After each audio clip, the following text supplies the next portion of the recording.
Buff Nation, what up? What's up with my BWBs, my bandwagon buffs? People don't like the fact that we're bandwagon buffs, man. Deal with it. That's right, baby. Deal with the fact that we're bandwagon buffs, man. Ain't nobody got no time for your feelings. Deal with your feelings. Bandwagon buffs. That's who we are. We are around here. And for those of you Colorado fans, I've been here all my life. You're Johnny come lately, bandwagoners, bandwagon buffs, shamers. I want to say this message to you. It's because of us that the excitement is here. The new people are bringing excitement. It's time for you to appreciate that and stop shaming people who are new around here. You got to understand that when a fan base gets excited, it's going to bring in new people. Those people are called bandwagons, okay? Those are bandwagon fans. They don't want to admit it. They're going to try to assimilate like they've been there all this time. But if you're honest with yourselves, the Denver Nuggets didn't have this much fans before they won the championship. If you're honest with yourselves, Colorado didn't have this much fans before Coach Prime arrived. Here around here at TLP Sports, at TLP Sports Club, I'm just honest enough to say I'm a bandwagon buff. Bruh, deal with it. So if you want to go to the comments and say, I knew right there and then when I heard you were a bandwagon buff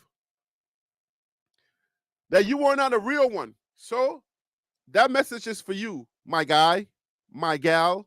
It's usually men who do this. Women usually don't really care either way, okay? They're just happy to just be around here. We're all just happy women are usually just happy that, you know what I'm saying, that you're here. And they don't care either way. It's the men, the ones that are insecure about themselves, the one that when they look into the mirror, they don't see themselves, they see somebody else. The ones that are just a little shorter than they're supposed to be. They could be 6 feet tall, but they feel just a little shorter than they are tall. Those ones, those insecure ones that can't accept the fact that they are a bandwagon buff. Or they just can't accept the fact that you are a bandwagon buff. So deal with it. That's what I got to tell you. I'm pretty secure in myself. I've come to learn a lot about myself since I've been a buff. And I love being a bandwagon buff. By the way, merch is on sale. Bandwagon buffs with an S.com. www.bandwagonbuffs.com.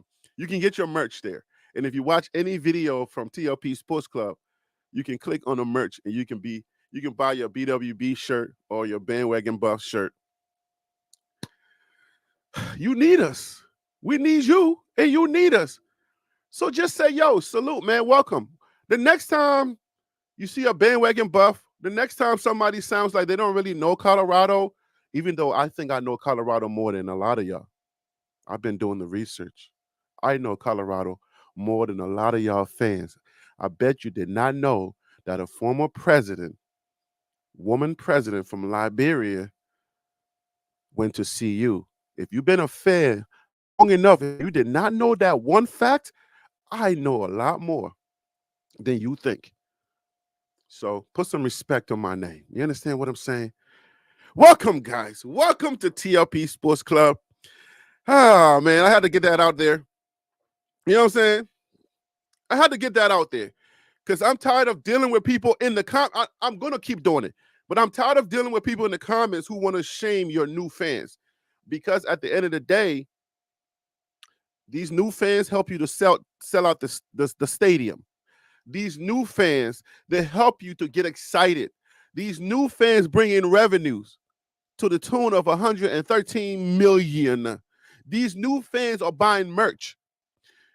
And those new fans are usually bandwagon fans. That means that they were not here before, they didn't know your team before, they didn't know your school before, and they came over because something exciting was happening.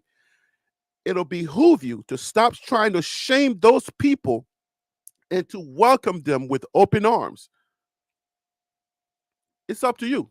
Think about that. Colorado has a new slogan: we over me. We've been rocking with shoulder to shoulder. We've been rocking with we coming. We've been rocking with I ain't too hard to find. But now we got me or we over me. So that has a lot to do with a lot of the players some feeling some kind of way. A lot of the players, leaving for their personal reasons. College football has a unique history. College football has a unique history where when you went to when you are a fan of college football or a specific school, be it Clemson, Colorado, Georgia, Alabama, TCU, Tulane, pick your favorite college. All right, Florida State. My best friend's favorite school is Florida State. All right, and my godson is currently in Florida at school. So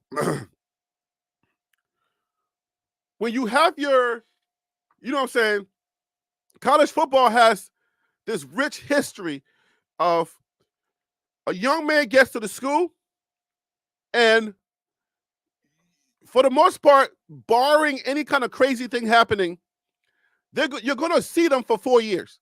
So if you got an exciting player like Travis Hunter or, Warwick Dunn, Desmond Howard, you got an exciting player like that, you are going to see them for 4 years for the most part in the history and in the rich culture of college football. Nowadays, you can't really depend on that because of the NIL situation, and you got the transfer portal.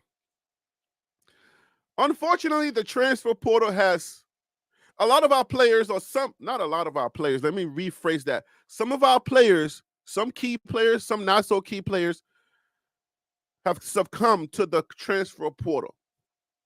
And we've been having offline discussions in the community.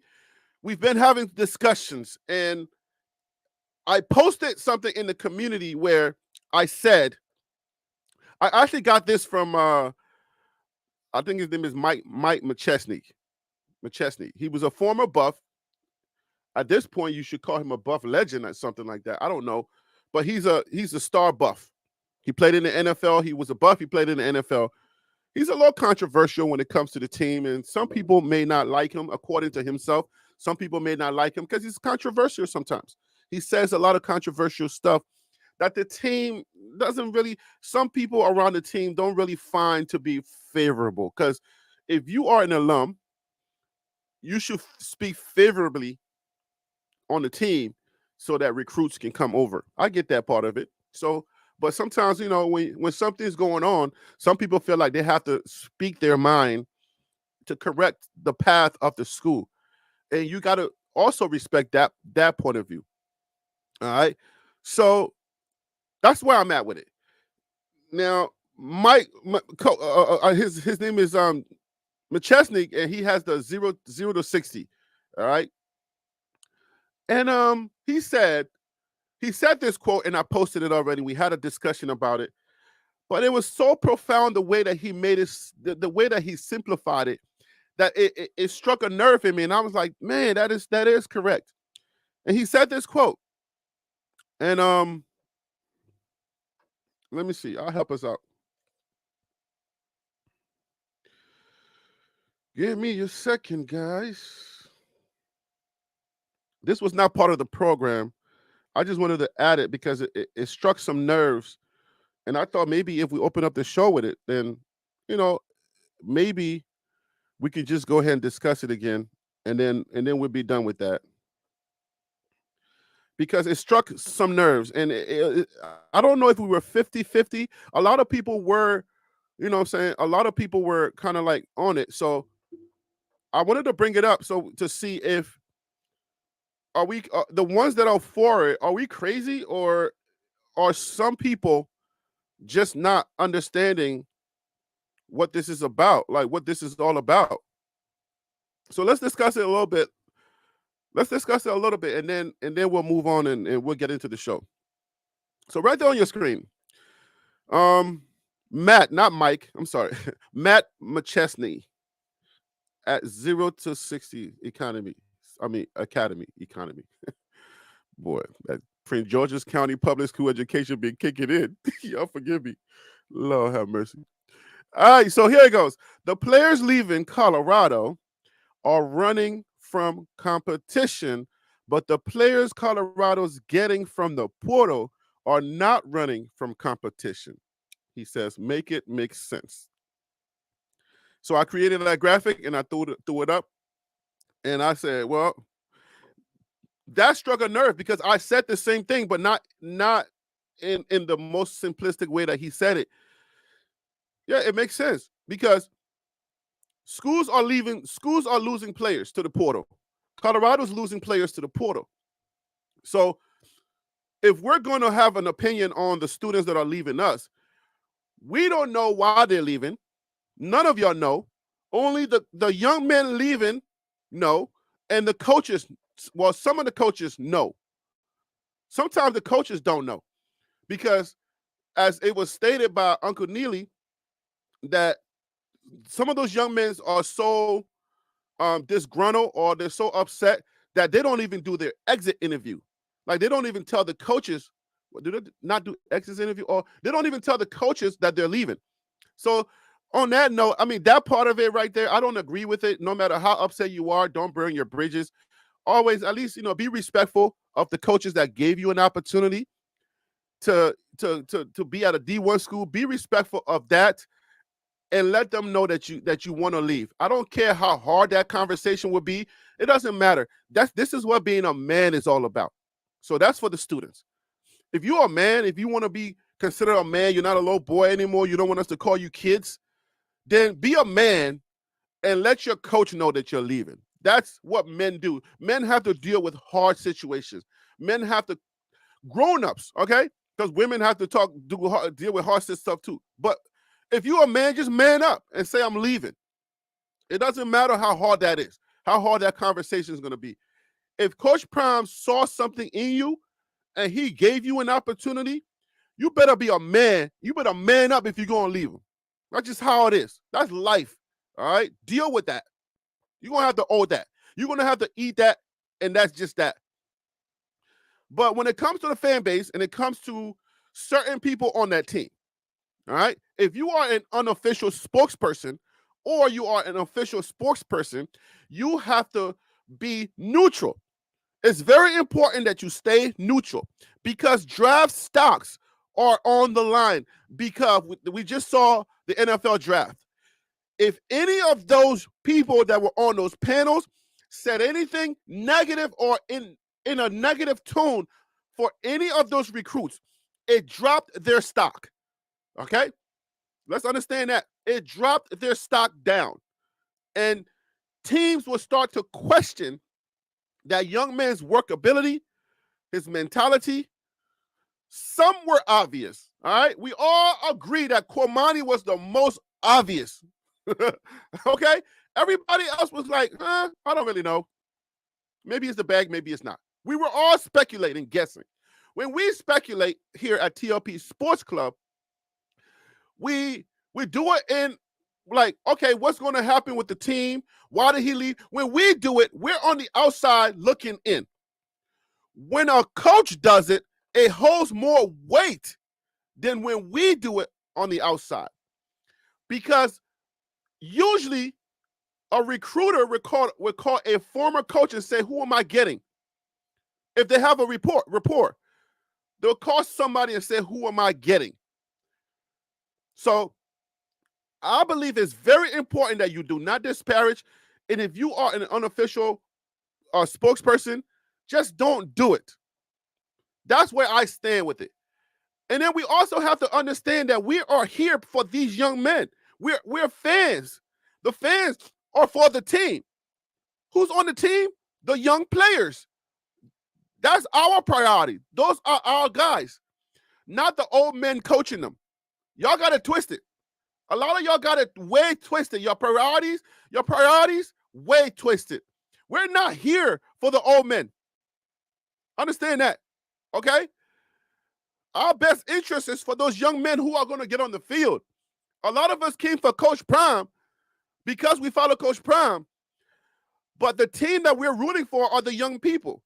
So if Coach Prime disparages a young man, even us as grown people around here, we got to check Coach Prime. I know when it hits your ear, it sounds a little weird because you're like, who are you? That's that first thing that hits you, like, who the heck are you to say, don't talk about my coach? Calm down. Let your priorities think for a second. Let your better mind think for a second. Nobody's without reproach.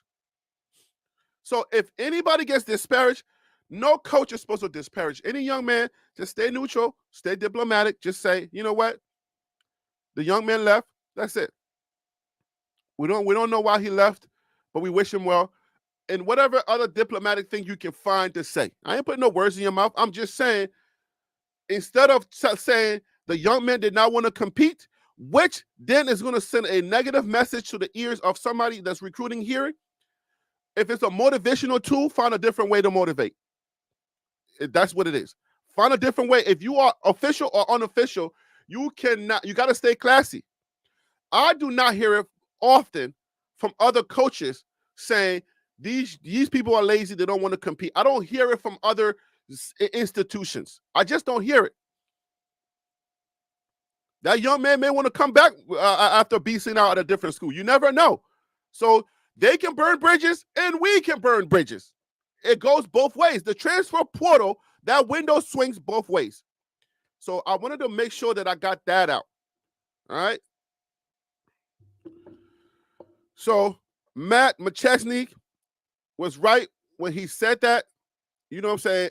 I feel like that was something that hit a nerve, and a lot of people just don't understand. Like, bruh, people just don't get it. So you got to understand that who we're here for. So whether you like competition or you don't like competition or whatever you think the reason is, my main point is we can speculate because we're the fan base. We're out here and we're just like, damn, why did he leave? We'll talk about it. The fan bases are going to talk about, man, maybe it was the bag. Man, maybe it was this. But when you get somebody that's very close to the team, that's almost an unofficial spokesperson because they take interviews from the media, from the local media, and they're usually speaking for the team unofficially. When you get that person cannot speculate. They are not allowed to speculate at all. They're not. 1,000%. I don't care how you feel out there. They are not allowed to speculate. You are not allowed to speculate. You can't. You're not allowed. It's just that simple. You can't speculate.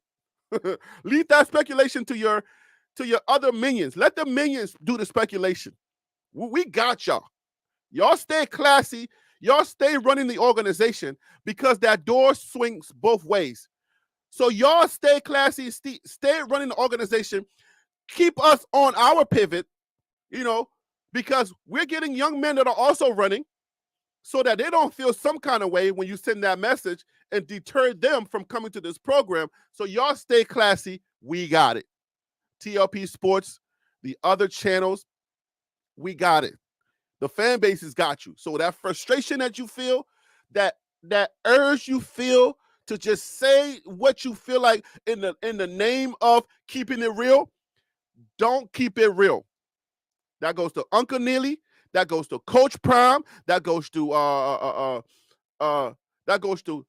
anybody. I would say Bucky because he's very close. Don't speculate. Y'all are not allowed to speculate. We can because we're not in there. Comprende? All right. Guys, what up? What's going on, everybody? Prime Effect 101. What's up with you? The basement. Everybody's in the building today. It's game week, guys. It's time to get down to business. Feels so real. What's up, my guy? Tim Smith from Dallas. What up? I have to keep saying Dallas because every time Tim used to put a comment in there. He was like, Dallas is in the building. Tim, what up, man? What up, man? Why am I burping? I didn't drink nothing. Why am I burping? I didn't even eat breakfast. The tennis channel, Willie. What's up, man? Benzo, what up with you? DC Carson Music. What up, DC? See you, Buff Dynasty. What up with you? Really flawed. I hope you're not. And that LIB, and that is LIB. Liberia's in the building. My PQ, my fine guy, how you doing? You get my guy in the building. You get you get stay right there. Don't go nowhere. That's right. That's right. Who else is in the building? It's a lot of y'all. Surfer Boy 3000. What up, Surf?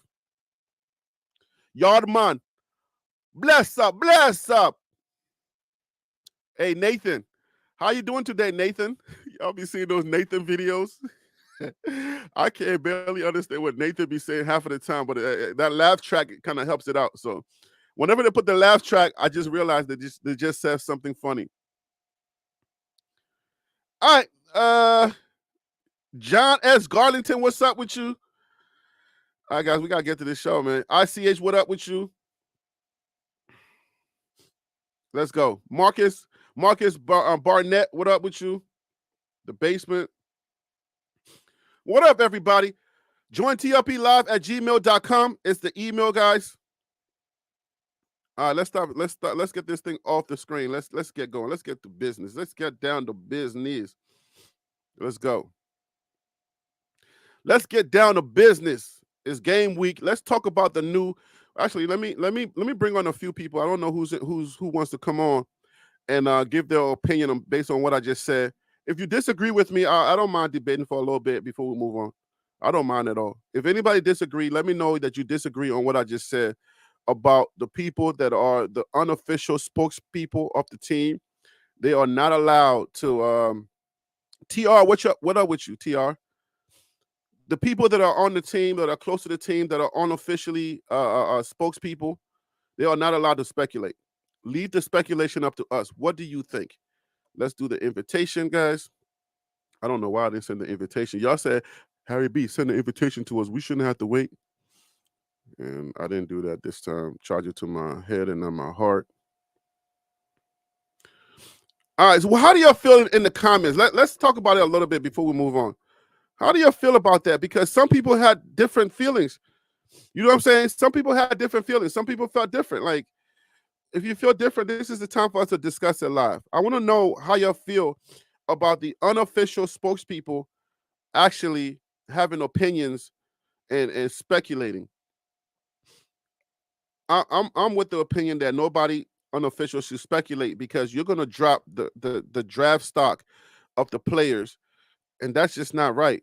You know what I'm saying? Like, you're not allowed to speculate. You got to stay classy because the door swings both ways.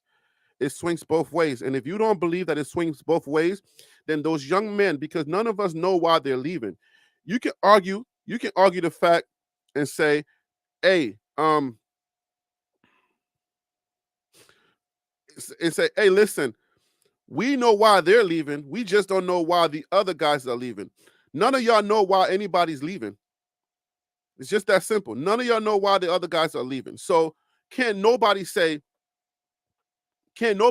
oh, we know why our guys are leaving, so we can say that about our guys, or we should allow somebody to say that about our guys, but we can't say that about their guys because we don't know why. No, nobody knows why they're leaving. You cannot tell me, oh, we don't really know why they're leaving, but if I were to tell you, if you look at the timeline, X, Y, and Z happened, and then they did jump, so they're fair competition. You're not allowed to do that. You're too grown. Your life is already set. You got a company already. You're doing things already for yourself. These young men are in college and they're trying to figure their lives out. That's why we can't speculate. If you are a part of that team, if you speculate, you can cause another coach or another school that was thinking otherwise to now, that was thinking of getting that player to now say, I don't know if I want to get somebody that doesn't want to compete. Don't do that. It's just not fair. That's not right. That's not how you do it. All right. Feel so real. How do you feel about that? Welcome to the show. I appreciate you always calling in, brother. Thank you. Welcome. Happy Friday. Happy Friday to all my Jews, Gentiles, and uncircumcised Philistines. Hope everybody's moisturized and hydrated and doing well. What the heck? Uncircumcised, mercerized. All right, man. Now, them uncircumcised Philistines, man. I was reading my Bible the other day, man. You're trying to get me back in the word, so I'm trying to do right. I've been backsliding, so I'm trying to get right. Okay. Okay. Oh man, what's going on, everybody? Yeah. That was a nice intro. Go ahead. All right. So, what are your thoughts, man? Let's talk about it a little bit, then we'll move on, man, because we already discussed this. Yeah. So, I think with the way things are set up at CU, it's different. You know what I'm saying? Like, I'm a Bama fan. I follow Bama, so like you have a lot of different sites that report on Alabama, kind of independent sites and things of that nature, but you don't necessarily have people that are like tied in with the program that are spokespersons, so to speak. So this is really unique. I don't necessarily care too much for it. I think the way that Dion speaks and the way he carries himself, he is the spokesperson. He ain't gonna hold nothing back. So there's really no need for us to have uh, anybody else to speak for CU. I think him being the CEO of the program, the way he runs it, I think he needs to be the one voice. So there's no reason to get anything kind of misconstrued when it comes to other people speaking for the program. So I would rather see everybody else kind of fall back and let Dion do his thing, let him be the spokesperson. And that way, when the message comes out, we have no confusion on what is really going on at CU. Everything is coming straight from the horse's mouth. Right. Yeah, that's a good point, because at the end of the day, man, like when you have too many people speaking, it gets real messy. It gets real fuzzy, and you don't know who's saying what, who's saying the right thing, or what's going on, because you got a bunch of opinions that can seem like it's coming from them specifically, and that's where it gets too messy. And I don't know about this speculation business. Like, we are like, we can speculate because we're the fan base. We don't know any better. You see what I'm saying? Right. We're messy. We're gonna be messy all we want, because the fans, we loose. You know what I'm saying? Right. I'm just saying, we're supposed to be loose gooses around here. Like, we're supposed to just talk bad, good, whatever. But when you get somebody who's that close to the team, who's supposed to be I'm not sure. I don't think he's officially a spokesperson, but who's so close that they have access to Dion, the Coach Prime. They have access to the team and the players like that. When you speak on those players in any kind of negative vibe, and especially if you don't know and you speculate, that hurts the players' chances of getting recruited. From that standpoint, recruiting is very important. We have to make sure that at least we're giving these guys chances to get recruited, even though it may not sway that much, but it does hold some kind of weight when you have somebody that, Let's bring Tim on. Tim Smith, what up? Dallas is in the building. Is it hot over there, Tim? Whoa, now. Yeah, it's about 80 degrees here right now. 80 degrees. Hey, Tim, they said you ain't from Dallas. They said you're from Beaumont, Tim. They said you're from Beaumont. Yeah, from Wichita Falls, too, they probably say. Or Lubbock. What's up with it, Harry? Hey, I like that intro, Phil. That was sweet. Thank you, sir. That intro was messy. Hey, it's Friday. Moisturized. Hey, listen. I had a long week, so I've had a long week, so I need to let out some stress. Y'all are my people. Y'all are my therapy. So I'm just trying to have a good time, man. Okay, that's good. Okay, Tim. So let's get you on honest. What are your thoughts on unofficial, like we being messy, but they're not allowed to be messy. And what type of message is sent to their next school? What's your thoughts on that? I mean, just based off of the what Matt said in his interview, there was a lot of key things that he said in there. But just what from what you posted, I felt like, I felt, well, I forgot the day that we was on talking about it, but I felt like Uncle Neely, the statement that he made was hypocritical, you know. Uh, but there is a key point that I feel like Coach Prime and Uncle Neely, when they spoke this week, Coach Prime kind of opened my eyes up to a few things Okay. of we don't have time to develop players here. I was like, Well, he said that. wow. Yes, he said that. He was like, we don't have time to develop Hey, players here. Phil, send me that link. Phil, find that and send me the link. We gotta And play that.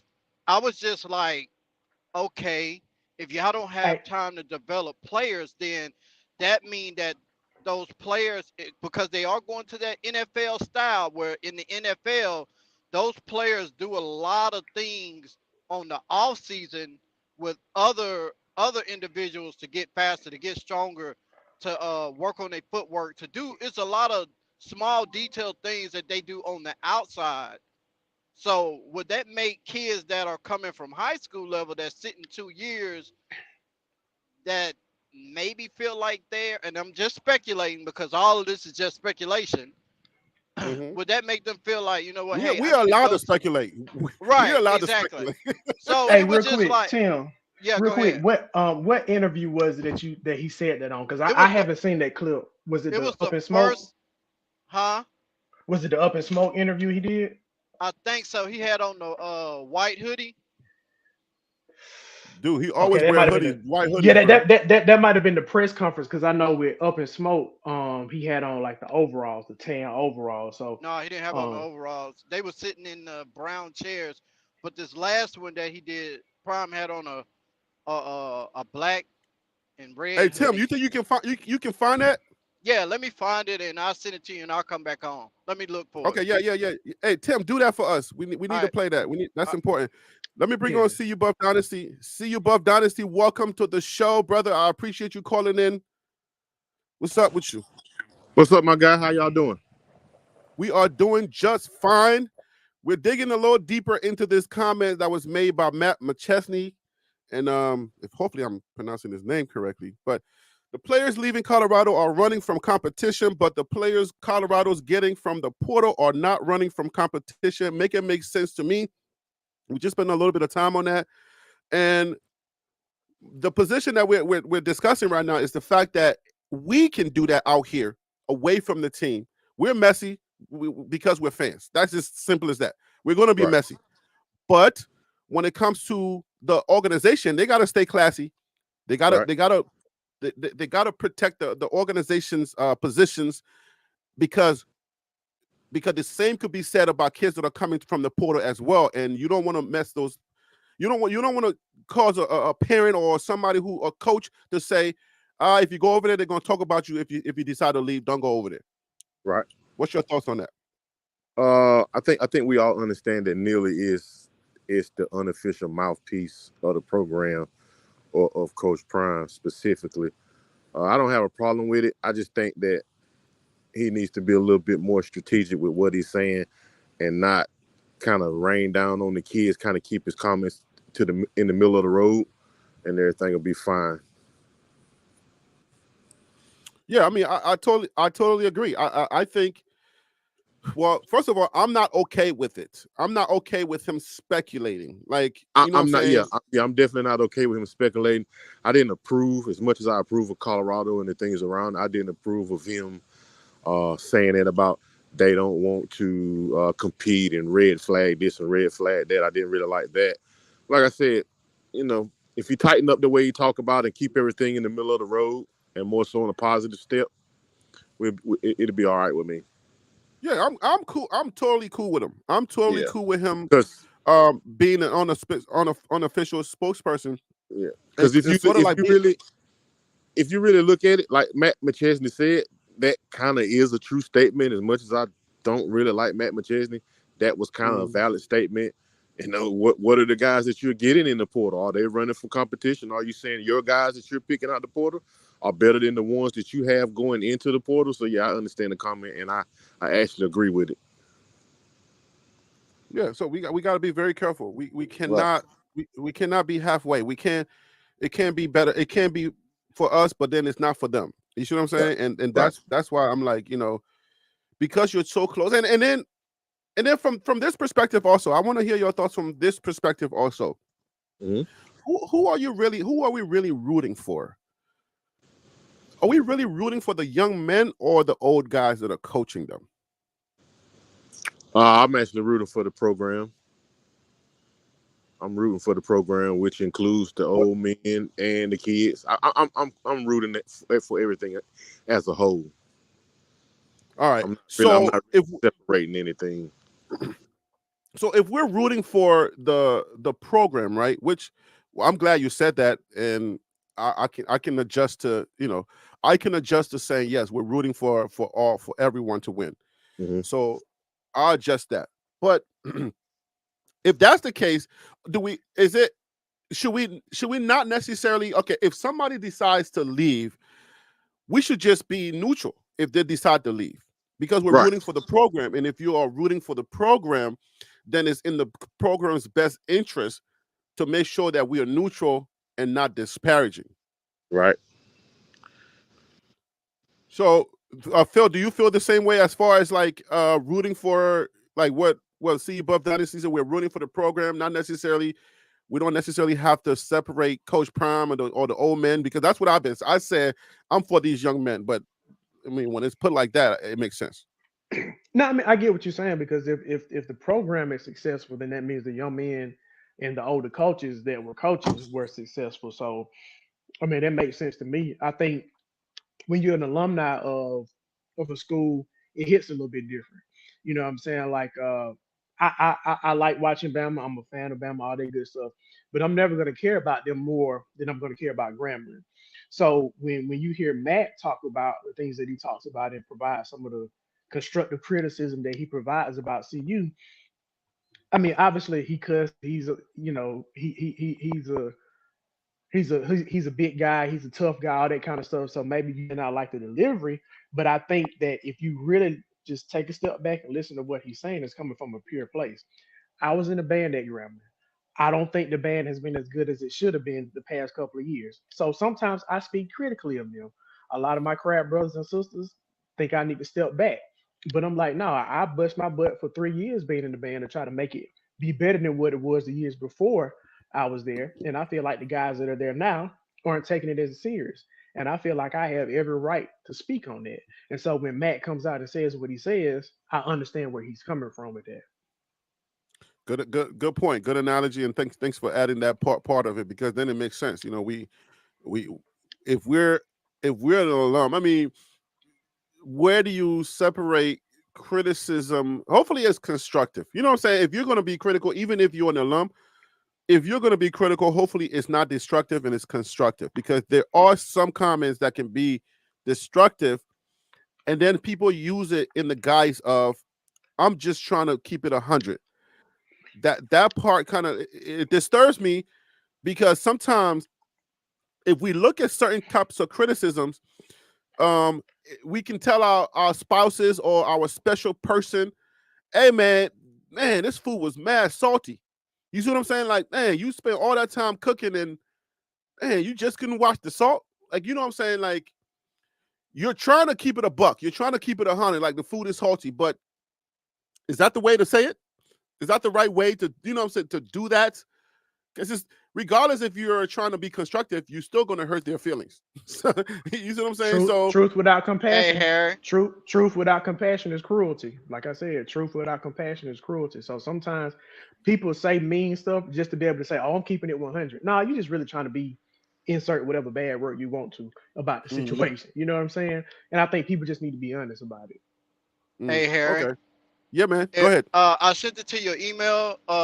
It's actually on the pregame show, Uncle Neely's pregame show, and it's around. I would say you can start it from the beginning because it's a lot, to unpack, but I think around that 245 mark is where he actually said what I just said. Did you send it to jointlplive@gmail.com? Because it hasn't come in yet. Yeah, I sent it to TLP. No, but which TLP email did you send it to? We got TLP like the Live. Oh, okay. I guess I have to wait to see if it comes in because I haven't. Or if there you we can pull go. it up on. Oh, okay. There you go. There you go. I see it now. So listen, guys. I'm getting emails and saying I want to join. I want to join. If I send you a link, just click on the link. I see your email and I send you the link. So click on the link. All right. Click on the link that I just sent you. Check your email. All right. Check your email and click on the link. If you click on the link, you will show up in this green room. Join tlplive@gmail.com is the email to join the show if you want to call in. Well, hold on, guys. Let me go ahead and pull up this email. Let me go up and put up this interview because I think it's important. Now, Tim, what was your thoughts when you heard that? Like, what message was that? How did you receive that? Are you there, Tim? Can you hear me? Yeah, I can hear you now. I can hear you now. Okay. I felt like I said, I felt like what Uncle Neely said was hypocritical. And a lot of the people, especially the fan base, are wondering like, dang, why are we losing so many people all the time?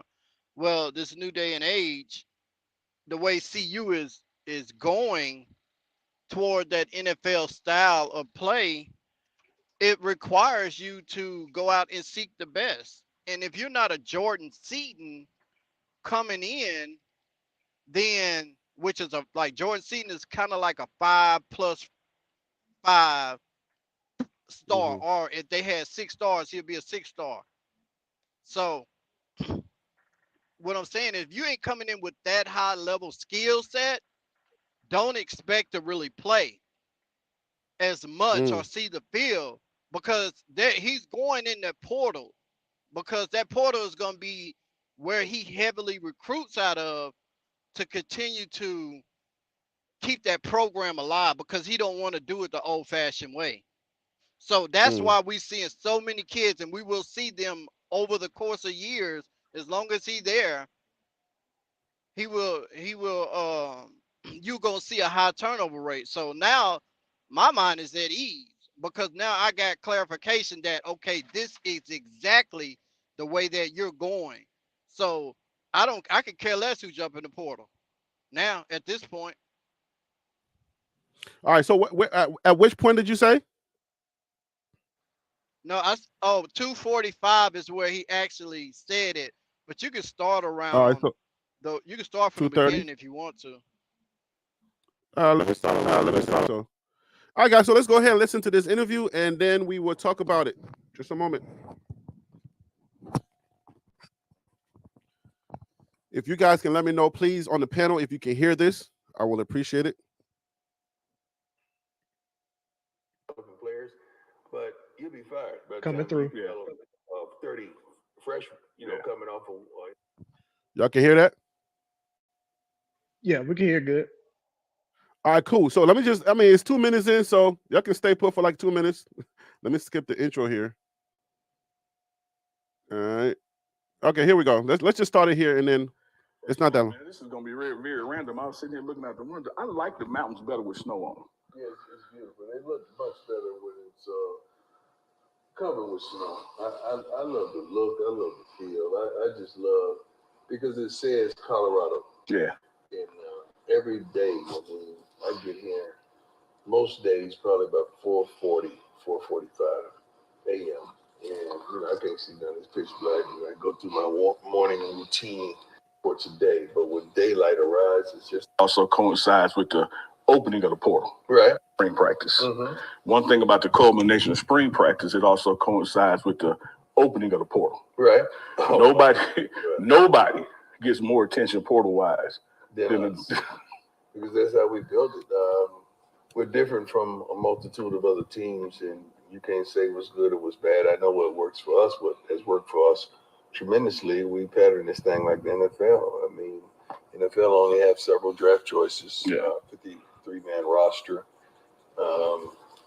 And we go about it from free agency standpoint. Then we look at high school, probably we would love 7 to 10. Sometimes we fall short of that because in this day and age and this stage, we want guys that we know can do it right now. Yeah. We don't have time to develop right now. Okay. Like we don't mind developing players, but you'll be fired by the time you develop 30 freshmen, coming off of inheriting a 1-11 team. Yeah. So you're kind of burning at both ends. We got a small group we're developing, and we got a bigger group of right now. That's right, the right nows.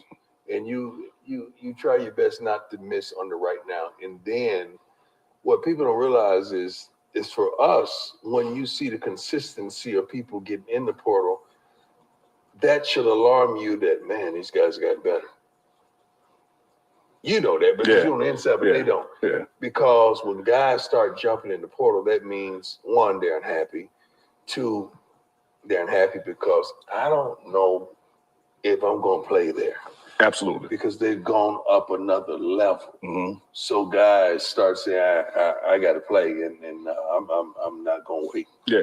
I'm not going to wait for it, and I don't see it happening. So to me, you look at it totally opposite than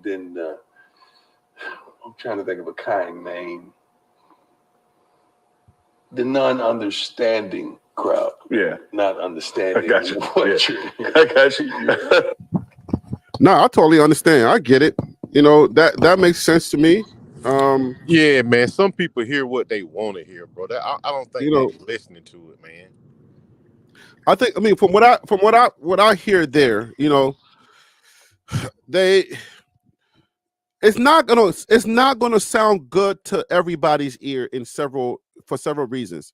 Number one, for the traditional people who know that it's important to recruit and go to the homes, and who understand that if you're trying to build a dynasty, a winning program, and you're trying to build something that's going to last when you're not here, then you need to do it more traditionally.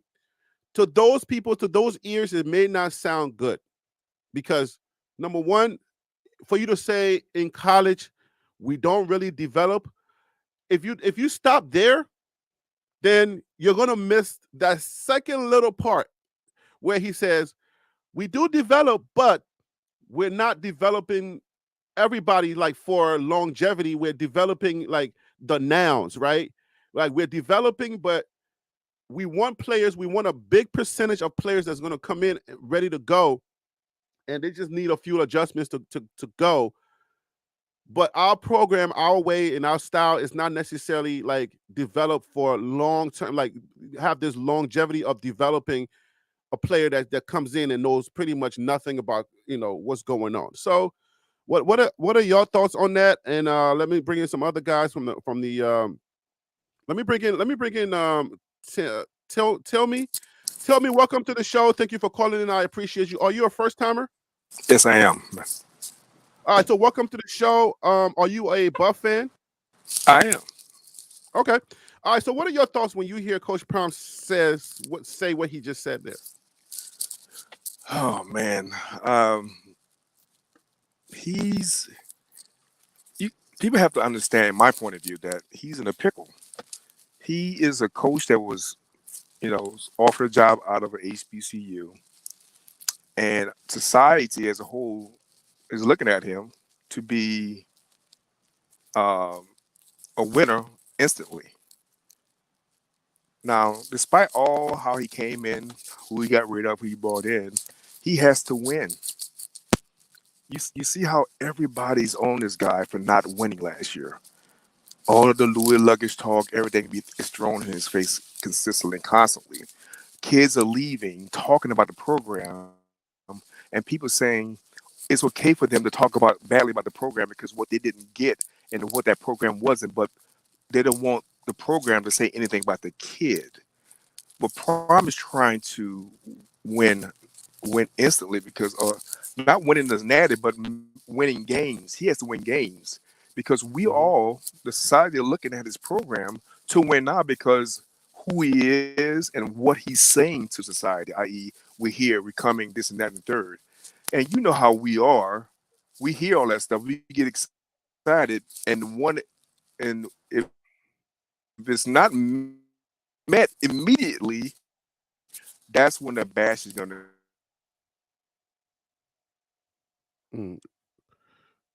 You still there? Your audio's kind of cutting out. So something's going on with something's going on with your audio. It's cutting off. I don't know what's understand what he's doing. Okay. Okay, now we can't hear you at all. Do me a favor. You might have to click off and come back in. Click off and come back in because your audio is cutting off and we can't hear like half of the stuff you're saying. Just log off and come back in and I'll click on you. See you, Buff Dynasty. Let me hear your thoughts on this. Give me a second. I'm taking care of a customer right quick. All right, so Tim is the one that brought it up. Let's bring on Willie from the Tennis Channel. Willie, what's up, man? Thank you for calling to the show. I appreciate you. Welcome. God, I hope my audio is working today. Oh, you're good. You came in. Good. You came in correct. So let's go ahead and get your thoughts off the top. I was listening at the fellow who was talking earlier, and he was correct. People hear what they want to hear. Now, all of us sat there and we watched and heard what Prom said. But everybody had something different about it. Even after hearing it. He clearly said what he said. I agree with what Coach Neely said and what he was saying. He's the closest one to Prime than any of us. He's on the field. He's right there. And Prime even mentioned that. He said, they don't know, but you don't know because you're right there. Now, I had a fellow hold up, Willie. Wait, you're agreeing with what Neely said in his interview, or this interview and the other interview? Oh, okay. We'll get back to it. We'll circle back to that. But what Prime said is what we're talking about. Okay, what Prime said is I clearly heard everything what he said, and I understood it. It left no doubt in my mind where the recruiting takes place and recruiting or development takes place, who's going to get developed, when they're going to get developed. He had two groups that sure we want to develop our high school players, okay? But this is how we're going to do it. But at the same time, the people that's coming in also need development. I mean, how hard is that for people to understand? That's why I agree with what the fellow said before. People hear what they want to hear. Okay, but we're taking. Let's take this in stride. Let me add this to the question. I'm back. All right. Okay, cool. Let's take this in stride. We're saying people hear what they want to hear because this is our guy, right? We're going to protect our guy at all costs. But I want you to take out your Prime earbuds for a second and hear it in a different tone. Hear it from this perspective. When you hear, because people are going to hear, we don't develop. When you hear that, if you are from another program, you're outside listening in. All right. So forget about Prime for a second. If I know it's very hard for us to do that.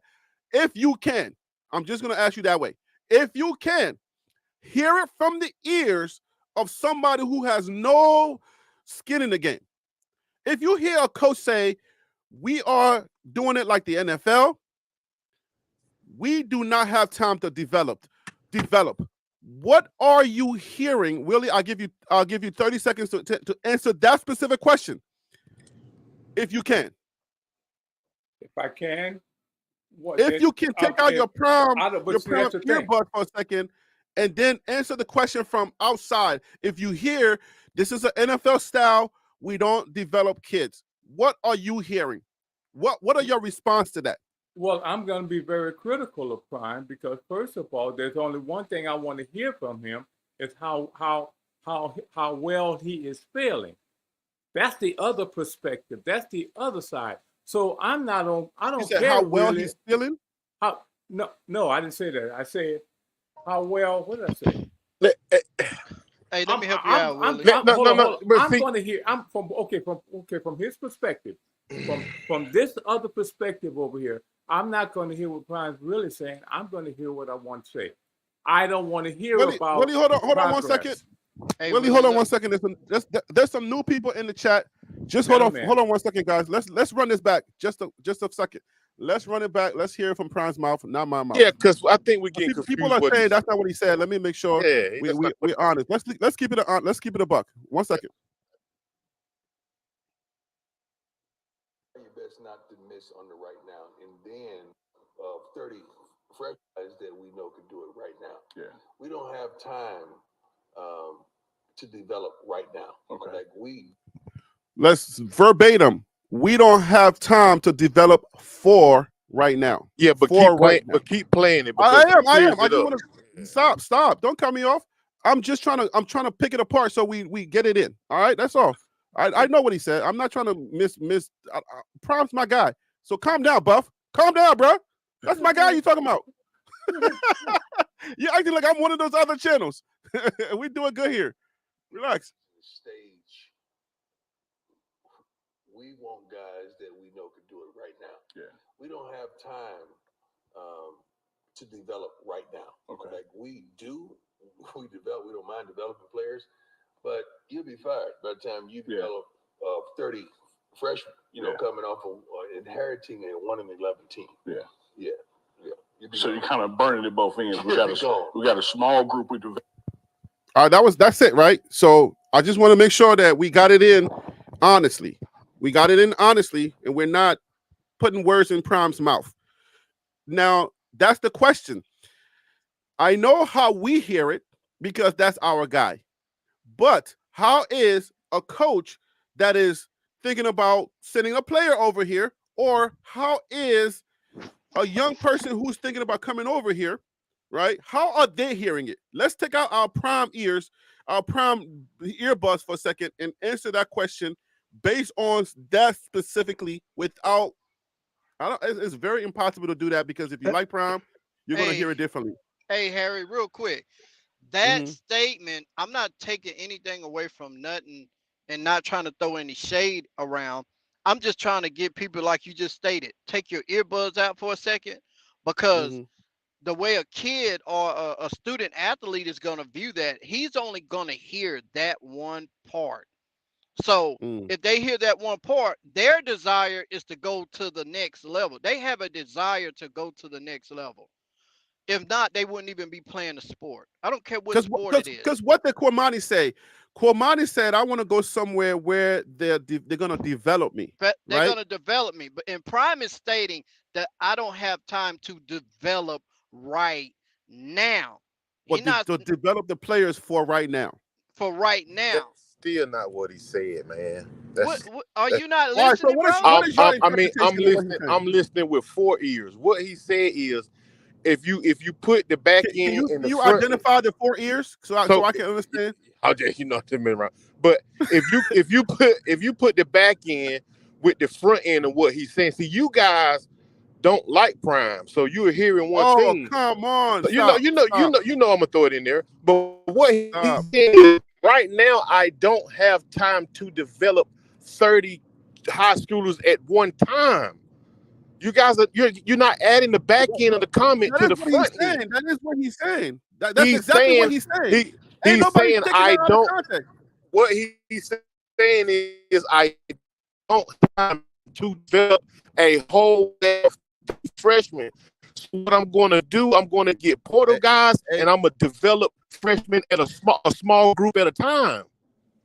This is what he's saying. Well, yeah, he's not saying that's exactly what he's saying. What he's saying is, I only see you above dynasty. What is wrong with taking that verbatim? Why you keep saying we're not hearing him? What if we take that specific statement verbatim? I'm saying I hear what you're saying. I'm saying, okay, that I'm going to take that part of it verbatim, right?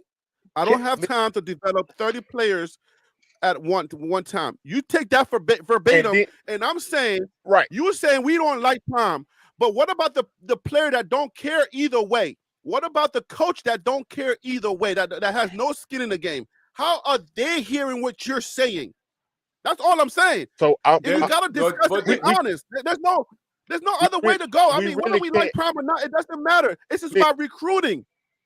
Okay, but they're Okay, hearing but what listen, they're hearing I'm what they not want to speaking hear. to They're that not part. really What I'm hearing. saying is you guys are missing the point.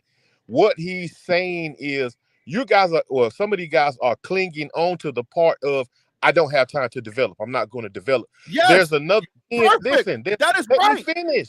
Let me finish. Yeah. There's another part that he said. What he's saying is I don't have time to develop a whole class right now. So what I'm gonna do, I'm gonna get transfer portal guys who are semi-ready to go, and I'm gonna develop freshmen in small amounts. What are we listening to, guys?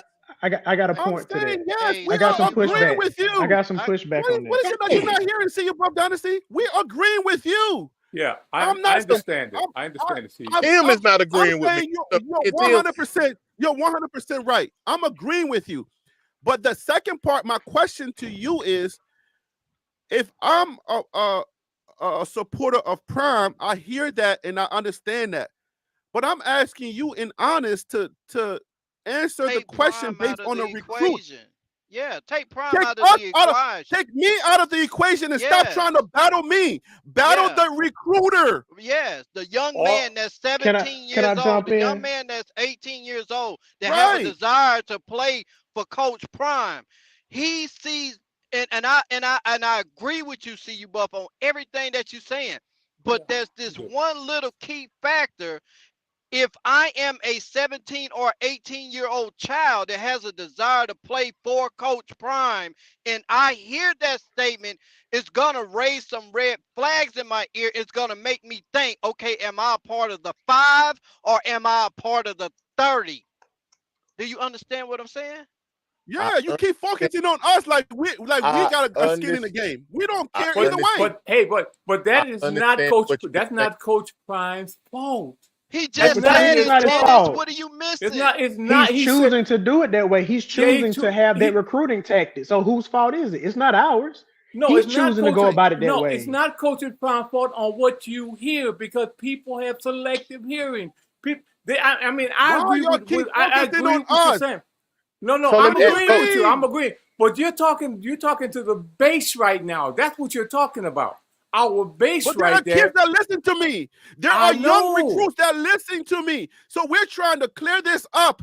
And y'all are so y'all love Prime so I'm much. with you. guys I understand. You guys cannot have a critical conversation. Like that's how bad it is for y'all. This is not good.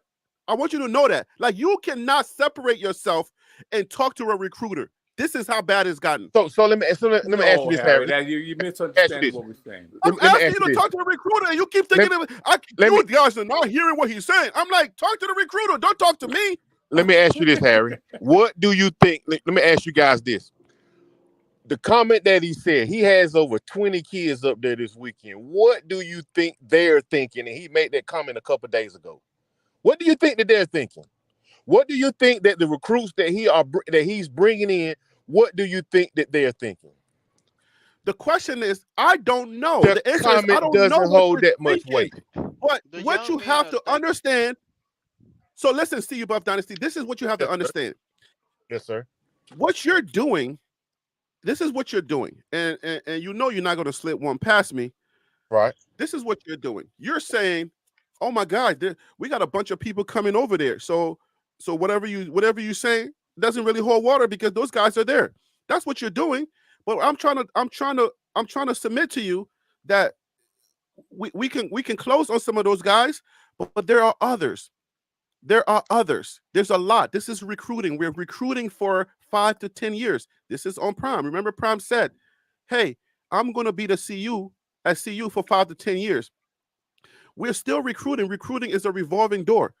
So don't try to prove me wrong and you got a point that we got so many recruits coming in that it doesn't even matter what it is say. I know that's what you're doing, bro. Like, come on, man. You know me better than that. Don't do that. I do. But what I'm saying. but that's what I'm telling you. You're sitting here and you're trying to point at this list right here, and you're like, yo, Harry B, look at all the 4 stars and the 5 stars that Coach Prime got coming in. What do you think they're thinking? I know what you're doing.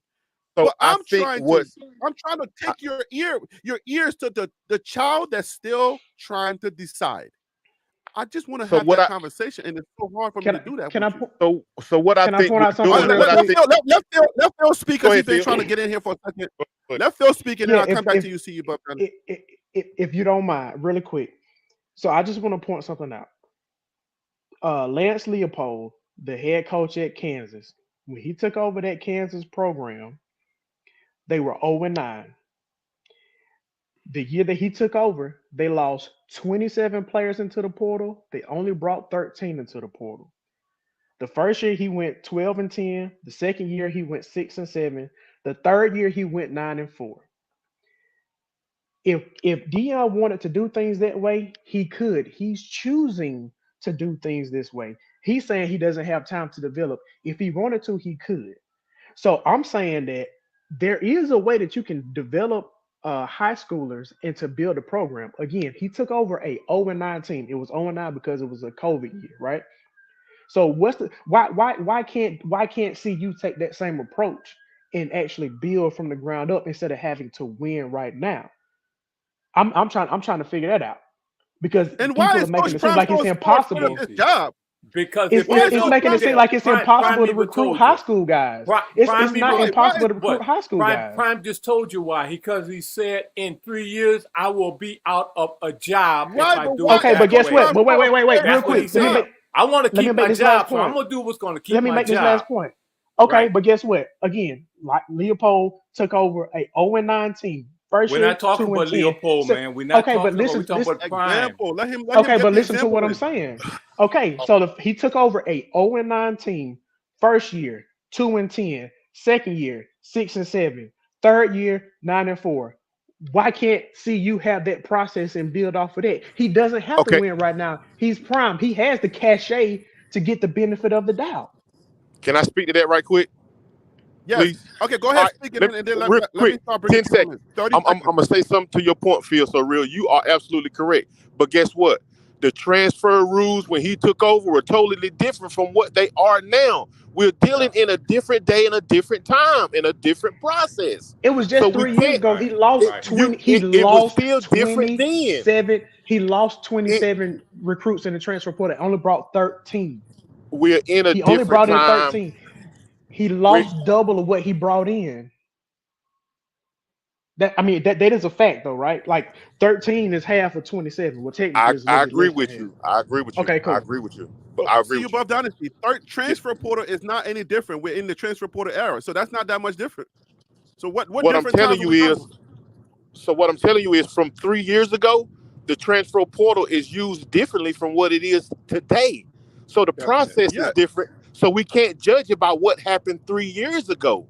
It's a new time. yeah, It's but even 3 years later. It's a new day and time. This thing is spinning out of control. that is true. But do you understand what Phil is saying? Like, do you really do you grasp the I idea? absolutely 100% agree with what Phil is saying. But what I'm telling you is, it's hard to judge it. That's a great example, but also on the other side, it's a bad example because now 3 years later, this thing is spinning out of control. So it's not the same as 3 years ago.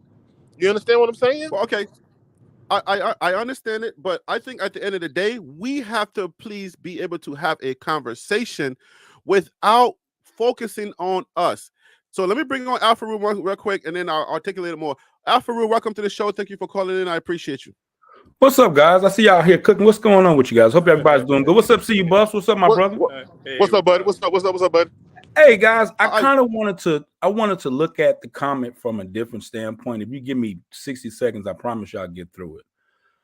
The hard part about the hard part about following the NFL model is in the NFL, they have the ability to get the best player in the draft.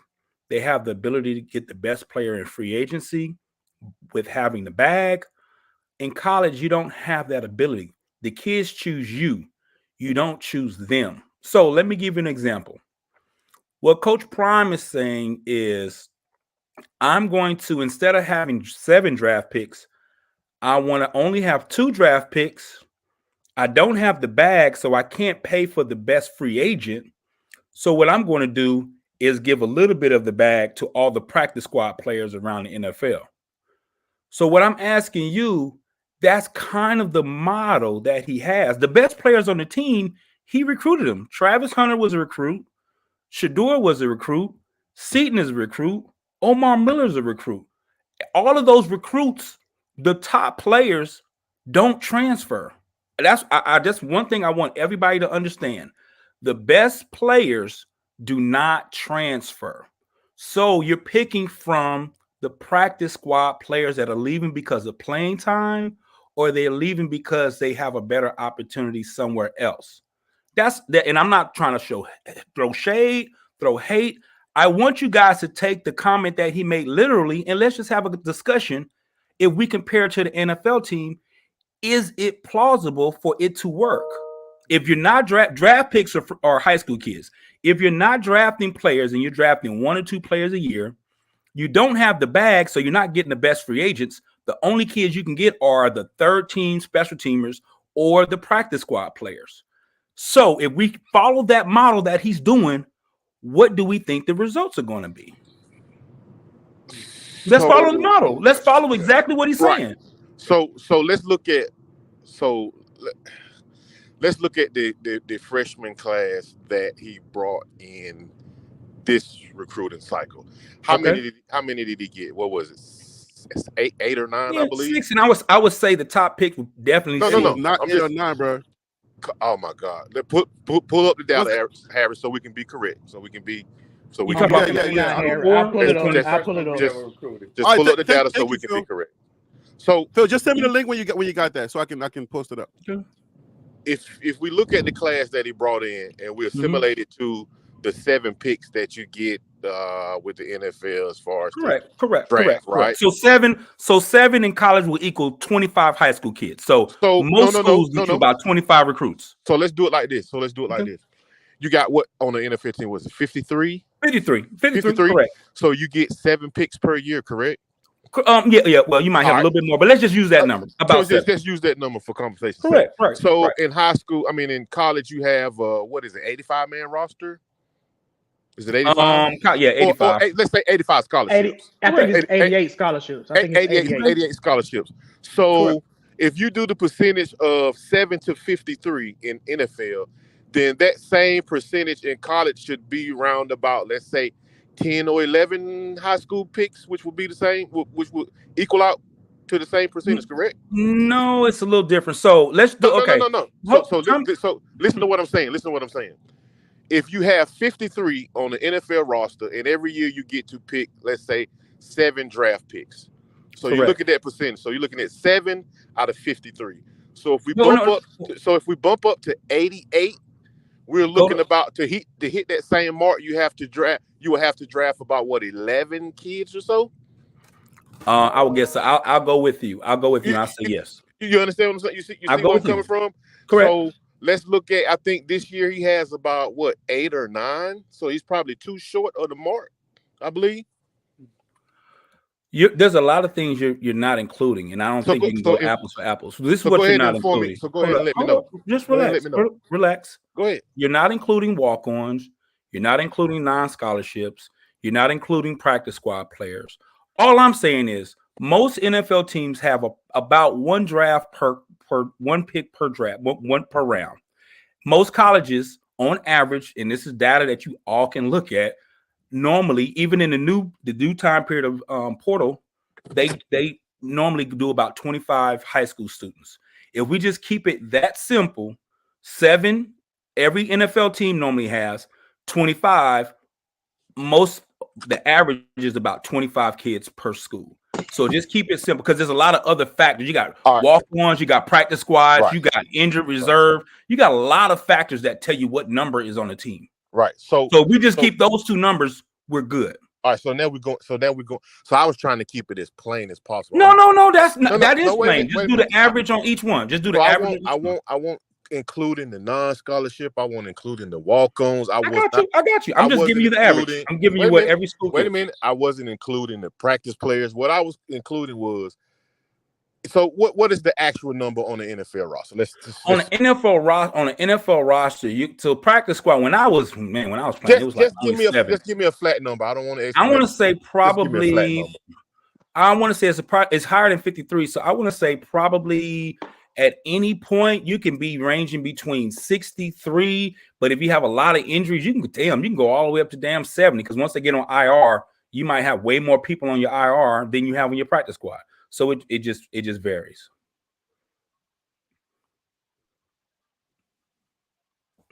I hope that I don't know if I answered it. I'm just giving.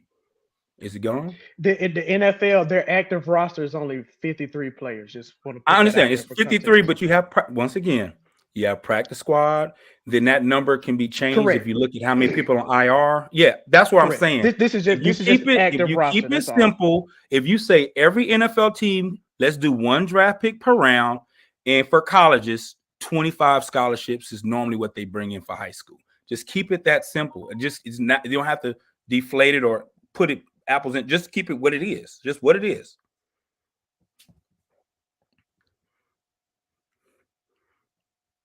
I guess he's gone. So no, okay. Yeah, I think he's gone. Okay, so I'm just asking you guys. I'm not trying to. I just want to ask you guys. I'm just asking you the question.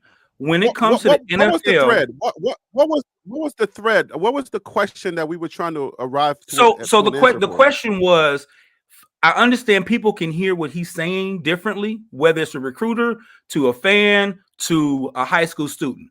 Okay, but let's just take what he's saying and figure out if it kind of makes sense. Right. So my question Okay, my question is simply this, and I'm gonna let CU Buffs kind of answer it for me, because I'm not saying yay or nay. I'm just saying I'm asking you, in the NFL, the basis of the NFL is this: I can draft who I want to draft. In high school, I can only recruit who wants to come to my school. I can't guarantee that I'm gonna get the number 1 D tackle in the country in college. I can't guarantee that. The NFL, you can guarantee that. If you got the number 1 pick, you can pick the number 1 D tackle in the country. So it's kind of difficult to follow that model because you don't have the powers that the NFL teams have. So let's go back, because I didn't hear anything you guys said, because I had got kicked out. So I think my question before I left was, what is the actual active amount of players on the NFL roster? I don't want to hear all the. I know. I say it can range between about 60 something to almost 70 something with some IR on top of it. Okay, so whatever you throw with that, show up on Sunday is 53. The active I know it's 53, but I'm trying to tell you who's on the. I'm literally telling you how many. So that's what I need. It's 53 active. This is what's. Let's go 53 active. All that other additional but that matters though. Okay, we understand that, but you don't. 53 active man roster. You get 7 draft picks per year. On a college football team, you have 88 active players. Breathe. You have. I'm listening to him. I'm letting him cook. Let him cook. You have 85 active players. So to meet the same standard percentage-wise as far as draft picks go, what Prime is trying to do, would you not say that you need to get about 10 or 11 high school players per year to meet that same percentage standard as the NFL? This is what I'm asking. I would say if that's your methodology, then you're technically correct. Yes. So so do we understand that is Prime's methodology, right? That's his methodology. Okay. So let's so I'm not gonna argue on that, but let's go. How many high school kids did Prime bring in this season? How many did he bring, Harry? 11. Okay, brought in 11. He's right on the number. So per the percentages and the numbers, and the way he's trying to do it like the NFL, did he hit his mark? He absolutely did. Okay, but can you answer my question though? That wasn't the premise of the question. Wait a minute. That wasn't the premise of the question. Let's look at the caliber or the star power of those. When I say star power, I mean the stars of those 11 that he brought in. Do they not meet the mark? It's on your screen right here. Meet the mark for who? No, what were you talking about? Guys. It's on your screen. No. Let's go through it. We got a. So if you gave them a draft round, what would you say? Seton would be a first round draft pick. Am I correct? We going too far. You going all the way to the. I'm going to the top. The top one is Seton. Let's get the data on tape, right. guys. We're not even talking about that. let's get the data on tape. Okay. Don't jump the data. So 5-star. Jordan Seaton would be what round draft pick if he was a draft pick? We're not doing it. So what do we? I don't know what we're doing. Let's get the data on tape. That's what we're doing right now. Right now, we're getting the data on tape. Nobody jumped the data. This is important for this conversation. Jordan Seaton, 5-star consensus. That means all 3 recruiting agreed. That's 5-star plus. Brandon Davis Swain, 4-star. Eric Brentley, is he still with the team? I don't know. That's 3-star. He's gone. Eric Brentley's gone, so we can't count him. So that's 10. We're now down to 10. He was an early enrollee and he left. All right, so we got Micah Welch. That's 3-star. We got what's that? Zach Blackwood. That's 3-star. Is he even on the team yet?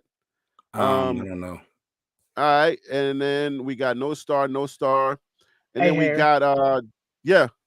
I just want to point out when you're looking at it, the enrollees are the early guys that are actually on campus, and the letter of intent guys are the ones that are going to be there in the summer. So the 6 that are that say signed letter of intent, they'll be coming in the summertime. And those 5 that you saw up top, those are the ones that are already on campus right now. And hopefully we'll see them tomorrow during the spring game. So I just want to point that out. Outside of Eric Brentley. All right, so Adia, because I don't see what when it says sign. Does that mean they signed a letter of intent, right? Correct. That just means they're not at the school yet. The ones that actually say enrollees are the one that came in to start in January. Copy that. All right, we got Drillin Miller, 4-star. We got Cameron Michael, Cam Michael. That's a 4-star, and then we got Ebenezer Bowsy, 3-star, and then we got Garcia, 3-star. That's the data. You can go ahead and argue it. Can I point something out real quick? Hold on, guys. I got 2 guys. I got 2 guys in the green room. They've been waiting for a crazy minute. Let me bring them on. But guys, I'm bringing you on. But just hold the line and then jump in when you can find your way to jump in. DC Carson Music. Thank you for calling in. I know you're ready. Just hold the line for a second, DC. But just say hello to your guys. DC, you there?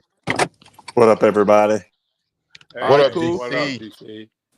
All right, I'm bringing back on Timmy. Timmy, welcome back to the show. Just hold your comments until we kind of like get through this little tangled woods that we're in right now, and then you guys can jump in and give us your opinions. Go ahead, Buff and Afro. Go ahead. Thank you. Go ahead, Rue. No, I asked a simple question. I'm letting you guys cook. I'm letting you cook. You can answer it. I'm not saying yeah or nay. I'm just asking the question. Can you use the NFL model since college coaches don't have the power to pick their players? So from what I'm seeing, and it's all still to be determined as far as after this season is finished. But what I see thus far, yes. That's fine. That's fine. I'll let you guys agree, disagree. I just want to ask that question. Can we honestly say that they can't pick? Because don't they give out okay? So you're saying they decide after you choose them, they decide to come or not? Is that? Can we clarify that a little bit? So I know I heard Prime say one time that a lot of these programs are the kids are recruiting them, but Prime said he does it different. When the kids sit in front of him, he's recruiting them. So just say for instance this weekend, he has 20 guys up there. Does he not have the ability out of those 20 to pick who he wants? Is that not the same as the NFL draft picks? No, it's not. It's not a guarantee that somebody's going to come to see you. Yeah, you don't have. You don't have the same ability. I mean, even Kirby Smart, Saban, Day, all those guys miss out on the top guys that they want. Yes, you don't have that ability. Yeah, just because you say, "Oh, I want this guy, I want that guy," it's not a guarantee. Yeah, that's true. Because I'm pretty sure if Prime could look over the landscape of the NCAA landscape, the team he has now will look totally different if he can pick his players. Oh yeah. So that's what I'm saying. Wow. He will win a natty in 2 years. But time out, just to piggyback on that statement. Wow, an NFL coach can actually do that. They can go who's up for the draft, and we are literally watching it as we speak. They're picking their players. Right. So it's hard to follow that model because everybody in here wants them to get the 2 linebackers, the one from Tennessee and Charlotte. Everybody in here wants them to get it, right? Right. If they don't get it, the NFL doesn't have that. If they want that guy, they get that guy. So what happens if they do? We're talking about a team that also doesn't have the bag. They don't have the bag. So what do we? How does an NFL team get free agents? Let's just talk NFL. We're gonna go NFL. Let's go all the way NFL. How does a team get free agents that are the top free agents if they don't have cap space? They can't. So that's what I'm saying. Let's have the conversation, a higher level conversation. Forget how we interpreted what he says. Let's just figure out what to expect. We don't have the bag, but also even the players that this the crazy part. The players that are in the portal, for the most part, are not the top players in the country. We all agree on that. Am I right? Do we agree? There may be a sprinkle here and there. Caleb Downs. There may be a Caleb Downs here. It's all you said. Yeah. So the portal is not. It's not like you have an influx of starting All-American conference players. Those people traditionally stay on their teams. But what you can do, and I hope you guys agree, the best players traditionally do come from high school. And once you get them in your program, you fight tooth and nail to keep them in your program, and you develop them by year 2. Like Seaton, I would love to have if the O-line was full of Jordan Seatons, I'm happy as hell. Even if they are freshmen, I'm like, damn, we got 5 Jordan Seatons. They all freshmen. Man, that's like 2 things you about to put in that sweat jar, man. You got to be careful, man. I said what I say. I won't kiss. You using the D word. This is my bad. Now this is me just talking. I'm not trying to. I just want to have. I just want to have the panel. I just want the panel. I just want the panel to just kind of think big picture. I cannot wait until this season is over and these guys are 9-3, 9-4. I would love it. I'm gonna give them all the. I'll give you the coach of the year. I would love it. I'm gonna pull you guys right back to this show. I'll be here. I will be here. None of you guys. I will be here. None of you. You'll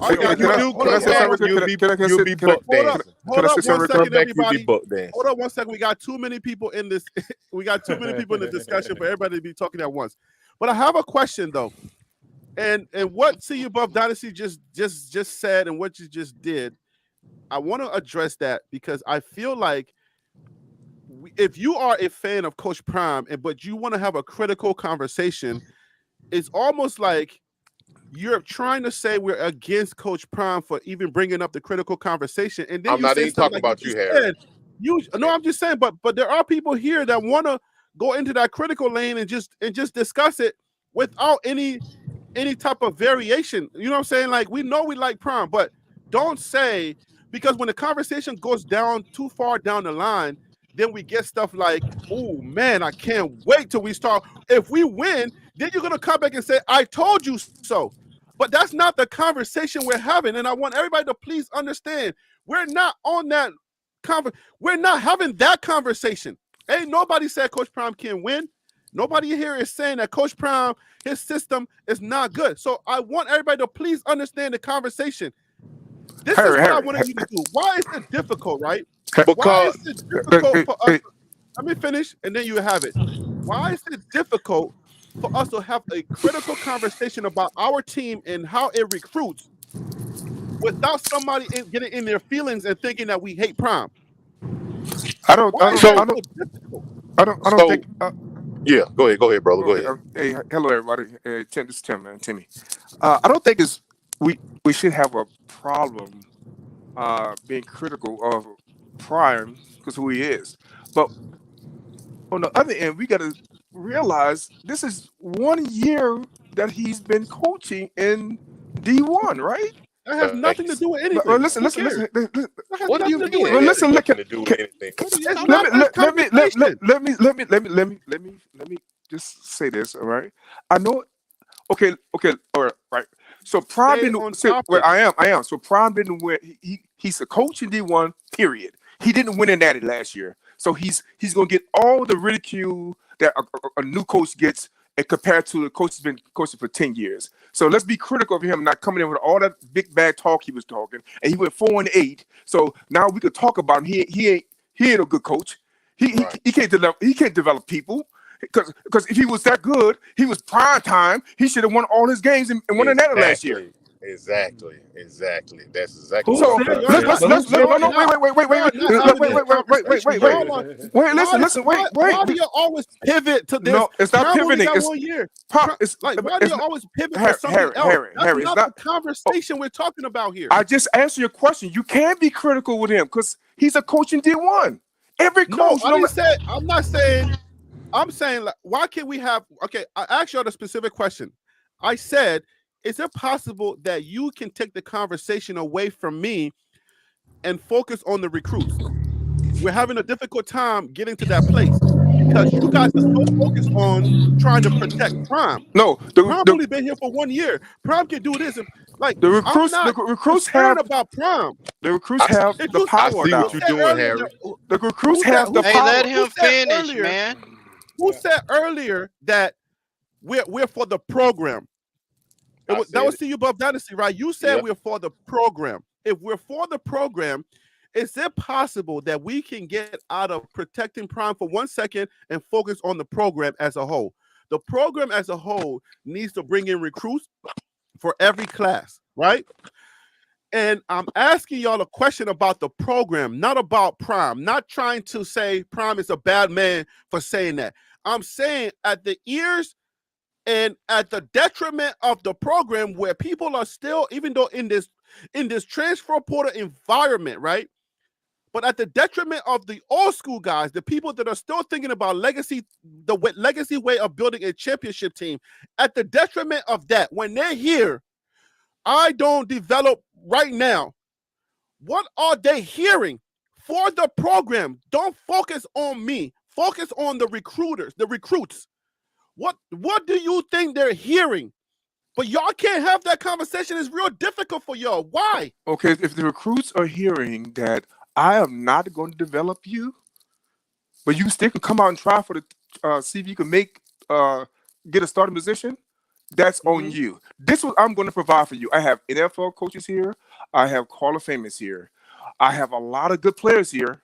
I can't promise you nothing because I think I heard Prom say that a couple of times. I ain't promise you nothing.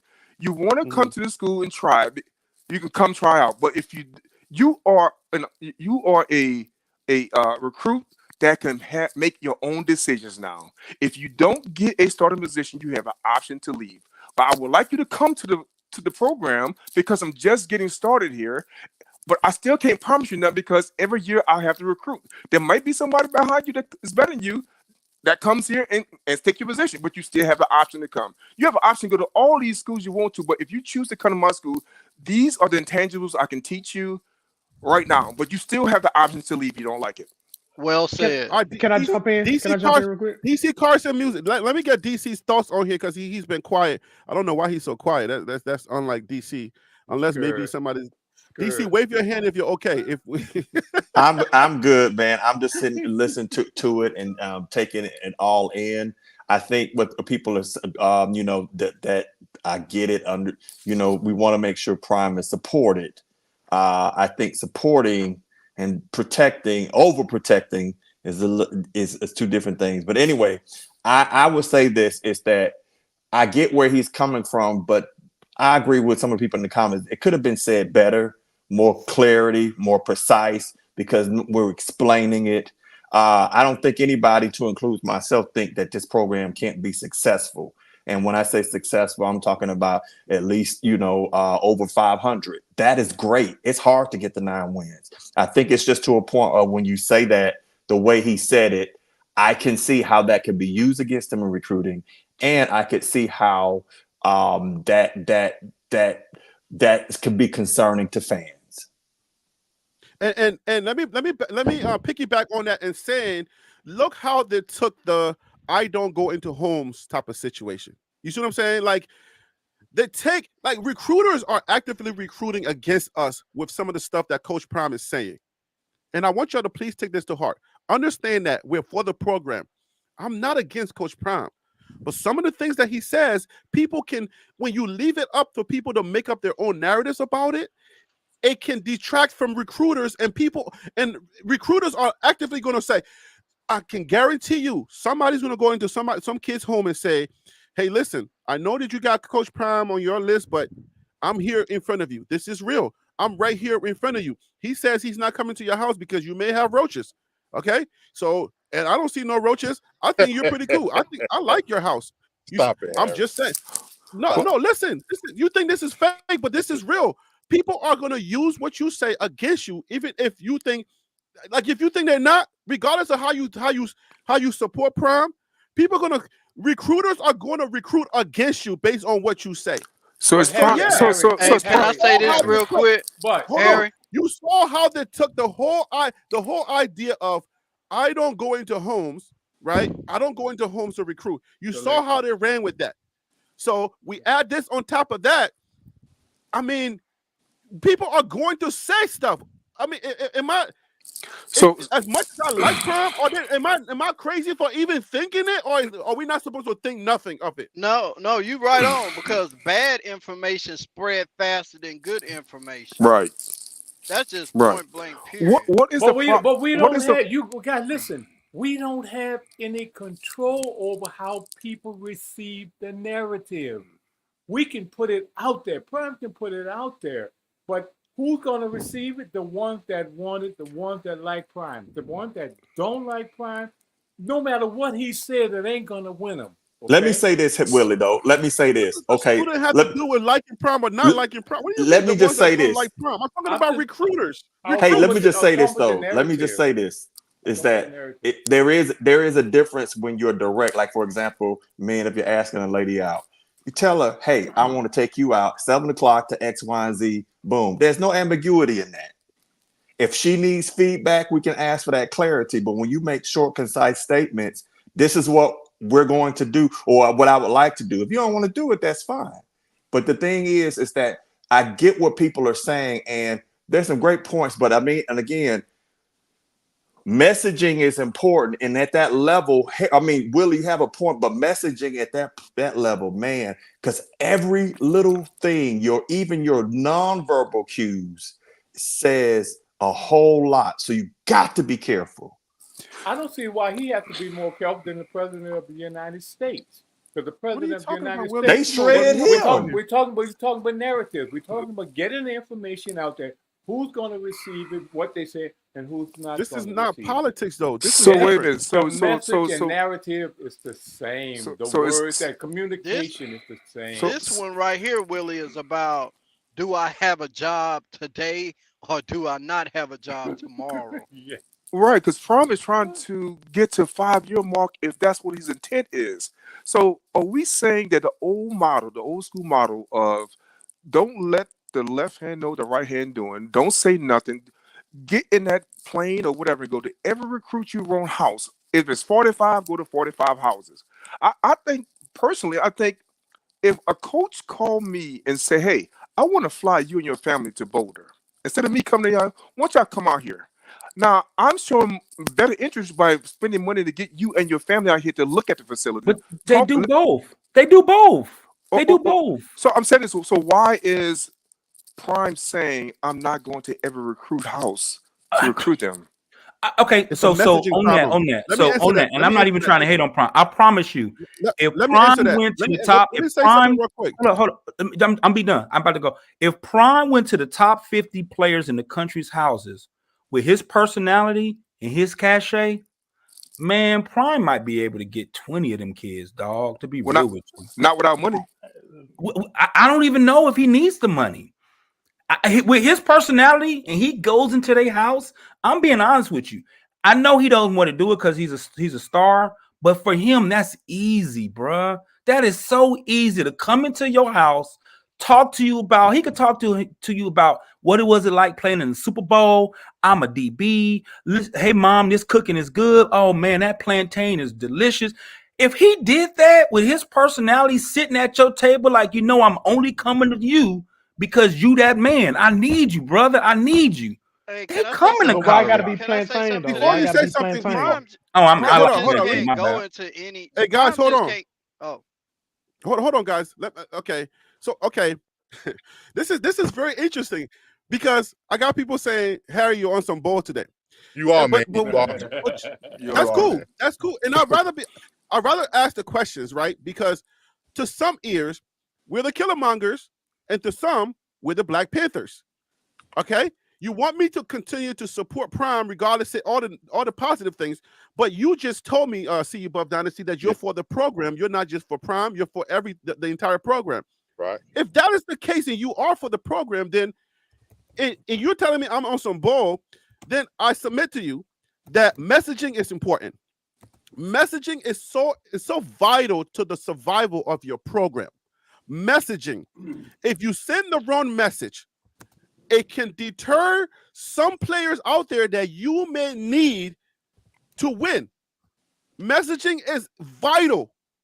So if you leave it up to somebody to determine what it is you're saying, when you say I don't, because you and I, See You Above Dynasty, understand Prime. Yes, we sir. know how Prime does it. But if you don't for 1 second take into consideration that messaging to our ears does not sound the same, then you are just a supporter and you're not thinking about the program as a whole. You're just a supporter of Prime because you're trying to defend Prime and how he is, and I can do that all day. But I'm trying to say, well, let me take off the veil for a second and see how somebody else may have thought about that message for 1 second and see. Let me sit back for a second, stop supporting Prime for a second and say, wait, hold up. I don't visit students. That's the legacy way. And I don't develop students. That's another legacy way. Those two things, how can somebody else take it? But for those of you who are Prime supporters would say, why are you even bringing it up? Nobody should take it out of context because that's not what Prime is saying. Really? Well, I think Prime was putting out what he said. He said, I'm not right now developing players. He's telling everybody, every recruit that's listening to him. I don't think Prime just be talking out of the side of his, his neck. But he's telling them, I am not looking to develop right now. I'm looking to win right now. So that is his messaging. So I don't see how is that a bad thing. It's not a bad thing, but it's a dynasty thing. It's I'm gonna be here for 5 to 10 years, and I need to win, and I need to build a program thing. It's a program thing. How is it? How are you not seeing that, bro? Okay, here's what I see. When he said, I want to win, he's going to attract the players that want to win now. And so that's what he's going to get. And if he attracts those, he gets those, that's what's going to happen. He's going to win now. But the players he needs to win, he can't get them. The players he needs to win, he can't get them. Right, that's what I'm trying to tell you. Because they want money. They want money and a guaranteed spot on the team. But that's okay. I got what you're saying. Going after him, though, right? But if you get him as a recruit, you got him in your system, and you can give him. I can't win with a recruit now. That's what I'm saying. So you can't win with Seaton. You can't win with Seaton. How many seasons we get out there, though? You can't win with you. Wait a minute, hold up. You can't win with Seaton. How many? I'm just saying it. Do we have? I don't know how many did he go after. All of most Seatons are not going to your school. One person at a time. If most Seatons, I'm gonna tell you this: most 5-star recruits are not coming to your school if you don't come to their house. Hey, I got pushback. Shouldn't be asking you. Hold on. Well, that's what I'm saying. Don't bring your ass to see you. Hold on. That's what I'm saying. Hey, hold on. Who was that? Let him get. That was Alfaru. Okay, Alfaru. You. I don't agree with the whole coming to your house thing, though. Alfaru, you wrong on that. Because right now, hold on. Because right now, Coach Prime has a young man from Louisville High School. This is crazy. Here in Texas, and he goes to school with my son. He's a 5+5. He's just like Jordan Seaton. Right. And Prime is hoping to land him, and he's happy. And his whole family happy to be up there in Boulder right now, brother. Thank you. Okay. Let me repeat what I said. I didn't say coming on a visit.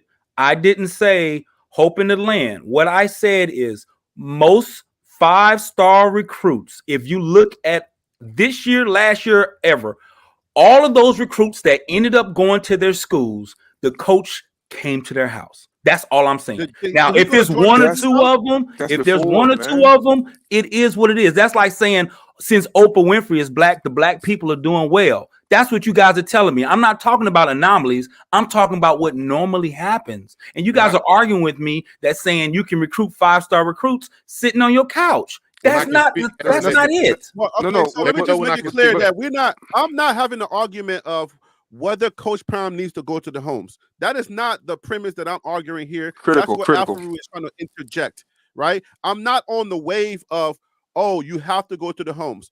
I'm already on record saying I don't mind that approach. That approach is fine with me because he seems to be doing okay with that approach. But I'm saying, and I want to make this clear to everybody listening, and even the recruits that are listening with their parents and everybody listening, messaging has to be controlled. That is what I'm trying to get across from everybody. If we're absolute, right? Just like Willie just said, if we are absolute in the way that we're saying that is how Prime recruits, and that's okay with us, then I'm fine with that. If you're saying that, okay, his message is saying, I'm not developing, and I don't care who don't like it. If we there, okay, then I can accept that and say, then Prime is going to get those ones that hear it the way that they want it, that they need to hear it. If that's where we're at, then I'm like, okay, then nobody argue about development. Y'all need to leave this development talk alone. Don't ever bring it up as a fan base. Don't be two-sided with it. Oh, it's going to take 3 to 5 years for us to develop. Any of you fans that agree with that portion of it, you cannot come back and say we need to develop. It's going to take us time. You can't have it both ways. That's what I'm saying. You're right, but it's 40, 40, 20. 40, 40, 20. He's only developed, only people he has to really develop is the freshmen coming in. And he's going to pick from those who could possibly start. And also who wants to be in Boulder. Do you agree that messaging is a problem? Hey, let me does Prime has a communication problem? Does he have a communication problem? Not does Prime has a communication problem, but do you agree that we need to clean up the messaging because there is pushback from there is some pushback when you don't go into homes, people when you say I don't go into homes, people are going to have shows about it. When you say I don't develop, people are going to have problems, shows about it. People are going to talk about it. These are legacy ways to build championship programs. Do you believe, simply, and I'm just going to ask everybody, do you believe that messaging has to be, there's an issue there with messaging? Can I? Yes or no? I say just go round robin. Just go round robin, Harry. Just everybody get their own little 15, 20 seconds. All right, Phil, this is your question. Just give me a 15-second. Let me know how you feel about that. Messaging. Cool. That is the only thing I'm talking about right now. Messaging needs control. Anything you say can and will be used against you. The less you say, the less they can use against you. Remember, the question is messaging. Remember, guys, I know you like Prime, but the question is messaging. Tim, your thoughts. 15 seconds. I think messages should be directly to the individual you talk. Tim, can you hear me? Oh, I'm saying Tim, not Timmy, but Tim Smith. I'm sorry, I got another Timmy. Okay, my bad. Yeah, we got another Tim in here. Tim Smith. Sorry, Tim Smith. Are you still there? He's probably busy for right now. All right, Willie. Messaging, okay, and how other people perceive what you're saying is the question. What is your thought? Does messaging have to be controlled or it has to be adjusted as CU? What is your thought? 15 seconds. I think it should be controlled, but at the same time, I go back to what I said. People are going to hear what they want to hear. Selective hearing is happening every day in our world. All right, cool. You're on for that. All right, so Timmy, your turn now, Timmy. Yes, I think Prime should stop the broad messaging. He should talk to the individuals of what he wants that individual to know and him to know personally, because everything he says is taken to the fifth power, as you just said. Everybody's going to talk about it. So the messaging should be directed to the individual that he's trying to recruit. Okay. All right, see you, Buff Dynasty. 15 seconds. Messaging only. That's all we're talking about. Yes. Listen, I'm fine with the way he's doing it. You can throw it out broad, because one thing about a message, it's going to fall on the ears of the person that it needs to. Okay, that's a good point. All right, DC, messaging. What are your thoughts? I just need to clean it up. Some refinement that can be doing to be able to stay on topic, stay on messaging, and probably not steer off the left and right. Teleprompter it if you got to. Okay. Okay. So everybody on this, that's where I was at. I was at with it. Okay. We got to stop pinning your supporters against each other. This is not about Prime and whether Prime is going to win or lose, because I know some of y'all are sneaky. Y'all going to come back and y'all going to forget everything we said prior to anything else. If we have a critical conversation, y'all going to come back and be like, see, I told y'all. You told me what? You know what I'm saying? Like, you told me what? Harry, I got a question for you, though. Yeah. Earlier you said that Prime is what I don't want to get you incorrect, but I know we was talking about be Prime. very careful because I listen. Yeah. He shouldn't be held accountable. I mean, something like you don't care if it's first year or not. We can't be critical of him. I want you to. Can you talk to me more about that? Why must he be so be criticized? Because you were getting off a message. Because people duck. Willie does this very well. People like on this panel, right? You will be saying one thing and you're trying to answer, or you're trying to have a conversation specifically about one thing. I was trying to have a messaging conversation, and then you said, this is Prime's first year. Let's give the guy some chance, right? That his first year has nothing to do with messaging. Every coach has a first year. So that's what I was saying. When you start going into, when we're talking about something very specific and we're trying to get to a point, and then people go in, and then people like Willie or other people that just love Prime no matter what, but give the guy a chance. This is his first year. He needs time to develop. That has nothing to do with the overall context of the question that we were trying to answer. That's why I said. I'm sorry. So real quick. So do you believe the we here messaging at the very end before we even play the game was bad? What? You're trying to draw me into something that I'm not trying to. This DC, I do. I agree. Hey, Harry. I think that was not the way to go down. I think it should have been to a point so we're DC's coming not in to winning I just football. Want you to know. Okay. DC's not answering for me. This is what happens in the conversation on the panel. I got it. Somebody will jump in there. They'll give their opinion, and then you try to associate it with what I'm saying. No, I'm using it's Harry. I'm just using the AI DC voice. That's Harry's tricking y'all. Harry don't like That's not me. That is not me. Okay. What was your question to me? My question was for you and you alone. You think the messaging at the very beginning, before he played a game, before he really assembled a team, we here was bad for the team itself, putting out to the world. And every coach does that. Every coach, no, that was not. We here, we coming. No, that right there. Yeah, I thought that was excellent. You said, but people are criticizing them for that now. You said you talked about being critical. Okay, I see what you're doing. You're doing. You're doing that thing that I don't like about certain fans. You don't do that. Oh man, what I'm gonna do? I just asked a question, bro. I'm about to tell you. I'm about to tell you what it is that you're doing. You see what I'm saying? Like you're going tit for tat, and tit for tat doesn't work with me. Oh, okay. Right. You want me to explain? Go ahead, bro. I don't know the tit for tat, but I don't stand with the tit for tat. I'm asking a straightforward question. Now you're saying, okay, what about this message? What about that message? Isn't that what you're doing? You said messaging and being critical. I was trying to glue them together. Right, but now what you're doing is going tit for tat. Tit for tat would be, hey, what about this message? What about what he says here? That's what you're doing. Okay, one question. Okay. Tell me if that's not what you're doing. I don't know. Let me go next. I was doing.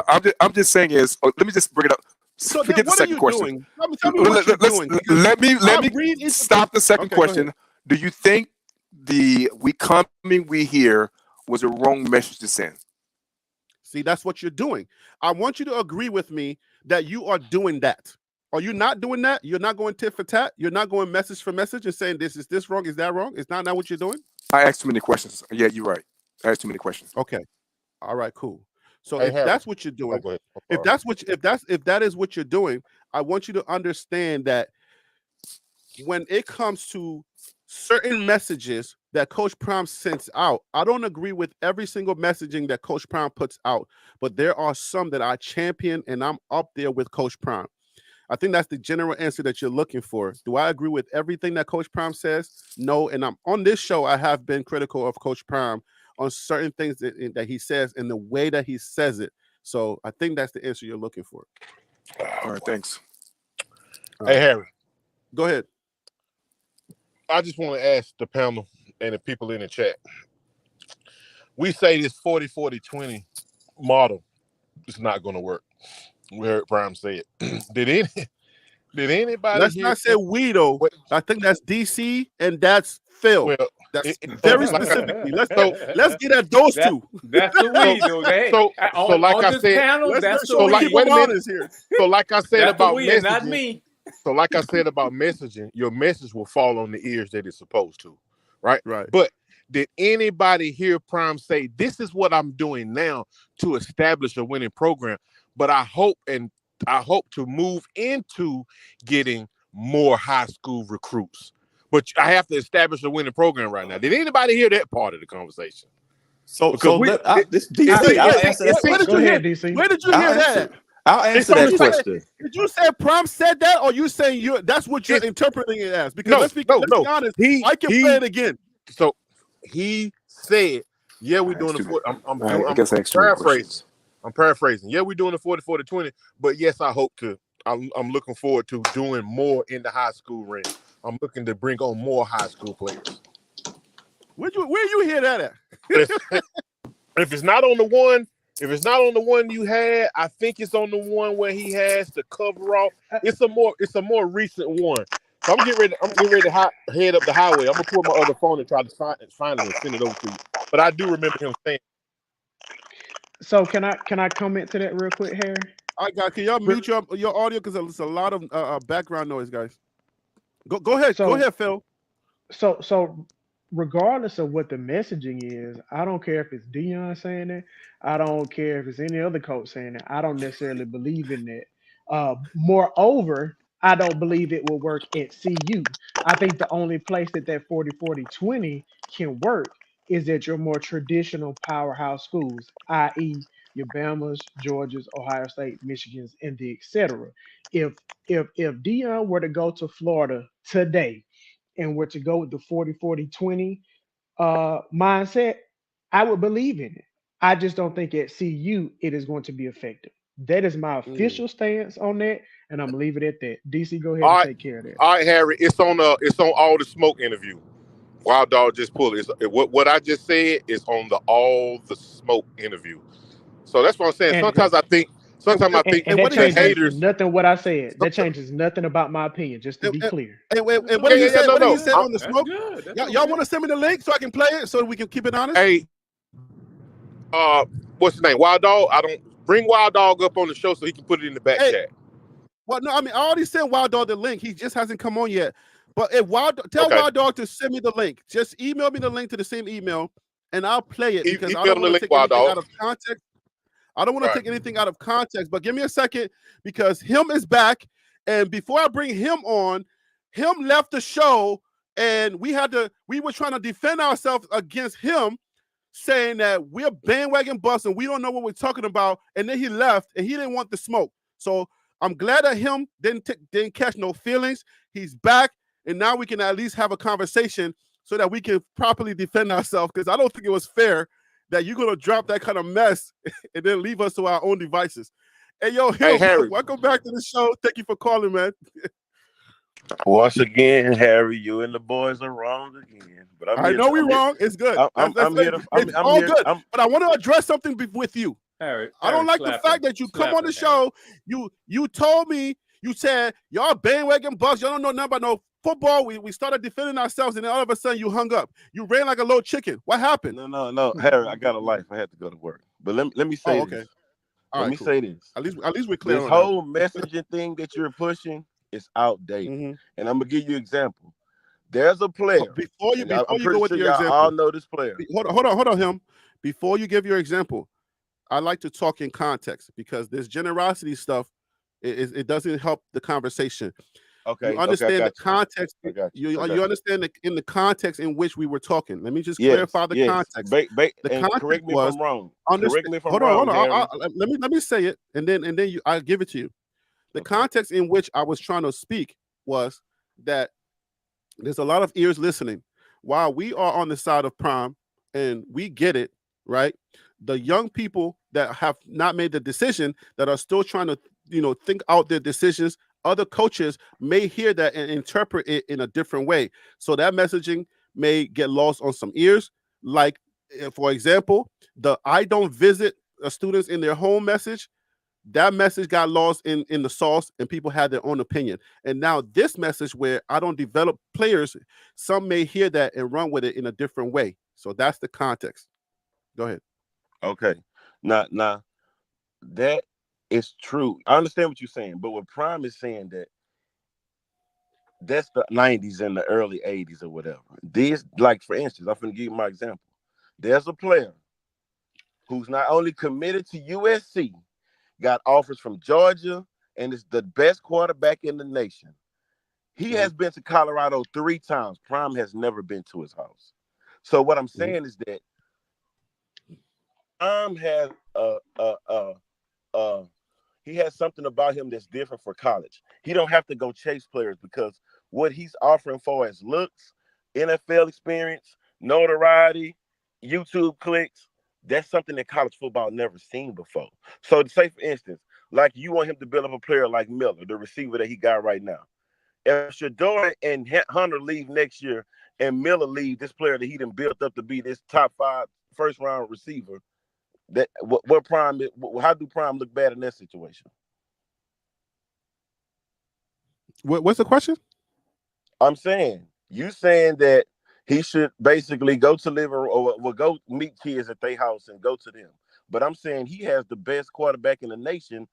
Mad this weekend that he can't. So you're speaking to Alfaru. You're not talking to what I just said. You're speaking to Alfaru. No. I was arguing the. Alfaru was arguing that. Did you hear the Miller part though? Did you hear the Miller part? Because what I'm saying is Alfaru was arguing that Coach Prime should go to visit homes. I said no. Specifically said I'm not arguing that point. I'm saying he recruited Miller. He raising him. He building him up. Now, if Shador and Travis leave next year and Miller jump in the portal, what does he get out of building this great receiver up just to leave? Which part are you arguing? Because I'm not sure where you're on. I think you're missing. Going to the living room part is dead. That's overrated. And that's what I just explained to you. That was Alfaru. Alfaru's message was Coach Prime needs to go visit people. Needs to visit houses. And I said that's not my argument. I'm not arguing on that standpoint. I'm not with that. I'm good with Prime not visiting homes. I'm good with that. If that's what he doesn't do, then that's fine. I try to articulate just so you can understand. Like I'm on the messaging has to get cleaned up. That's what I was trying to say. The messaging got to get cleaned up because the ears that are listening, if there's any way that somebody's going to misinterpret what is being said as negative, because we still have people who are legacy. Like, okay, remember your indictment of us that you do this. You're from wherever you're from, and y'all about football and all of this stuff, right? Yeah, but when I said that, I meant y'all just started following Prime at Colorado. Y'all don't know nothing. But check this out. No. Let me not hold on, DC. No. But that part is 1,000% incorrect. So just so you know that. But so anyway, you was following them at Jackson State? Yeah, we are Prime. BWB means that we are for Prime. We've been know following him from high school. You know who Shane Hooks is? Shane Hollywood Hooks? Yes, he just put out a video. Like, yeah, we know Shane Hooks. Okay, the Prime built him up, and he jumped in the portal and went to Ole Miss. See, now you're changing the conversation, but you remember now. He went in the portal when you didn't apologize. I just said I know Shane Hooks. You were trying to say that I didn't know Shane Hooks, and I said yes, so you should say I'm sorry. What I'm saying is that you said my bad. No, you didn't. The messaging that you're saying he needs to clean up, he don't need to clean it up because he's saying what he already experienced. He built players up like that's Dylan good. Edwards. Now we can have that conversation. Not like Dylan Edwards. He built players like Dylan Edwards up just for them to leave. Why put out perfect messaging if a player just going to use you for notoriety and leave you? Okay, let me tell you why. This is the reason why. Okay, and then I'll let DC speak. The reason why is because you are a head coach. You're a head coach at a D1 school. Your messaging can affect your recruiting down the line. Somebody's thinking, somebody's always listening. All right. When people in the media take your messaging and they spin it and they give it another thing, they spend time on it, what shows where the national media picks it up. Oh, Coach Prime is not going into homes. Coach Prime, and everybody has an opinion. That works against you, not for you. So specifically, if you take that messaging and you flip it and you clean it up and you put it in a way where it's more diplomatic and it doesn't give anybody any chance to say either left or right or anything like that, right? If you do that, then they don't have no chance to change your message in the media, and then it can work against you. That's the whole point. Messaging when you are a head coach has to be consistent across the board where nobody can use it against you. That's not the when point. You coach Prime. Not when you coach Prime, though. That's what. All right, then you got to take the good and the bad with it. When kids don't want to come here, but what you're leaving everybody out is Coach Prime has more things to offer than messaging like other coaches have. That's what you're leaving out. You understand what I'm saying? He got T.O. in the building this week, an NFL player that players want to look up, and he got Warren Sapp coming in. You got Lil Wayne. You can come in the locker room, talk to Lil Wayne. You're like, it's stuff that players that's never going to see people in their life. Prime got there for you and see you. So that messaging right there is bigger than going and recruiting and doing all that extra shit. Well, I'm sorry to say shit, but that some messaging is actions speak louder than words. What? Correct me if I'm wrong. Wasn't Colorado some of the most watched games last year? Period. Does that equal wins? I want to know. No. I'm not talking. No. I'm not talking wins. I'm talking for the player to get his name out. You're doing that thing again. Family You're doing that thing where we move the conversation away from. Wait. Let me finish, Harry. Let me finish this. I'm saying because y'all still living in the win now and the traditional recruiting and build. No, it's NRL. Back then, players couldn't even sign an autograph without getting in trouble. So nowadays, you have to understand this man is not only a coach, but he's putting your child in position to be successful financially if he don't work in football. You understand what I'm saying? That's the point where even the quarterback that I was talking about, Dad came out and said, man, these coaches from other schools making it seem like Prime just a horrible program and this and that. But at the same time, the thing has changed. It's different now.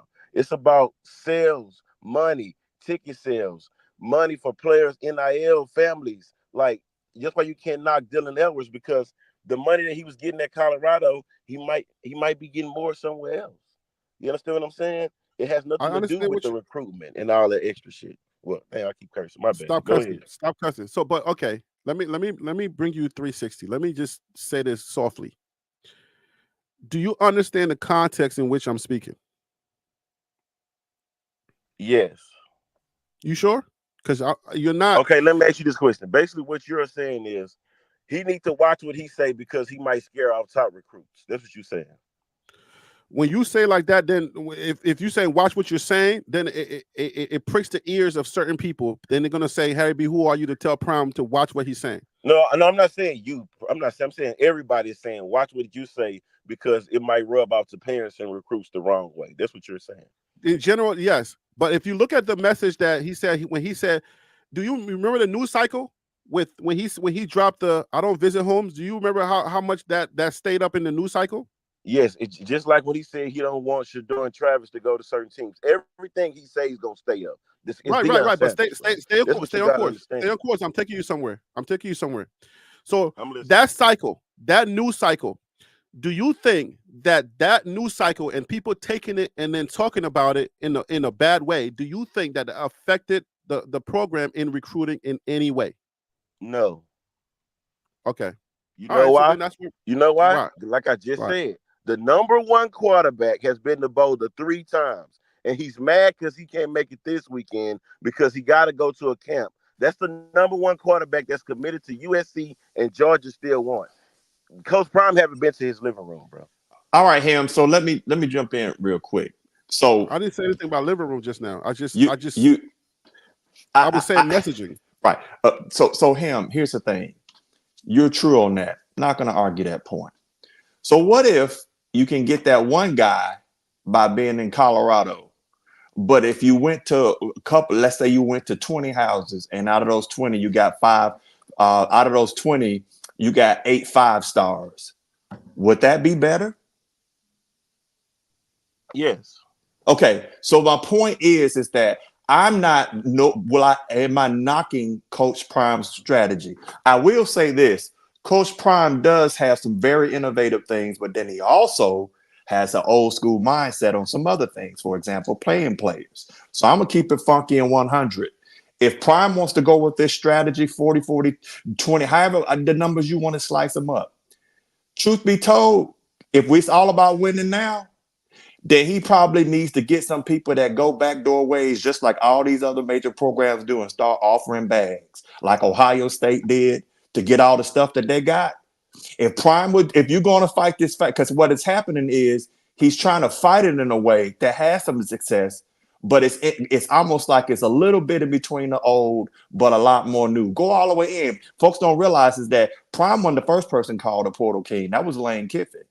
The bottom line I'm going to say is if that's what Colorado wants to do and win, you're going to have to do what some of these other people are doing, where they snatch, because, I mean, you don't snatch Caleb Downs out of Alabama to Ohio State unless somebody offered a bag and unless somebody tampered. That's going on. So at the end of the day is that, so as you being a football fan like I am, then you need to go all the way and commit. They got to go all the way and commit to it. Yeah, we can get all to these all little backdoor rabbit trails that we're doing. But at the end of the day, in order for them to get up here and dominate, which is a word he used, dominate, not be competitive, not win, dominate.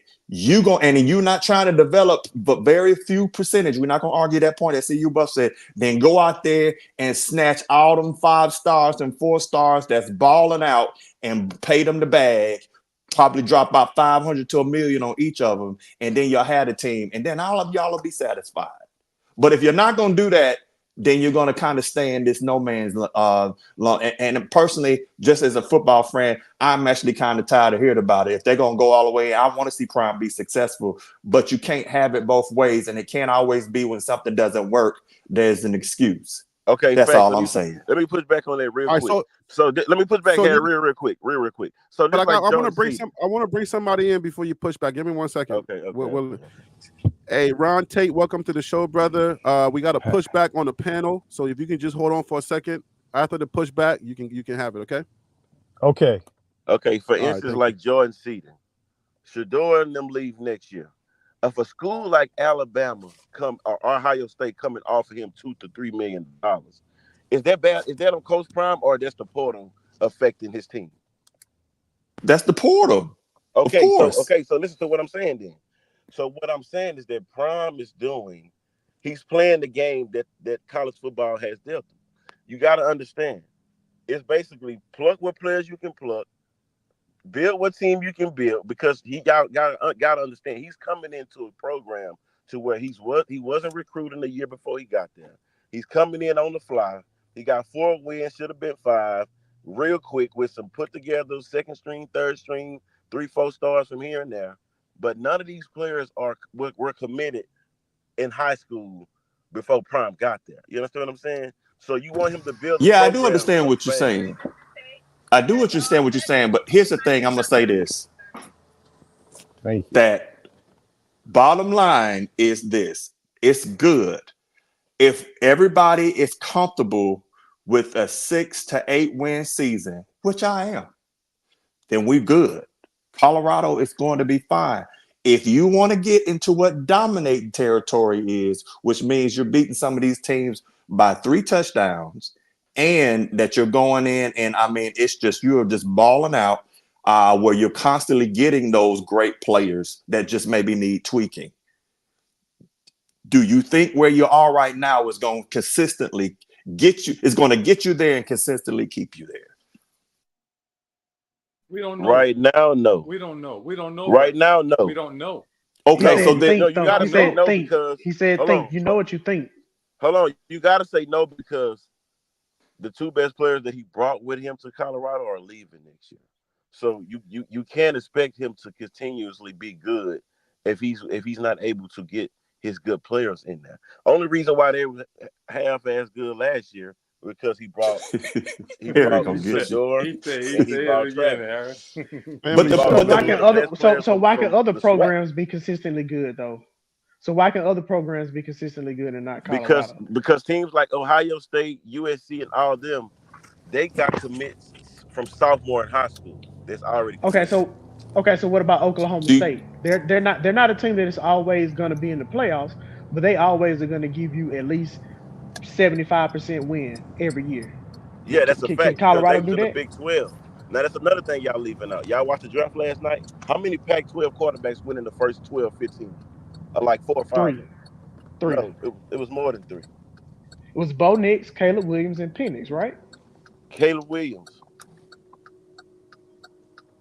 That was Pac-12. Penix Pac-12, Bo Nix is Pac-12. So that was 3. Caleb Williams, Bo Nix, and Michael Penix Jr. Right? It was just 3. That's 3. That's what I'm saying. Okay, yeah. Drake May from North Carolina. You're right. But what I'm saying is that those 3 were in the Pac-12 where Prime his first season was last year. Like the Pac-12, you can say the Pac-12 was stronger than the SEC last year. You can say that. You can say that, but the point being, I think the thing is, and I know you're in the drive-through trying to pick. He's been waiting. Ron Tate's been waiting. Y'all are hugging up the microphone. Yes. So let me get My Ron bad. Tate in here. Yeah, go ahead. Yes. Go ahead. I don't want to be doing my other guests that just kind of patiently waiting. We can hug up. All right, Ron Tate, man, get in here with the conversation, man. What you got to add to this conversation? And then I got to bring somebody on so nobody jump the mic. Go ahead, Ron Tate. Step back, DC. Watch out. Get out of the way. Get out of the way. Here we go. Listen. In regards this is another Willie on crack.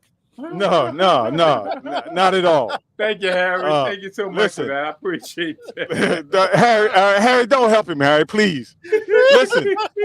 Listen, guys.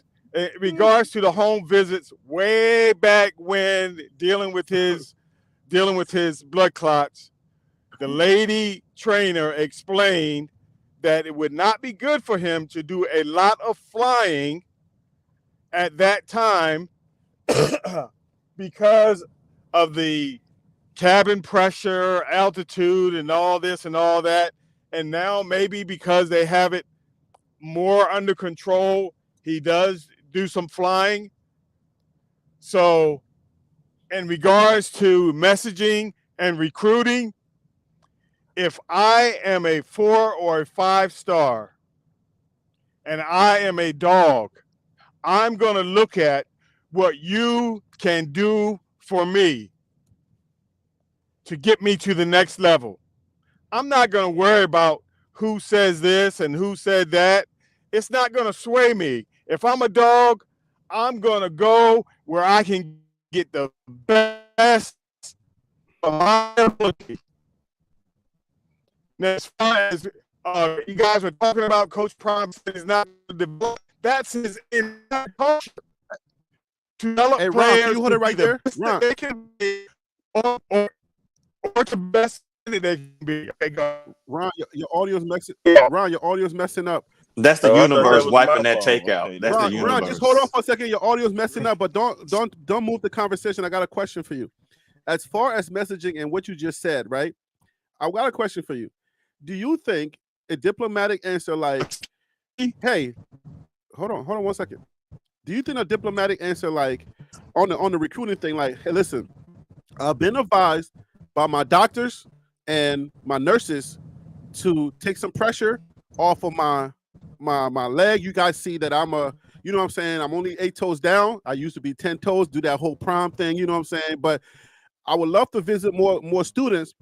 But at this point, because of my health, I'm taking a step back and I'm bringing them over here so that they can enjoy the scenery that I got over here." What's wrong with that?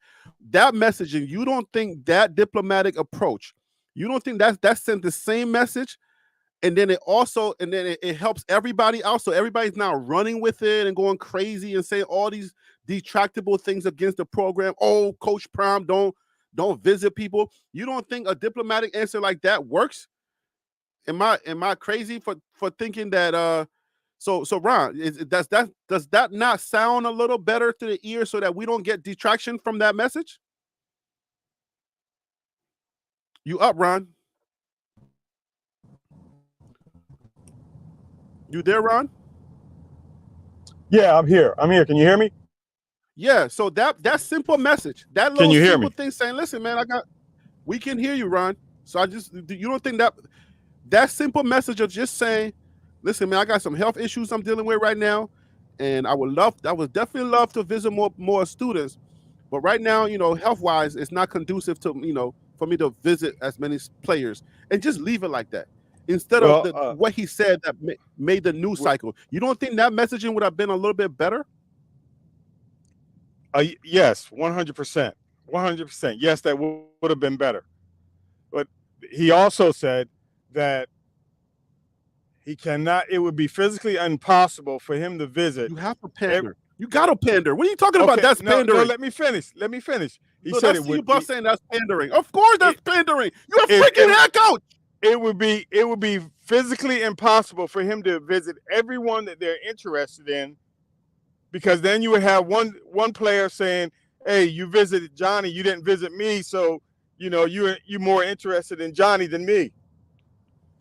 I'm with you. I'm not arguing that he shouldn't visit, but I'm just saying the messaging part. So he made the choice to do it the way he's doing it, and so okay, you have, again, I'm saying this, you have a player, you look at what that program can do for you. If I get there with Coach Prime and I get under the tutelage of Warren Sapp, or if I get under the tutelage of Shermer, or if I get under the tutelage of Steven, we get it.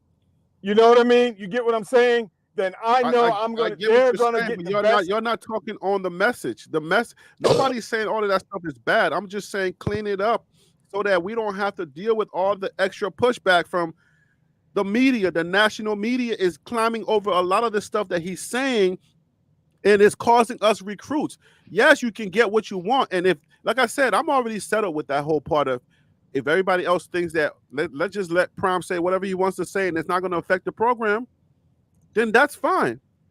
But I mean, you got to agree that, man, there's a different way of saying that so that it works for everybody. And CU Buff Dynasty, yes, head coaches have to pander. That's their job.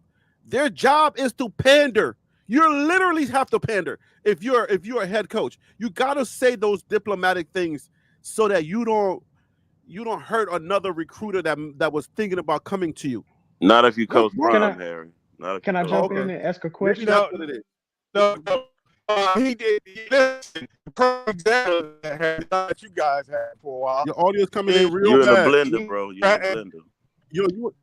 And Ron, if you can hear us, you are in a really bad space with the audio, bro. But Harry, what you're saying is for this day and era, that's not. Coach Prime is something different. College sports has never seen and will never see. The man got his own shoe for his own team. How many college coaches got their own shoe for their own team? Not many. But that doesn't equate to wins. That doesn't equate to wins. That doesn't matter. At the same time? Isn't it okay for him to have his own shoe, but still be a little bit more diplomatic? I mean, if you hurt, look, he was hurt. He has a legit, 1,000% legit reason to use. Like, bruh, I ain't visiting nobody because you see that I'm only a couple of toes. You know what I'm saying? I only got a couple of toes. So, but I mean, that's a legit excuse to cover up what he really wanted to say. And you still thinking like that's like that is Prime. So yeah, let Prime. He's different. He got his own shoe. Okay, he got his own shoe. Because you got to understand, Harry. These players nowadays, I see what you're saying. You're right, but it's not the same no more. A lot of these players are playing for clicks and to be seen and for people to know their Instagram name on the back of their jersey. Like a lot of them are playing for that these days. Only Alabama and Michigan, Ohio State got players that really want to win a natty. Most of these players are playing for money. They don't really care about what you're right, but the tradition is over with. Like that's over with, man. It's gone. It's over. So then why is every coach not using that? Reggie Bush just got his Heisman back for taking money. Late Lassick, late Lassick. I'm dyslexic. Nate Lassick, you've been waiting in the green room. Thank you for being so patient. I appreciate you. Thank you for calling. Are you a first timer, or have we talked before? It's been you've been waiting forever, so you probably on mute. Nate, are you there? All right, Nate. Whenever you hear my voice and you come back on, just come on. Hey, Coach can I say Mike, something real quick? Harry? Yeah, 1 second. Let me bring on Coach Mike Lowry, and then you can take it. And then he'll take it from Mike Larry. Coach Mike Lowry, the Oracle Y'all hear stretch me? is back. Yo, what's Yo, up, Oh my Mike? God. Yo, when Coach bad Mike boy coming Lowry out? was ducking the goes in- smoke he was ducking the Oh TLC my smoke God. forever. He's There back goes the again. neighborhood. Coach Mike Lowry, how you doing, brother? Blessings, man. Blessings, man. Hey, Willie said there goes the neighborhood. Willie's hating, man. You got words for Willie? I'm with Willie. He would go with a bunch of. Oh my! I ain't gonna say that. I love Coach Lowry. Hey, y'all men, we gonna deal with it. Y'all gonna have to deal Come with on this. with it. Hey, listen. Come Mike on with it, Lowry is Street. here. Mike Lowry's in the Listen. building, and I'm gonna allow him to speak right after Tim. Tim go, and then Mike Lowry go. Oh no, I was just gonna say real quick, man. If Coach Prime come out and just say, hey, I prefer for kids to come see me versus me coming to see them, because here are the reasons why. If I do come and see you, if I do visit your home, I'm gonna have everybody in the district at your house outside. So it causes a big issue where you have to get law enforcement and fire departments and stuff involved. He just can't move like that because of his celebrity status. Number one, but coming out and saying that, it sounds good to us. That's what we would like for. Yeah, we like the firebrand coach. Say that we love because it. also it keeps CU relevant. It keeps everybody speculating and talking about the issue, so it continues to be a revolving cycle of to keep them relevant. They don't need anything to keep them relevant. They're the most relevant thing in the world right now. Come on, dude. You don't have to come out with no dossier about what's going on with his health and all this for them to stay relevant. They're relevant. They're going to continue to be. Not have a And it witness doesn't stand equal and then wins. come back with that And it same doesn't. energy. Thank you. It doesn't. They equal went. wins. They That's went. all that They matters. went 4-8. We're talking about a 4-8 team, and they are still the most relevant team in college football. 4-8. What are you talking about, man? That's a fact. I mean, there's no.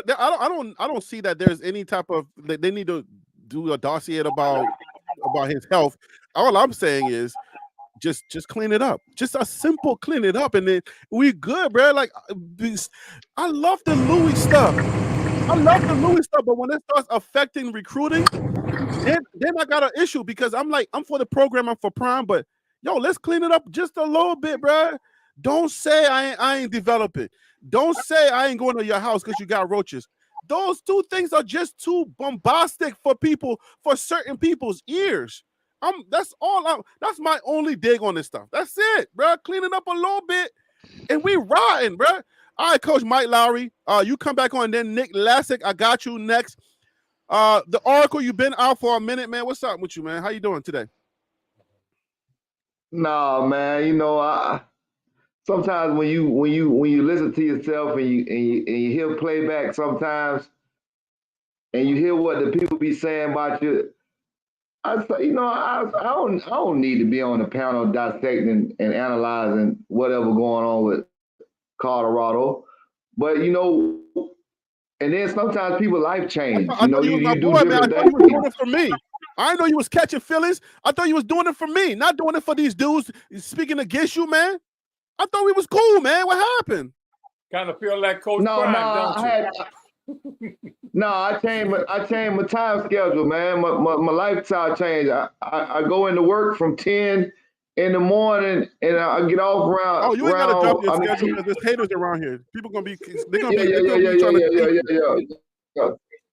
Yeah, so and when I get home, man, I be tired, man. I don't be having no time for all that riffraff. You know what I mean?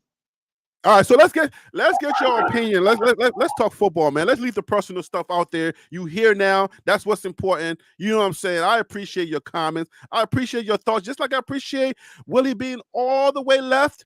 I can appreciate you being centric. So what's your thoughts on this whole idea of just simply cleaning up the message? Has nothing to do with whether Coach Prime wants to decide to go to homes or not. But if we can say how this home visit thing can work, or hey, how you develop players, if you can clean that up a little bit, is something wrong with me saying that? Nah, man. You know, sometimes in life, you have to be able to wear different coats. Mm-hmm. You know, you just can't wear the same coat every time someone see you out. It's gonna be raining some days.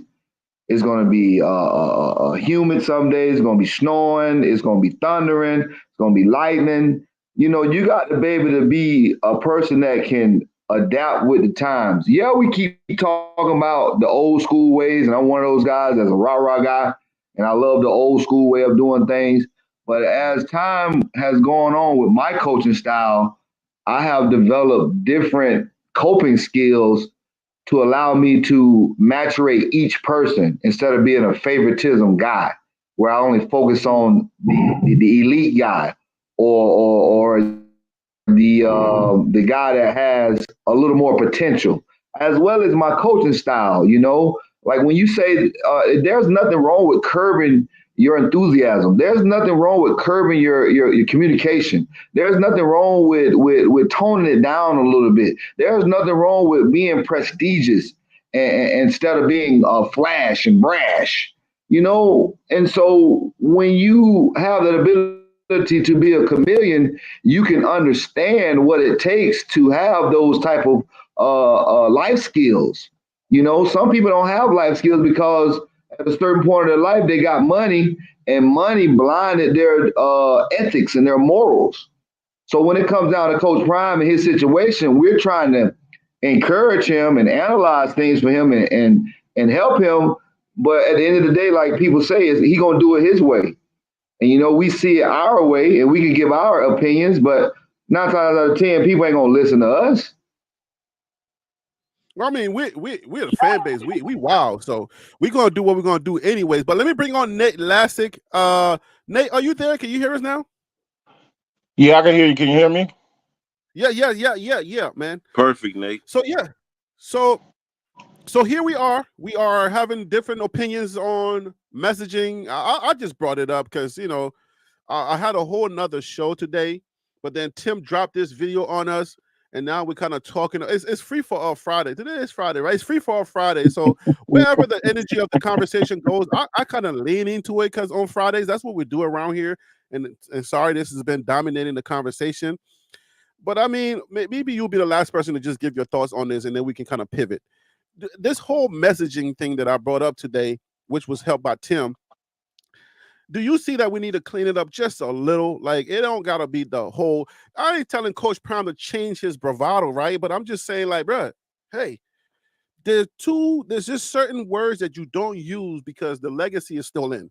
Until the transfer portal becomes the NFL, until we become a fully NFL team where nobody cares no more, we still got to be careful what we say. What is your thoughts on that, please? Man, you know, it's always good. You get more. Well, they said that you get more bees with honey. Mm-hmm. So there's nothing wrong with what you're saying. What you're saying is absolutely correct. But also, people still going to interpret how they want to interpret. So say he said something wrong with his leg, they be like, oh, now, like the guy said, oh, now he's pandering. Oh, he's using his legs for an excuse. You know what I mean? Would it be better? Of course it would be better. But I mean, even the Roach's comments, I don't think he said people got roaches in their house. He was saying people don't want you to come to their house because they may have roaches and things of that, because he's familiar with that, you know. But it's always better to, you know, to try to come, you know, with a more politically correct way. But being that he is different and he's Prime, they're gonna find a way to dissect anything he said. He could come in and say, oh, he even say Jesus or whatever. They be like, oh, you're a hypocrite. I mean, they say something about it. They're talking about his kids now on Whitlock. There you go. 100%. It's like, right. You know what I mean? So I mean, so no matter what he says, it's not. They're gonna take it out of context. They're anyway. gonna find a way to try to hammer at it, man. It's just Y'all is what talking it about is, the man. man who But the told the question team. wasn't about us. The The message, question was the message was directed. Yeah, we would. you got to do His something with your audio, his bro. audio is fading, but the messaging was about recruits. Can you I hear was me? trying to. Yeah, Right. go ahead. Finish that thought. Finish that thought. I understand what you're saying about recruits, but honestly, I don't see it affecting the recruits because, like the hold on, like let me finish. Tim finish his thought, and then you can get it Okay. back, Nate. Go ahead, Tim. No, I was just gonna say to Nate, the messaging. I heard you brought up about no matter what Coach Prime say, it's gonna be taken out of context. People gonna run with it, but that little part right there in his messaging, as a young kid looking at that, you don't think that's gonna have any effect on him recruiting? The reason why I don't is because, like the gentleman said before, and I didn't get his whole name, but look what Prime is bringing. You got an opportunity to go and be coached by players who not only have Hall of Fame jackets, who've been in the NFL. What best way to go is from people who's already been there. So yeah, like they may hear some things, but that all goes out the window because what's their goal? Their goal is to get to the league. So that trumps everything. If their goal is to get to the league, like they say, if they dogs and they want to get to the league, you want to go somewhere where someone's already been there and done that. Okay, it's really that so simple. with somebody that's been there and already done that, I understand that part. They have been there and done that. You're trying to get to where they are. So therefore, if I bring in 5 stars or 4, I ain't gonna need to use 5 stars. I'm gonna use 4 stars because they got potential to. They right there at the tip, the tipping bird of being a 5-star. But what I'm saying is, if they not being able to be developed, here comes year 2, and they jump. Do you feel like we're losing key pieces, or we're not losing key pieces? We got to understand right now, you have the portal. So there's really no loyalty. He can come and develop a player, and they can do what? What you just said. They can jump. That's true. So I mean, you're in a, like they said, you're in between a rock and a hard place, right? He has to win now, and he also has to develop players. So he's saying right now he has a few players that he's developing, but he can't bank everything on the old way and get players, freshmen, and bring them all the way up. And he don't even have the time to spend 5 years to build a program like that. He's gonna have to get the money. He's gonna have to pull those players in, and also have some of them 5 stars. So the 40-40-20. Well, I mean, what are you better gonna when do you now? say it. It sounds better when you say it. But it's true. That's all we've been saying. The way you said it sound way better than I ain't trying to develop no players right now. I'm just saying, like, there's something No, about you got to the listen way to you his whole message. If you listen to his whole message, he basically I said didn't that. listen to your whole. I didn't have to hear everything you said for me to just know that little piece right there just sounded way better. Like, I'm trying to tell you, like, messaging matters, bro. Like, when you just say, look. No, I agree. I agree. Harry, Yo, Harry, everybody agrees to that, Harry. Everybody agrees what you're saying. Harry, I've I got a question, never though. said I this got a before, question. Harry, but then now I think you're on one now, because that's all we've been saying. I got a question. Do anybody remember the championships that teams won one year, or do they remember teams that won multiple years? I just want to know that. How many people hang their hat on the Washington Redskins of 1991 when they won the Super Bowl versus the New England Patriots that won 7 championship rings? Can y'all explain that to me? I can give you one. It depends if you're from that place, because I remember the Redskins because that's my team. So I But remember. I can give you one. I definitely got to remember it. And they benefit from the transport portal. LSU, Joe Burrow. People remember that team. That was the last championship they won in almost 20 years. Go Tigers. I mean, that's what I'm getting to. See, if it works and you win, it's good. If you foreignating teams, people leaving, it's bad. Like Lincoln Riley not only left his school, he brought the Heisman winning quarterback from Oklahoma to USC. Hold up, is that him talking? That's big him talking. Say that again. You just said so. It's bad if you 4-8 and people it's are bad leaving. if you're winning. I mean, if you're losing, 4-8 your players leaving. But if you winning the Heisman like Caleb Williams or Joe Burrow winning the championship and the Heisman, it ain't so bad then. You feel me? So that's the thing. Yeah, that means you got dealt. And they still didn't win the chip. But not only that mean you got, that means, and I'm gonna be a little racist here, but when a white boy grabs the best player from one team and goes and get him a Heisman at USC, he's the number one pick. Nobody have a problem with it. But when Deion go get Travis Hunter, right there. But when he flipped Travis Hunter from Florida State, you got Nick Saban coming out saying he gave him $1 million. You see what I'm saying? But can we admit though there was a rumor that either Barstool or Bleacher Report gave him $1 million. There was a rumor that came out about that. Is that fair? They did. Okay, then. So that's all he's speaking on. Cool. No, but what I'm saying is that Nick Saban is saying that like Deion Sanders gave him $1 million. The issue wasn't that he went to go play with Deion Sanders, is that he felt like he went to go play with lesser competition. That's what it boils down to. It ain't about race. It's about that he went to lesser competition. But at the same time, hold on, let me finish real quick. If Travis Hunter would have went to Georgia Southern or went to Liberty or somewhere like that, I feel like he would have said the same thing.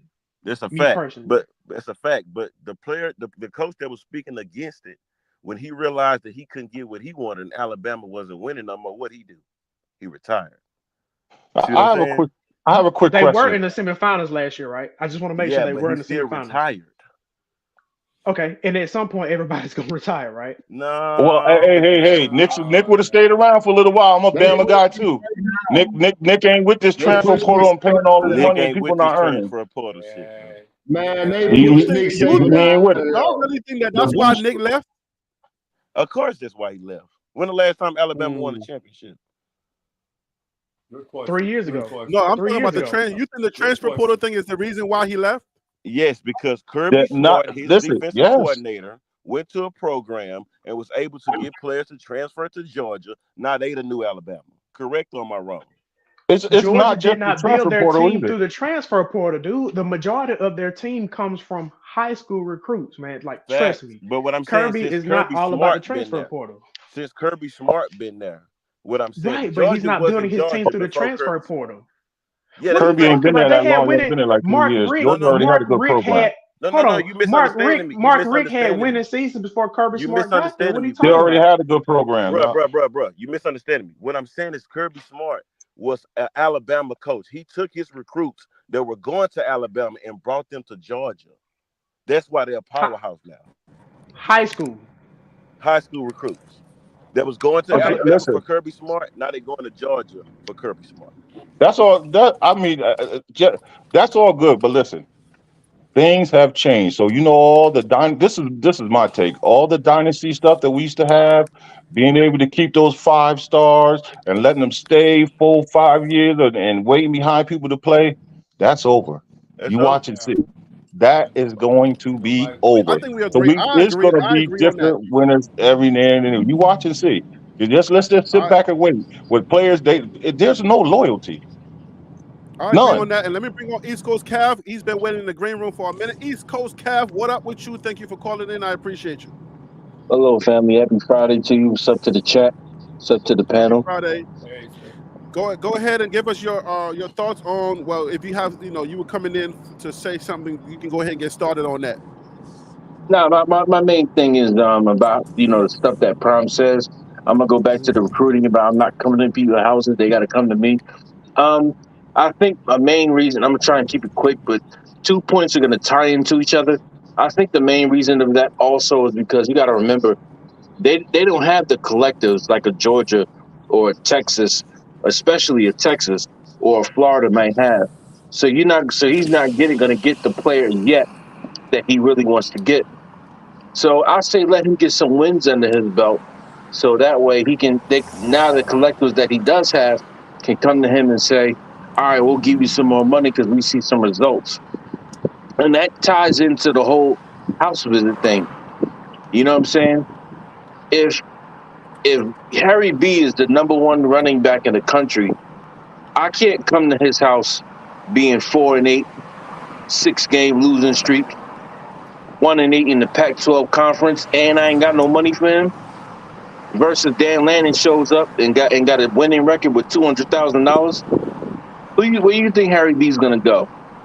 So what I'm saying is let Prime get some wins into him, and that will tie the whole thing in with the more collective money coming in and more of the best recruits coming in to his program. That's the main point that I wanted to make. But I do feel like bank, tank a little bank. Right. You already said it. There you go. You know, it's the truth. You know what I'm saying? He don't have those collectives yet. You know what I'm saying? They don't have the type of money that Texas, Georgia, Alabama, and all these other colleges have. He don't have it yet. Where are we going to be at if this season doesn't turn out to be a winning season? Then I don't see that. Where are we going to be at? Like I'm just saying, just hyperbole or hypothetically. I see what you're saying. You're saying if. Right. If it doesn't happen, then where does that conversation go? Where do we take that conversation? What's the next step in that conversation?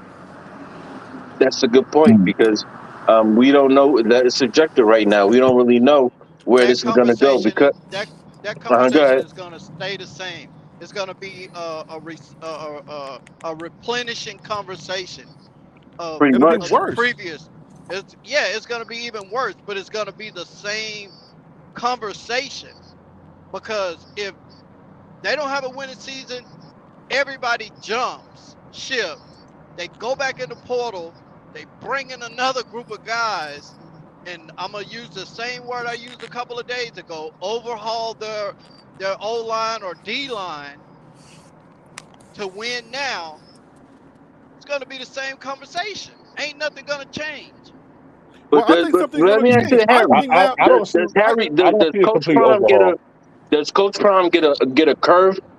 And that's what I'm trying to understand because we can't say, okay, he's not doing this. I mean, this is what people are saying. He's not, he's only 1 year into this program. And of course, everybody already is thrown in the towel. So all I'm saying is, does he get a curve like Nick Saban did, like Kirby Smart did, and these other coaches? Most of these winning programs have taken 3 years. Dominate. That's true too. Why. But most of those programs that actually turned around, it took about 3 years. So I said that on the last show. No, I got you. But what I'm saying is, I'm trying to judge them off a 3-year scale. But when I have people that I listen to saying, "Oh, they're gonna go undefeated next year," I'm like, "Come on, man. That's not how that happens. If it does, cool. That's great. If I'm wrong, I'll admit it. But I'm just looking at it from the standpoint, it normally takes about 3 solid years to truly build a program. So that's why I'm having a wait and see approach more than saying, oh, they finna dominate. They're gonna go, 11-1 next year. I don't think that's gonna happen, and that should be okay to say that too.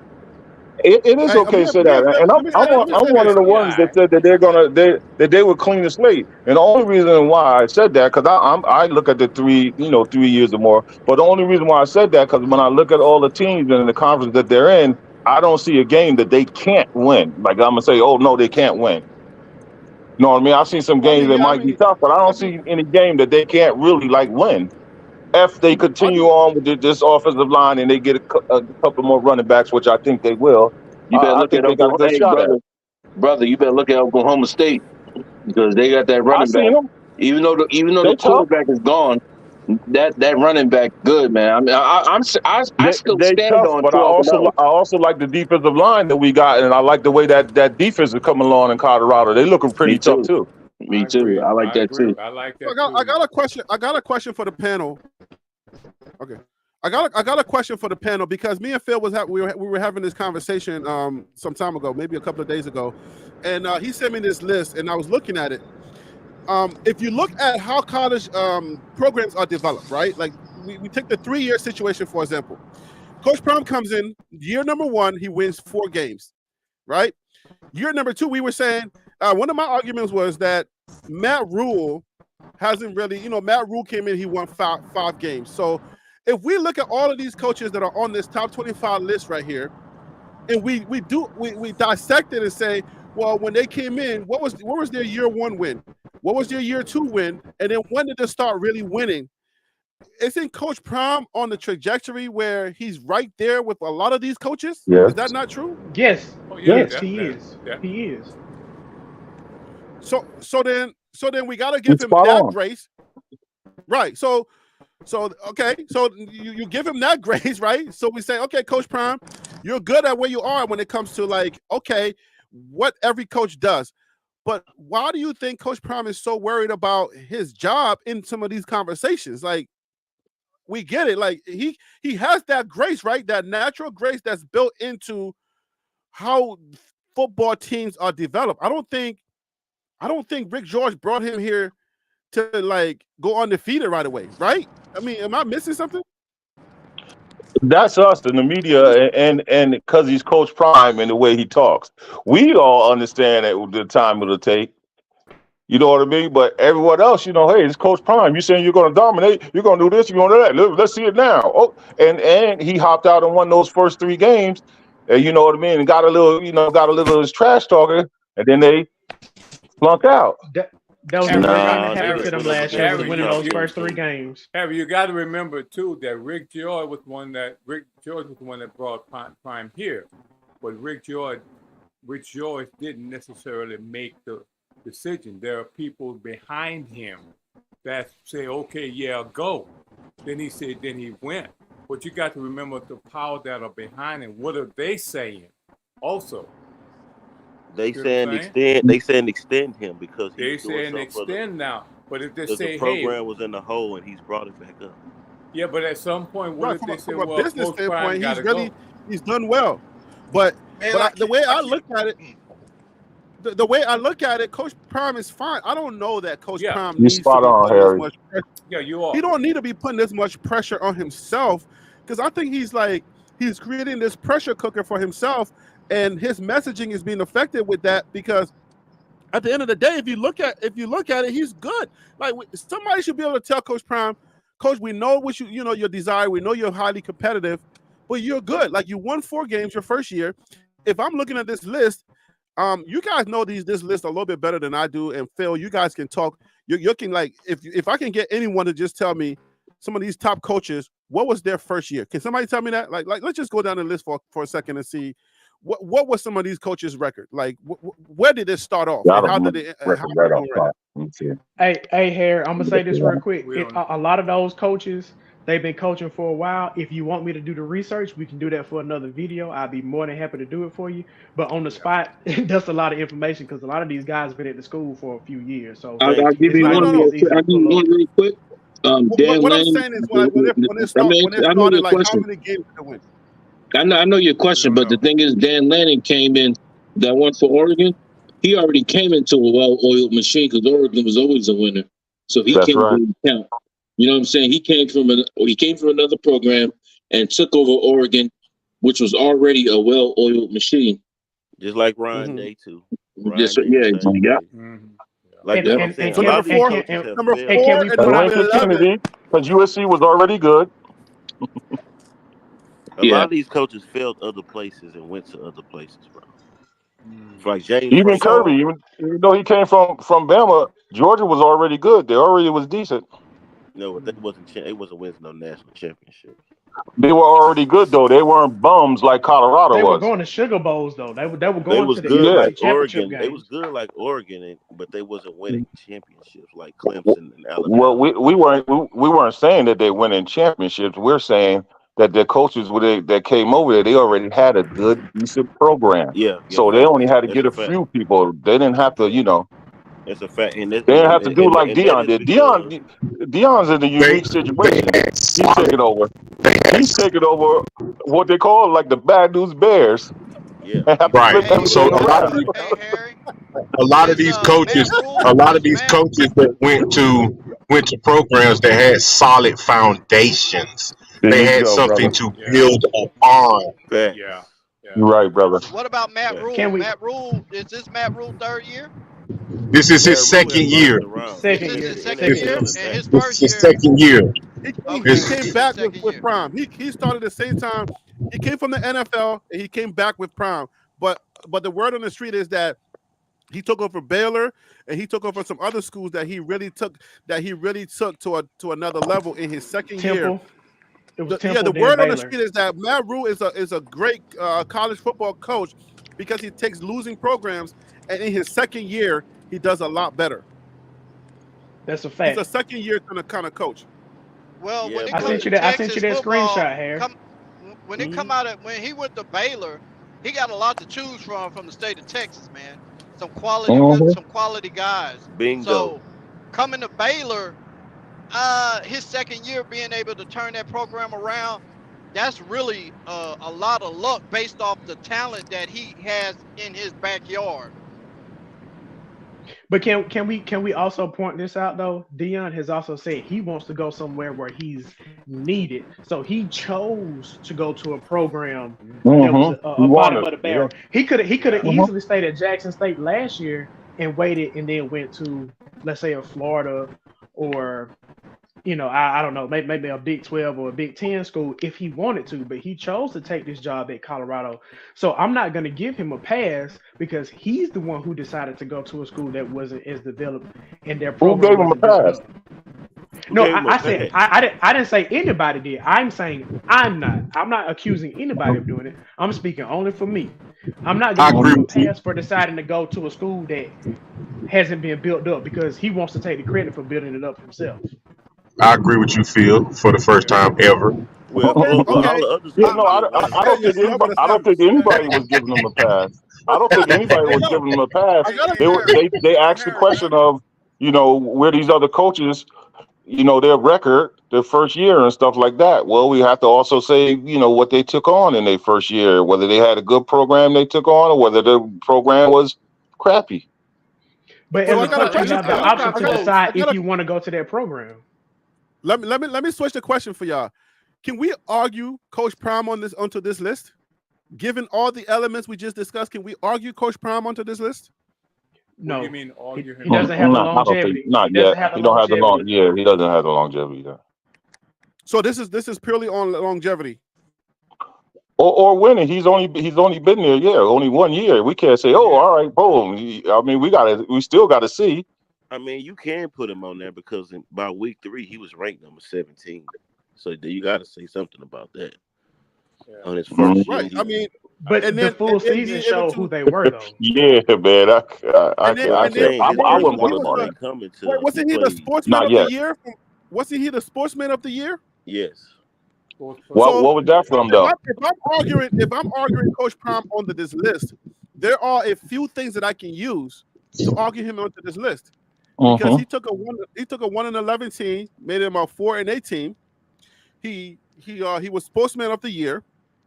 What's the guy name? The president CEO of Nike said that he changed the entire sport. He was changing the landscape of college football, right? So somebody who's doing that, a coach who's doing that, he has infused new energy into college football, not into Colorado, but college football. So if we're talking about top 25 college football coaches, I can argue Coach Prime onto this list. He's definitely on there. It's based off of what your criteria. What is it? Is it based on wins, losses? I don't know what it's based on. No, but listen, you can't argue him on that list because this is second year in the Power 5. Like these other coaches been coaching in the Power 5 for some years now at different universities. So this is only his second year, so I don't see how you can argue him on this list.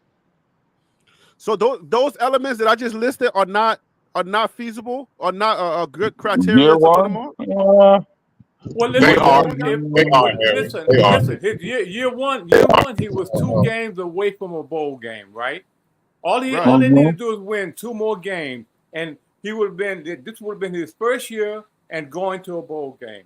And if you look at all the games that we lost, guys, they were close. We lost 2, 3 points. I mean, the Pac-12 that he played in, the Pac-12, even though he didn't do that well in the Pac-12, but the teams that we played in the Pac-12, they just sent 3 top guys to the NFL draft, right? I'm just trying to make the argument. I know I know what you're doing, Harry. I forgot. In my opinion, 4-8. But think about it. But listen to the criteria. he came into a team that was 1-11 last year. Half of his team left before the spring game, and then after that spring game, some more students left. Right? He was still able to keep all of those. One of the best conferences. He was still able to keep them at bay. One score. No, but Harry, what I'm trying to ask you, Harry, this is what I'm trying to ask you real quick. What I was really trying to ask is, because he went to Colorado, does he get the same learning curve that Nick Saban, Kirby Smart, and everyone else got on their first year? Because what I'm saying is, according to some people, because of his only 1 year, they have determined that he can't coach, and it's only been 1 year since he's been on this level. I want to know, can he get the same energy and the same the learning curve that Kirby Smart, Nick Saban, and the rest of these guys got? Because when Nick Saban went to Alabama, he failed his first year. 6 and 7. He's black and he's Coach Prime. Year number They one. went 6 and 7. He went 6 and 7. That means they went to a bowl game and he lost the bowl game. The next year he went 11-1 and lost in the SEC championships against Florida. Tim Tebow. The next year after that, what happened? They had Tim Tebow crying on the sideline. They won a national championship. So but 6 and 7 wasn't Nick Saban 5 and 7 his first year? Wasn't Nick Saban 5 and 7 because he took over a powerhouse program? And the only reason he ran back to college is because they could get a lot more recruits. It was different. So let's just get that straight. The only reason he ran to college is because he failed in the NFL. Okay, so let's go with that thought. He's still a top-notch coach, though. Got you. And guess what? He got a learning curve. Why can't Coach Prime get a learning curve? I believe he can. He should. But he ain't. I told you, because he's black and he's Coach Prime. My point is, I'm not expecting him to win season 1. Say it again, brother. Say it again. He's confident, cocky, and people don't like him. That's black. Exactly right. Yeah. Exactly but see, like it or not, he's black. You got people like Lincoln Riley who won. Hold on, wait. Let me say this. Lincoln Riley won 7 games with the #1 pick with some of the best recruits in college football, and nobody's. That's what did I say earlier? Defense wins championships. USC did not have a quality defense. That's why they lost. Not because the offense sucked. Let's be real. A terrible defense. A terrible defense. That's why they went. A terrible defense. That's why they had a terrible O-line, terrible defense, terrible he had everything terrible except quarterback and receivers. Honestly, I think that the defense would have been better, but it's very hard to pick up Kelly's defense. You got to be in there a few years. That's a very difficult defense to grasp. No, you especially have just Alabama coming in. Type players with that defense. Yeah, we don't have that's still a hard defense to grasp. I'm telling you. Fact. Okay. Can I make a comment here, guys? Yeah, go ahead. You sound like you're in Africa talking to us, but it's okay. Go ahead. I know, man. And now you guys get out the bathroom. You guys are making some outstanding points. But there are times I can't hear anything that anyone's saying because there are 2 and 3 guys are talking at the same time. Got you. And I am trying to listen intently to what DC is saying because I need to come in when he starts talking. But I can't tell. I can't tell when it's DC because you guys are all DC's not on the panel right now. Run. DC ain't even on the panel right now. Talk to DC in the chat, bro. Come on, Ron. Stay with us, brother. But I understand. We got to chat. I understand. But I listen, understand what you're saying. you're making some great points, man. Counters and pushbacks and everything. They're great. And I'm trying to listen without running my big mouth. But, come on. Let me get one at a time so I can gather this information. Hey, Ron. Ron, I got a question. Ron, I got a question for you. Yes, Ron, sir. can you argue Coach Prime onto this list? Of course. Let me hear you argue your point on Coach Prime onto this list. I want to hear some things. If you look at what Coach Prime had, if they had any talent whatsoever on that team, any semblance of a talent, they left. They jumped ship, except maybe 3 guys. The receiver, Woods, and the running back. Everyone else that had any semblance of talent said, look, I'm getting out of here. I know I can go play somewhere else. And many of them did that. So Coach Prime started from scratch. He started from scratch. and not only built a program that won 4 games, but he made them relevant in the nation, and they made money. So his coaching ability, his first year at a Power 5 school, made that school relevant, and also college football. Everywhere they went, sold out. They were playing games with the times that CU were playing in order to cut down on the number of people that were watching his games. I mean, other than the wins, he missed out on 2 wins to get to a bowl game. Other than that, he definitely should be on this list for 2023. So, okay, but Ron, are those criterias good criterias from a football fan standpoint to knock somebody off this list? No, football fans, all we want to see is wins and losses. So then how can you argue that? How can you argue that? How can you argue him on that list then? Because I look at more than just wins and losses. I look at. So you're just a Prime fan. You just because you like Prime? Is that what you're doing? I'm asking you from a football standpoint. Do you think those criterias are legit criterias to put him on this list? Who do you knock off? I think he's gone. Can somebody speak for who would you guys knock off? No, I wouldn't knock off anybody on this. Deion said himself, he got to win in 3 years or he's gone. So this criteria is based off of wins, not ratings, not trying to get sold out tickets. All that stuff don't matter because if you win, you'll get the ratings. Bama wasn't always on prime time before Saban got there, but because they won, they put them on prime time. Same for Ohio State, same for Oregon, Florida State, all those other schools. It's all about winning, and until they do that, none of this stuff matters. Period. I just have one pushback because Deion is different because they only 4-8 and they still prime time and they are going to be on TV in the first week. So I mean it's a little bit different. But as far as putting on the list, you got to find out what the criteria is for the list. And myself, I wouldn't put him on the list yet. He ain't done enough yet. All right. So I got a question for y'all. Why? Do we know whether the spring game tomorrow is sold out? It's not sold out. 20, close to 18, 19,000. They said 24. They said 24,700 and something this morning. So it went up. Yeah. Okay. Yeah. 18,000 was last week. Yeah. So, does anybody know why you think we're not sold out this year? And the tickets ain't but $15. Come on, y'all. Y'all support CU. Go out there to the game now. What do y'all know? Do y'all know why we're not sold out this year? What happened? Or what speculation?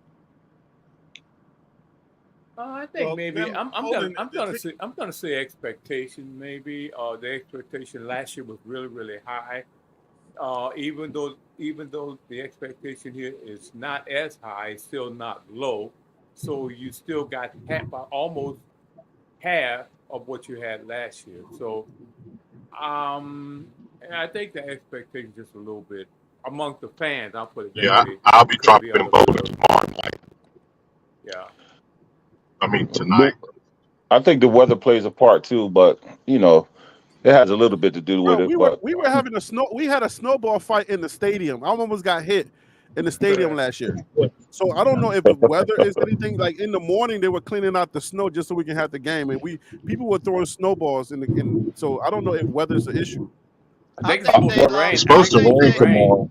Yeah. I think they left a bitter taste in some of the fan base mouth with all the hype around the campus and the university, the spotlight. I feel like people want some of the fan bases that ain't really hyped up this year. They're gonna have to win in order to gain them back. If not, that 24,000 will probably go down. I disagree. So do y'all think there was more detractors? More detractors were coming for the hype because I was talking to I was having a comment with somebody who was trying to shame me for being a bandwagon buff. But do you think that a lot of people were curious and there were more detractors, and right now we're just going to get more of the fans? Or what do you think is the cause? Because I Well, think it's you need these. 100% chance rain tomorrow too, so that got a lot to do with it too. Well, it was snowing, like I said. Ain't nothing worse than that. So I Yeah, but mean, rain and snow is different when you're in Colorado. Some people can live in snow. Rain is you're gonna get soaking wet trying to watch it. Rain means you ain't gonna get to see an area or assault. so I guess the overarching question is this: in year number 2, are we losing fans, or are we starting to settle in ourselves? That's the question. Are we losing fans, or are we really starting to come into our who's really for us and who's really not for us? It's Well, both. I believe that's exactly what it is. You know, when you know what bandwagoners or bandwagon buffs are. when we're riding high, I'm on board with you. The minute you flinch or you show any weakness, hey, I'm hopping off at the next curve. And that's exactly what some of the fan base is doing. They're waiting for those 2 or 3 wins in the beginning of the year so they win the first game and beat Nebraska, they'll be on again. I agree. And me myself, I'm always going to be a Roll Tide. Like I said, my brother didn't play there, but I follow Dion.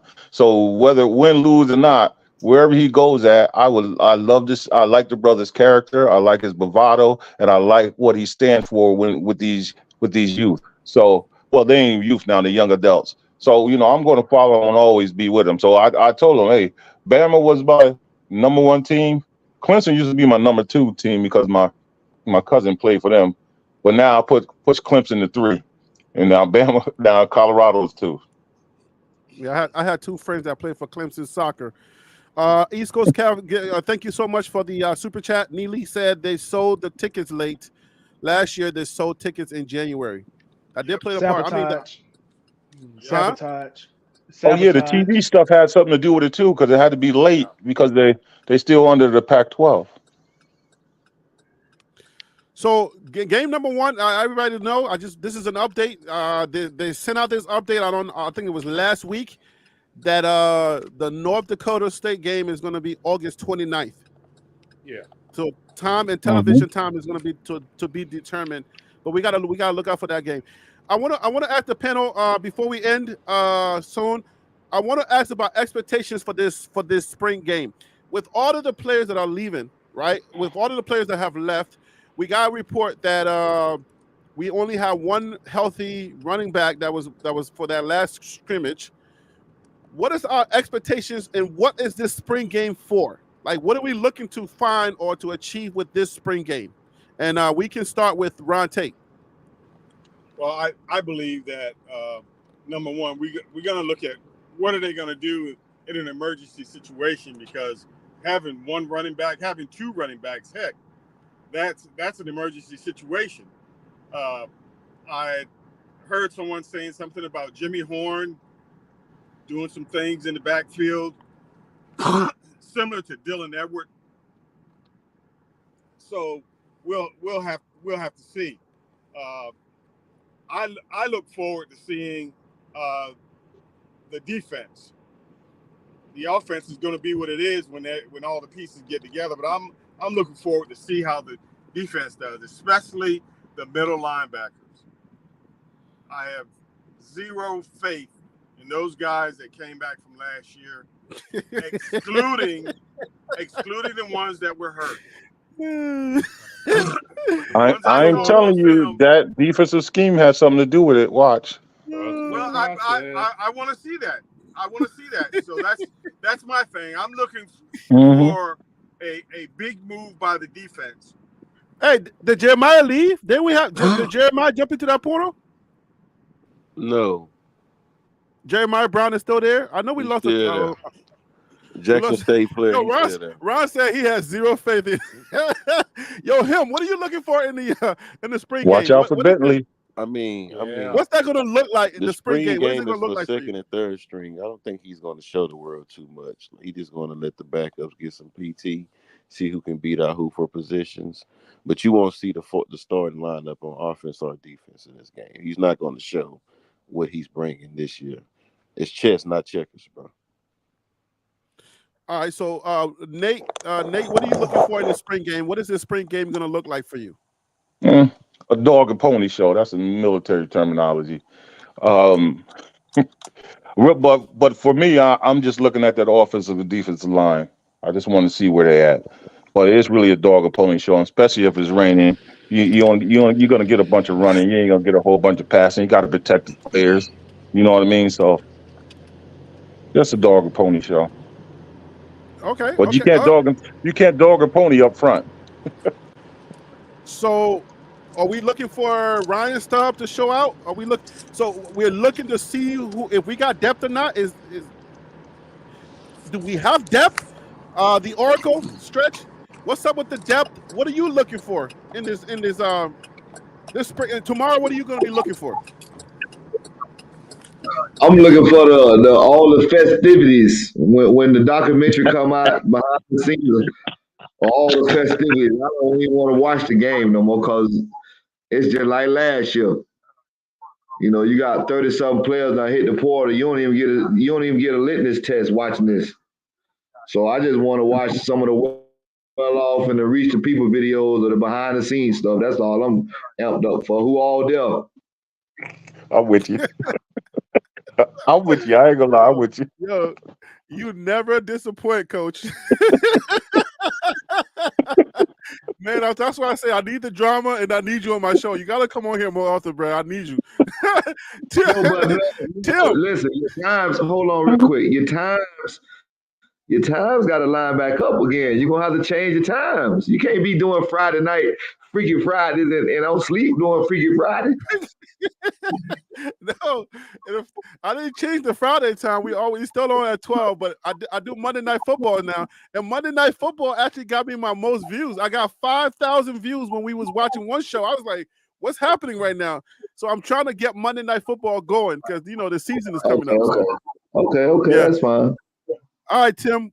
Tim, what are you looking for tomorrow? What are you looking to see? What are we looking for? Is anybody looking for anything specific tomorrow? Hit the portal on you, Coach. Tomorrow, man. I'm looking at the things that hurt them last year. So I'm gonna be looking at how long Shador holds that ball. I'm gonna be counting. I'm gonna try to keep track of it. I know that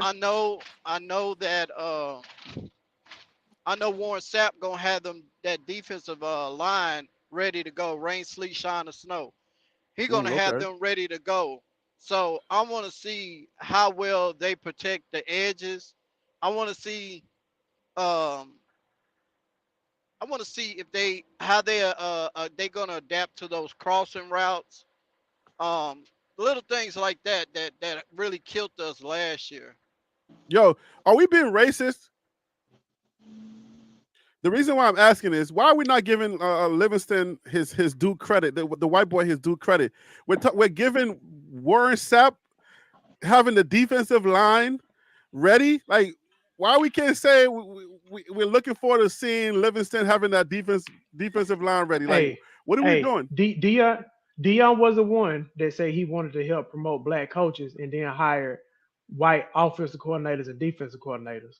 So that's on him. So if we want to focus on the black coaches, let us do that. But I mean, why we can't give Livingston some love, man? I love. I've come to accept the fact that Livingston. I love his approach, man. But why we keep giving Warren Sapp the credit? Like, oh, Warren Sapp is going to have that defense ready to go. Why are we doing that? Because Livingston's working more with the DBs and Sapp is working with them dogs up front, who we see every time when they show something, them boys is getting in that backfield, ruffling the feathers of them offensive line. And that's what you need too, because you cannot allow a quarterback to sit back there alone in 2 seconds to throw the football. So that's what the game is won in the trenches. If anybody know anything about watching football, did your audio you went out? Yeah, it sounded like it went out. Yeah, there you go. That's my audio don't go out. I just don't be wanting to talk over everybody. Everybody talk over me. I just let everybody talk so they can hear what they got to say. You know, I got good ears. I'm a sponge. Okay. So what? Finish your thought.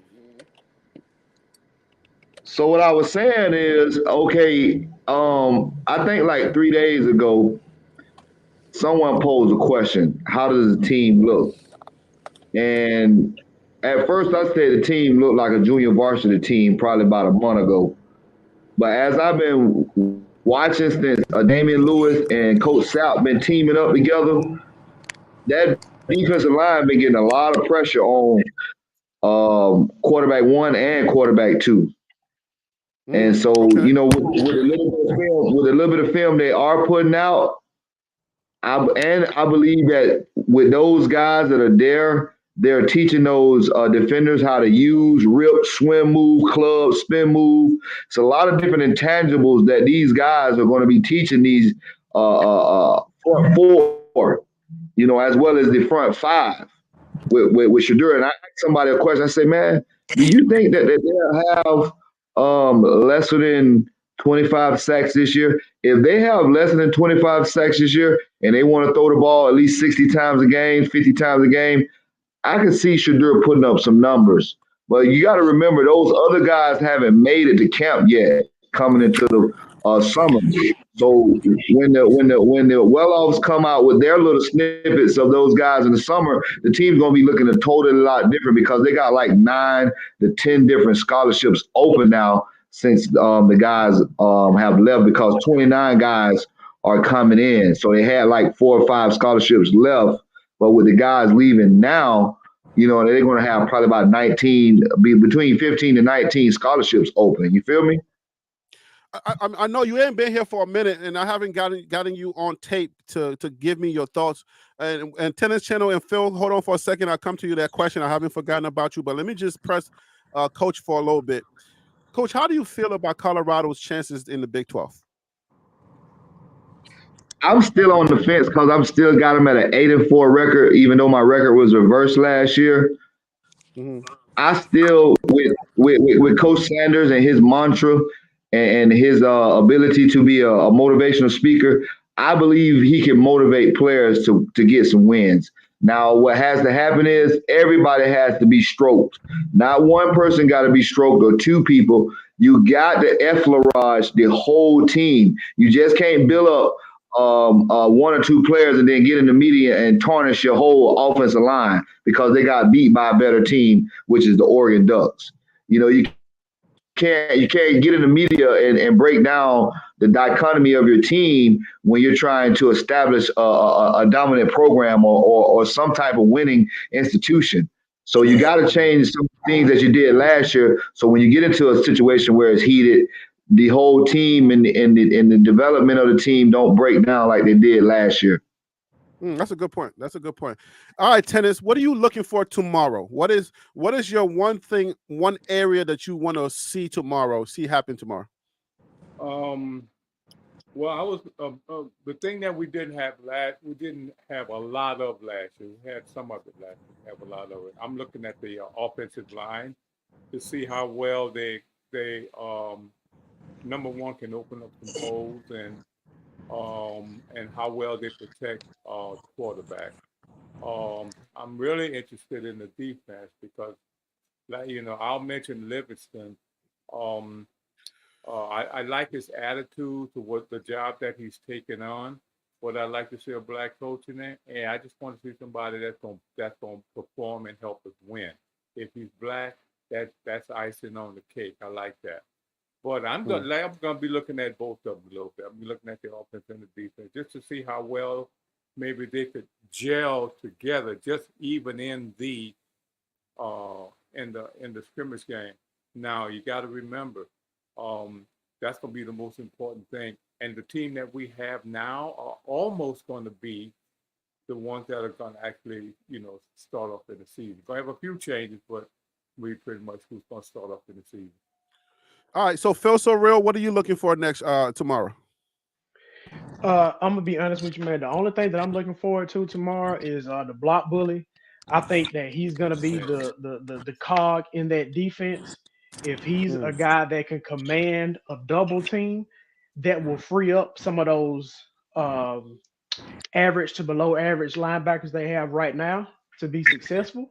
But if he can't command that double team, and you got those guards and those tackles that can get to that second level and get those blocks on the linebackers, I think it's going to be a long season for Colorado. So if the block bully can get in there, get those double teams, get some pressure, allow those linebackers to kind of move around, I think Colorado is going to be in good shape for next year. So that's the only person that I'm really focused on tomorrow. And for those watching that don't know who we're talking about, because we are a fan base, Black Bully is Chidozie. That's his name, Chidozie, the Nigerian Nightmare. Yes. All right. So that's right. All right. So at the end of the day, we're all looking for something different. But I asked Coach Stretch, the Oracle Stretch, about how Colorado is going to do in the in the Big 12. Anybody on this panel? Does anybody on this panel have an objective look on who's left, what's left, who left the team, what's still on the team, and how they really think that we're gonna really, handle with the rest of the guys? Anybody? Well, I believe what they have now and what they're bringing in and the improvement, the team has improved by talent-wise, and the coaching staff has been improved also. I mean, there's no doubt in my mind with that and their ability to coach that 10-2 is a doable result for the year. I got a comment. 10-2 is doable for the what's left. You think 10-2? You're standing on business with 10-2 with what's left. With what is left and what is coming in. You know, I'm thinking about, two running backs in the backfield. It won't take long for them to get someone in there, a good running back, and get them acclimated. Somebody's going to be attracted to the attention that CU commands. A good running back is going to be attracted to that. Maybe it's one or two. They're going to get a couple running backs in there. But the main cog is going to be that defense, to me. If they can stop people from coming back, if they can stop people from running up the score, if they can stop them from scoring when they need a stop, I think that's going to the end result is going to be more wins than last year. I believe that. Yeah. Okay, Phil, what's your comment? Yeah, I just want to point out a lot of people have been talking about how much NFL experience is on the coaching staff, and I respect it and I hear that. However, I do want to point out 127 years. Right. I think it's over 100. It's over 100. I don't know the exact number, but I know it's over 100. Right. Well, I'm but telling I do you, want to point out. 127. Cool. So we're gonna go with that. So I do want to point out. I'm just saying, like, don't hate, Phil. I'm not hating. I'm not hating because my point is not the exact number. This is my point. So I think we all can say that Nick Saban's NFL record was a failing record, right? But when he came to college football or in college football, his record is top notch, above par, one of the best, called him the GOAT, right? He found his calling. Right. So my point is, just because you have the NFL experience, that doesn't always equate to the college football game, because they're two totally different types of games. I think it's great to have those college football guys there, but just because, those NFL guys in the locker room, but just because you have NFL guys, that doesn't mean it's going to equate to college football success, because there's only a small amount of guys that can actually get to the NFL from college. So I don't want us to get hung up on the NFL experience. But I thought football was football. Does it change? So why did why didn't Nick Saban? So why wasn't Nick Saban successful in Miami? So he was successful in LSU. You leaving that out? Oh yeah. But that's my point. He was successful in college, but he wasn't successful in the NFL. Yeah, because just the colleges that he's coaching, the colleges that he's coaching are getting the best players in the country. Where did he come from? He built up a program at Michigan State I'm saying to LSU, get the job. No, I'm saying before he got there, there's the top players in Texas and Louisiana will go to LSU regardless of who the coach is. You understand what I'm saying? Yeah. But you So still have to get those top-notch guys. Yes, you can yeah, get a lot but of in really LSU, good guys. in Texas and Alabama, Texas, everywhere in the South, Texas, Alabama, Georgia, Florida, Gators, all those schools will get the top Southern recruits regardless of who the coach is. So You why isn't understand what I'm Texas saying? A&M getting into a championship? Why isn't Ole Miss getting into a Because championship? Why isn't you're right. Mississippi You State know getting into a why? You know championship? why? I'm in Texas. You know why? Because Why? Texas A&M got to compete with University of Texas. Texas, Okay, Baylor, so let me ask you this.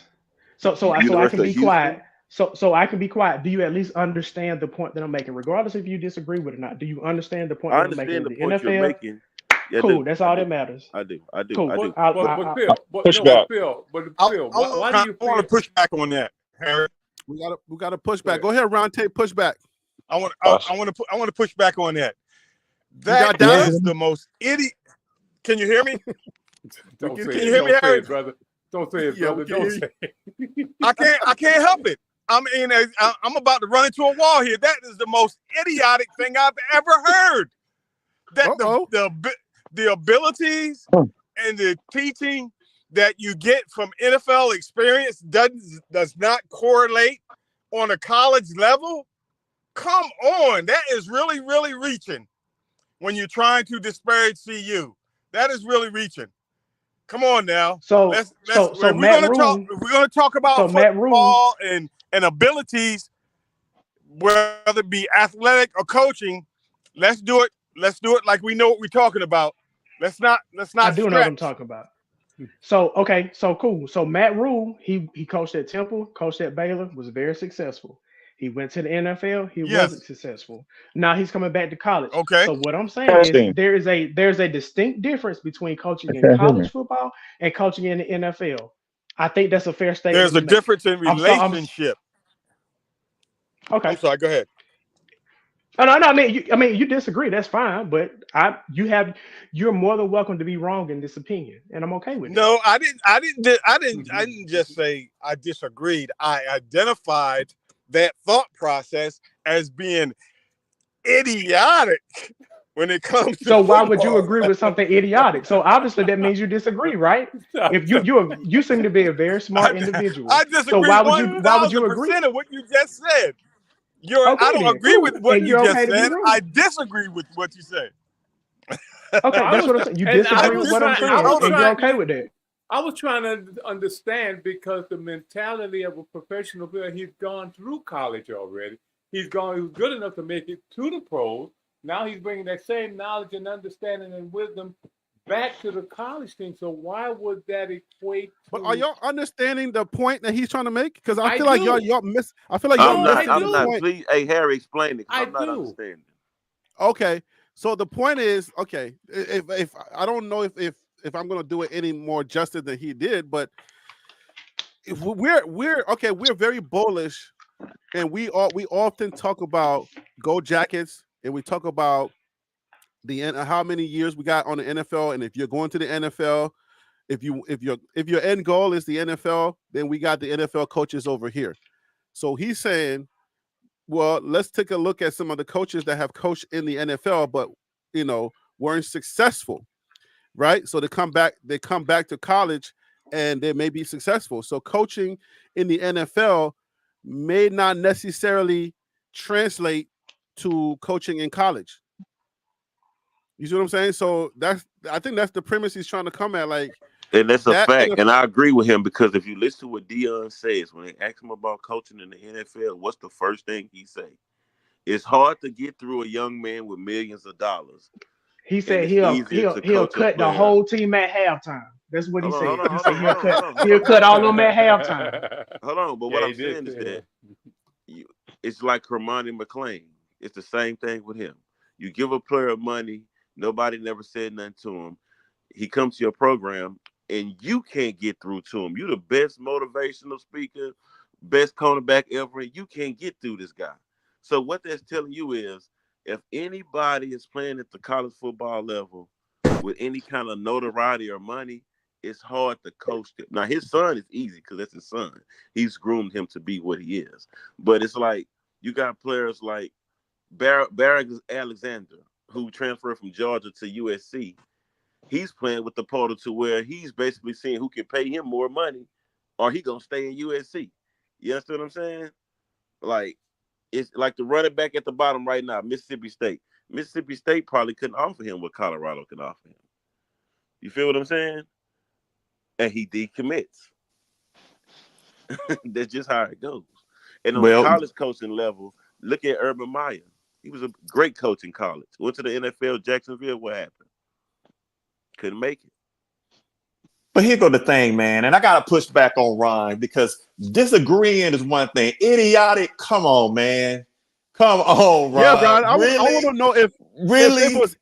if Ron, yeah, I got a question too. When you say idiotic, do you mean that it had no relevance on CU and how things work, or you just like Prime so much you don't want to hear nothing? Like, we got to hold you honest here. Was it really idiotic, or are you just a Prime fan regardless, and nobody should say, what happened to Ron? Ron's not here to defend himself. Come on, Ron, you got to come back, because I mean, you got to have some data if you said it's idiotic, because Harry, all I'm asking is show me a coach that was successful in the NFL and was successful in college football outside of maybe Jimmy Johnson, but that was back in the 80s. And so, right, and see, I want to get right, and I want to get with I want to respond to him. All right, so you're a football him, you're up. Him, here we go. I'm listening, brother. Okay, so you say you're a football fan, but man, you black and gold pom-pom in your talking. I'm just gonna call it out for what it is. So you a cheerleader, bro. He calling you out right now. Explain your point. Yeah, I mean, you got Skull Buff tattooed on the left butt cheek, man. Let's just go ahead and just call it out for what it is. So, and why here we you go. Say that? Well, hold on. Why you say that and explain your point? I understand the theatric jokes, but explain your point. Let me respond. All right, because this is like battle rap, okay? This is like battle rap. The punches are gonna land hard. That's right. Because everything that you say is to a point where it's like, oh well, you know, he's got this, and they want to come here for the shiny stuff. Like, oh, let's look down there. They went to Mississippi. He didn't go to Mississippi State. He went to Colorado because Mississippi State couldn't give him what Colorado had. But if we unpack that fruit, if we unroll that fruit roll up that you talking, we'll see that he was at South Carolina. That didn't work. Then he went to Mississippi State, but he didn't go to Mississippi State. He played in Miami of Ohio last year, and then now he's sitting over, I think it was Miami of Ohio. Now he's over there. So that statement that was even said was not an accurate thing. So that means this is this brother's fourth team in a short amount of time.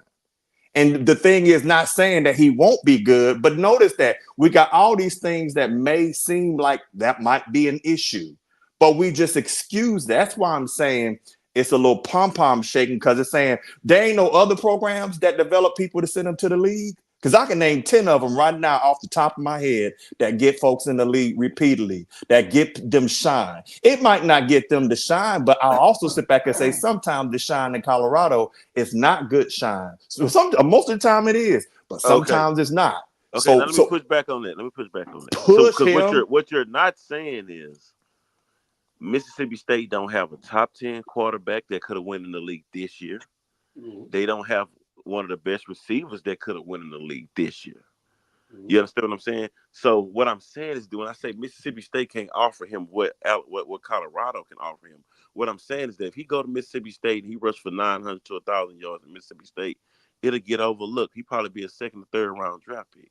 But if he go to if he go to Colorado and rush for 1,500 yards and Colorado make a bowl game, 10 plus wins, that's a different eye. People will see you every Saturday playing for Colorado. Hey, Mississippi State. Wait, let me finish.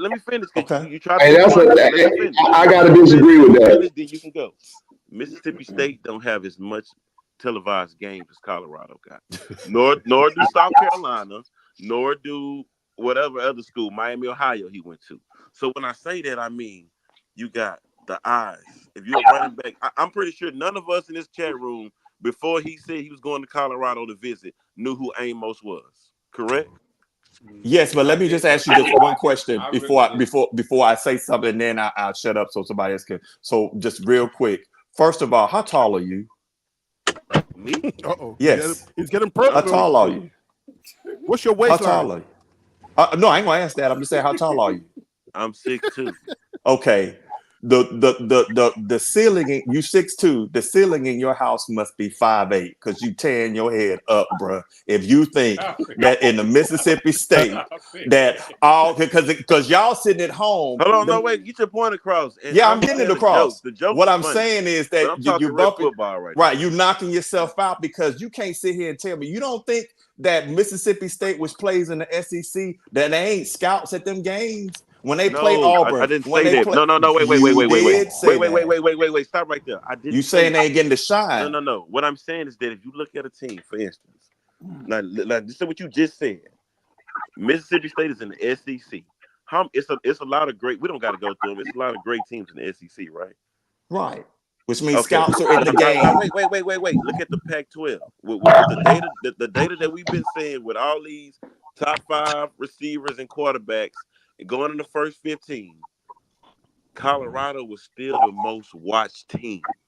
You understand what I'm saying? So Yes, what and I'm it's because y'all pom pom shapers what I'm watching. saying is that Georgia, Alabama, LSU will always get more eyeballs than Mississippi State. They will Yeah, but always get more eyeballs than guess Mississippi what? State. Check this out. Do you realize that if you look at and break that down, that's most of those people that are new, new fans. That's great. You getting the shine. Like I said, you getting the shine. But at the end of the day, is the SEC got scouts at the game. They got scouts at practice. So all that shine that, y'all, they look good to y'all. And here's the thing, I'm gonna sit here and break it down. A lot of them folks that's sitting on a bench in the SEC is making more than many of them folks sitting on that team with the NIL. You got That's a some fact. because y'all got some, because Colorado, which I love, I said love y'all. So let's just break it down.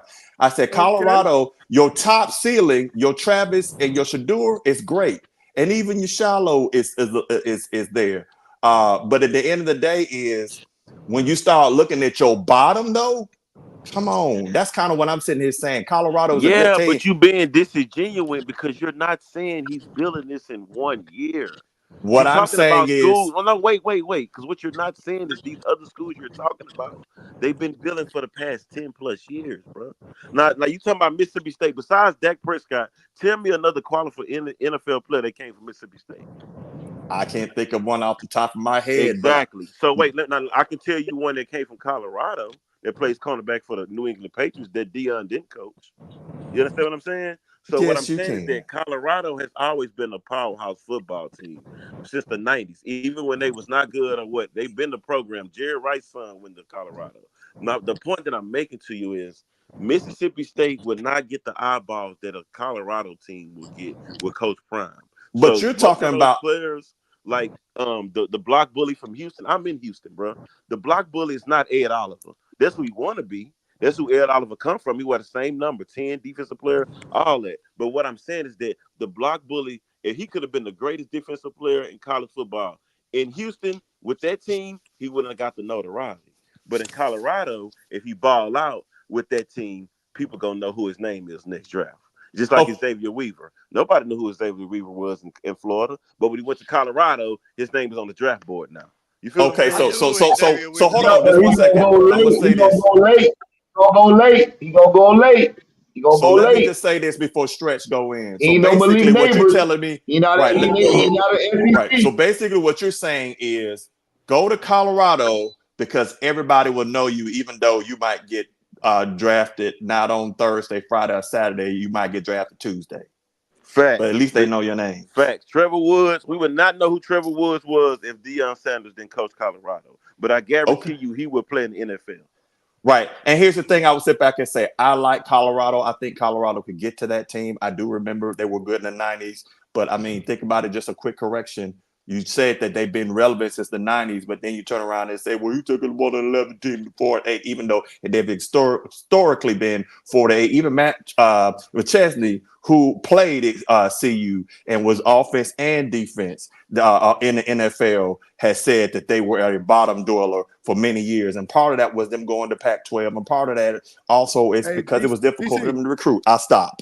Hold on, I got one pushback.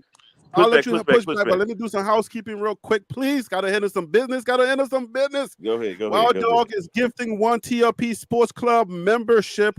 I'm new to this YouTube membership thing, so I don't know what that means. That means there's a gift out there that somebody wants to become a member. Wild Dog is gifting a member. I want to say that. And it's something we got to deal with. Mr. Ron Tate, are you back here? I am, Harry. And Harry, I've been trying to become a member for a month. I'm not that computer savvy, I must admit, but I haven't been able to do it yet. So I just cashed out you $25 to somehow get in there. Let me push back. We'll get on there for a second, but we gotta deal with this. Okay. You made a statement where you said somebody did something idiotic, right? And we gotta deal with that. We gotta deal with it on the level of, was it really idiotic? Because we're a data show, right? We gotta make sure that we understand. Like, did you argued the point of idiotic so we can be settled, or was that more of an insult that didn't land with data? So if you can back it up with data, then I'll let the idiotic thing stay because you got the data to prove it was idiotic. If you don't, I think we deserve an apology on air. And then your audio goes again. Well, let me get back to what we was talking about. And that's correct. No, hold on. We got to deal with this. This is important. I got to deal with that. I don't think he want to talk here. No, hold on. I think his audio is going off. Something's going on with his audio. Now, the reason why I want to deal with that is because this is how we do. We're men on this show. So when we deal with stuff like that, I don't want nobody to walk away feeling some kind of way. So, I mean, the idiotic thing was kind of like, I understood what it was. It was, Ron is a good dude. He's doing it in good spirits, but I want to make sure that nobody else is feeling some kind of way at the end of the day. Just make sure that we're doing the football talk and we're not just like calling people names and stuff like that. That's just how I deal with my show. You feel me? So somebody's trying to get into the show. Like I don't get it. Who's trying to? Ron Tate, get back on here if you can. See you, Buff Dynasty. You're back on here. You y'all hear me? We can hear you. Yes. Okay, I was just making sure. Hey, Peter Trevor Woods Vessel ain't going to the. Hey, Harry. Yeah, you back? Yes, sir. No, that's to you, Buff Dynasty, not Ron Tate. Okay. Ron Tate, Ron Tate, if you can come back, when you come back, I want to address that just to make sure that somebody don't walk away feeling some kind of way. All right, but go ahead, see you, Buff Dynasty. But we got to push back though.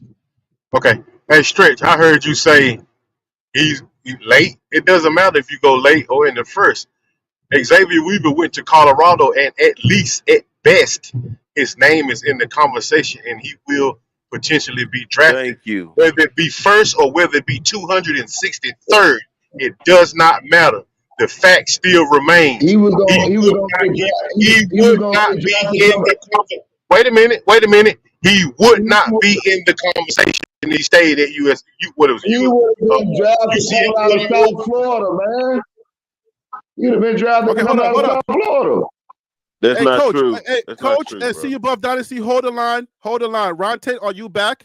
I'm back. I keep getting kicked out. I'm going to pull over right here on the side of the road so that I know it's nothing I'm doing. That's, let me give you an example of experienced coaches, players. No, hold on. Ron Tate, Yes, hold sir. on. I want to deal with the idiotic comment you made. Yes, that's what I'm getting on. I want to hurry up. Do you have data to prove that it was idiotic, or was that a shot? I just want to make sure that somebody's not feeling some kind of way. Let's deal with that because I don't. Idiotic is kind of like I know. Obviously, you, Harry. Sometimes I put words out there to get the clicks. That one was a little harsh, and I just wanted to deal with it. Oh, okay. That was a little harsh. I meant no harm. I love all my original panelists, War Eagle, and but getting back to your point, do you have data to right? If it was like because this is the reason why I want to deal with it, right? Because we're a data show, right? Right. If you come on, you remember his original line of saying about coaches who coach in college may not necessarily translate in the NFL. Right, so it's like that. So we were right. That was the thing, and he was saying that because you have 127 years doesn't mean that that's necessarily going to translate. So if it's idiotic, then give me the data so I can understand where you were coming from. Okay, I don't know whether it was Reach the People or Well Off Me to had a video where they were going not they didn't do all the positions, but they were going position by position on what was needed or what was expected or what was anticipated from a college player, what you need to be successful in the NFL. They were laying it out. There were players, ex-head coaches, that 127 years of NFL experience were laying it out to the players of what you need if you're trying to get to the NFL. But to say that that is not valuable or that doesn't translate on a college level, it's not idiotic. It's a misguided opinion. I'll put it that way. And if I hurt anyone's feelings whatsoever, War Eagle, that I apologize. I have no problem doing that. I'm not trying to hurt anyone's feelings. I like having fun on the show. But if I was to push back on the understanding and the articulation, the two like there's something getting mixed up here in the concept of whether there is a coach that translate, whether the NFL experience is going to translate. I don't know that you're coming from that side of it. I don't know that your answering is coming from that side of it. I do understand the fact that yes, it does matter where the end goal is. The end goal is NFL. On that side of it, it matters to have those relationships. But as far as how it affects coaching, we gotta. There is an argument to be made there. Okay, if you're talking about, I'm talking about the experience that a coach and an NFL player the benefits of an NFL player being in a college system, being a part of the college system, if there are players that he's coaching that wants to get to the NFL level. His experience and his playing in the NFL, you can't discard it. You can't discard it. Ron, I got one question. I just got one question. I have a question just too. one question. Let me hear this one question. Let me hear this one Ron, question. I just got one question. Yes, sir. Who do you think is a better DB coach or has coached more DBs to get in the league and have longevity, and that will be when it's all said and done? Who do you think will be better known for coaching DBs? Coach Prime or Coach Saban? Oh my gosh, that's not a fair question. That's not a fair question. That's not close. I mean, Coach Saban did it for what, 30 years, 40 years? Come on. The number DC, of you were trying to DBs help, but you didn't help. The number of Thank you, defensive DC, for trying to help. Phil, let me get Phil. Yeah, I can jump in. I can jump in. Yeah, Phil, jump so in listen. there. So nice listen. try, DC. So Nick Saban coached in the NFL, failed. Lane Kiffin coached in the NFL, failed. Matt Rule coached in the NFL, failed. But you cannot sit here and tell me that they are not quality NFL coaches. That is the point I'm making. You can have anybody on your team that's went to the NFL and say, hey, guys, this is what it takes to get into the NFL. I can Google it and look up what it takes to get into the NFL. Oh, no. Oh, listen. No, you can't. But let me finish. I'm going to be quick. But my point is, coaching in the NFL, having NFL experience does not equate to winning on the college level.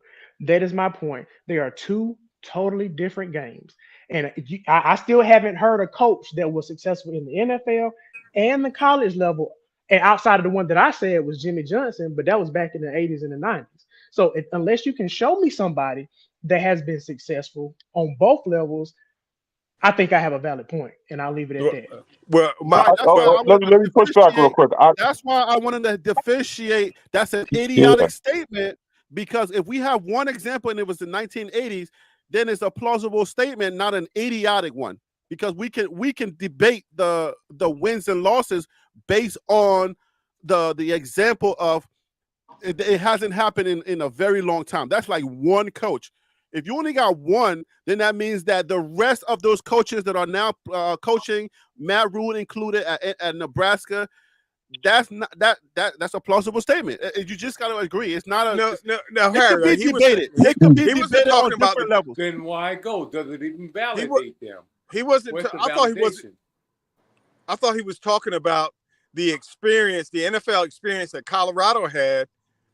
And he used the college coaches that went to the NFL that weren't successful, but were successful in college, saying that the NFL experience and the of playing experience in the NFL is not going to be is of no effect on the college level.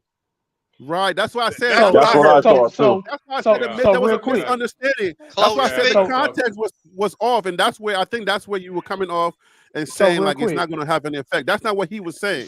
He wasn't saying it ain't going to have no effect. So just like the quote unquote prime haters, hear what they want to hear. Anytime you say something against Prime, the Prime lovers gonna hear what they want to hear. No. You were talking about NFL players coaching on the college level. You were talking about the NFL players coaching on the college level, and saying that I said NFL coaching experience does not equate to college football success. That's the point I'm making. I just found one, y'all. And I didn't understand. I didn't understand that part either. That's where the conflict is at, because I didn't understand the relevant. I didn't understand the relevancy. I thought he was saying that the guys in the NFL coming down to the college level wouldn't be any benefit. Right. To help the college players going. That's what I thought also. And I'm not a Prime guy, but that's what I was thinking as well. That's what y'all were thinking. That's exactly why I thought y'all were thinking. That's why I wanted to clear it up. He wasn't saying that. And I just wanted to make sure that we understood that that's not what he was saying. So I didn't make a statement, but that's what I thought. You got Jimmy Johnson. One at a time. Based on Ron's answer, I knew what he was going. I knew that's what he was thinking and he said, but I just wanted to make sure that we understood that that's not what he was saying. And I want to say Comic Skills, $5. Thank you so much for the super chat. These coaches were not players in the NFL. But yeah, but do we understand now? Because we can move on. I don't want to. No, I found two players. I disagree. Tom Coughlin coached in Boston College. He coached in NFL, and Jim Harbaugh coached in college, and then he took the 49ers to the Super Bowl. Okay, but there's two. We can say those are outliers, but thank you for that. I appreciate it. How about Carroll? Don't forget about Pete Carroll. Wait. The Pete national Carroll left champion. USC and went to the Seattle Seahawks. Pete Carroll, that's true. Okay, And but you're Chip still Kelly. telling me.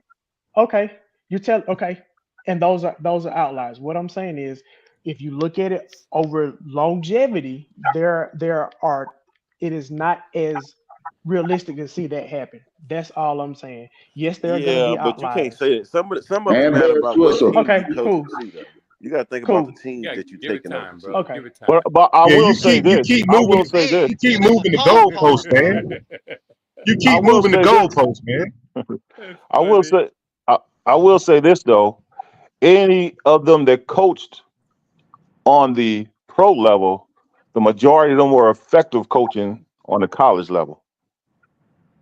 They might not have been good on the pro level and couldn't do it because you're dealing with those attitudes and the money, but they were able to do it with the college kids. But now with the portal coming up, I'm gonna see if they can still do it with the NIL and all this. Me trying to intervene. No wild dog. Everybody, me trying to intervene was to get an understanding of the context. That's all. I know what y'all were thinking. I know what he was thinking, and I didn't want there to be no bad blood. That's all I was trying to do. Well, Harry, No. there is no one. Hold on, let me say something real quick. Let me finish my point. There's no one on the panel, no one that is on there now or that has ever been that I have bad blood for, and I won't ever. I mean, I may say something funny or make a comment like Chidoji, your cousin, or War Eagle, to the Alabama favorite. Trust me, because I need the views. Okay. All love. You and I can go with it. But yeah, it's all love. I mean, I just wanted. That's all. It was nothing. It was nothing. I just wanted to make sure that we talk with data. There are more examples of data, and he continues to call them outliers. No, there's more data out there, Harry. If we have time to, there's a lot of data out there. But listen. Okay, so if you want to go there, I can go there with you, and we are having what I would say an intelligent conversation, and I'll go there with you. Let me tell you why. You can have the data, but the context was you're saying like you were originally thinking that he was saying that it didn't matter, right? We were saying it didn't matter, like it didn't have no kind of influence on that, and that's not what it was. The point he was trying to drive home was the wins, right? Wins and losses. Yeah. Right. So it wasn't that other thing that you're saying. So now you can say, yeah. Now you can go off and say, well, no, I got you on the wins and losses, but you can now backtrack and say, oh, well, no. Now we got data, but that was not your original train of thought. No. My original thought was, oh my gosh, that guy's walking around in low ceiling. Oh, it didn't matter. Right. That's what I'm saying. So now you can now say, oh no, I'm going back on my original train of thought, and now I'm going to make a point on naming 5 different coaches that has actually won. If you were staying on the train of thought was no, I got examples on coaches that have won, then now you can use this new data and you can get him. Then I'll be with you. But that's not what you were doing in the beginning. So I just wanted to make that very clear. My point was the NFL athletes. I don't know what's going on with someone's thing. NFL athletes that come down to the college level are a great benefit to that college team. That's what I appreciate you saying.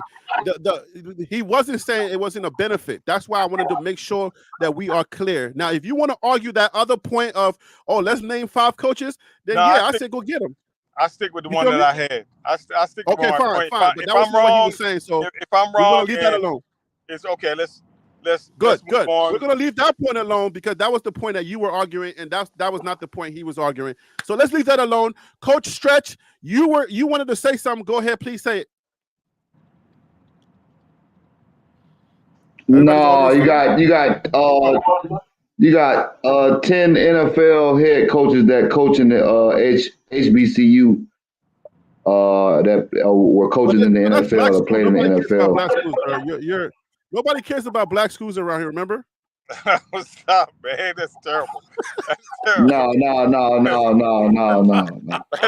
That's terrible. You know we on the. Hey, I don't know what you laughing for, but we on the Liberian perspective. We're on the Liberian perspective. I'm done with you, man. We on the Liberian perspective.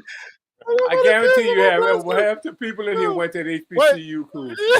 But they're not putting nobody in the NFL draft. Who cares? Well, so what's your point, though? Hey, some of the greatest players ever. Back then, they would get some of the best players in HBCU. All right, you better believe it. You better believe it.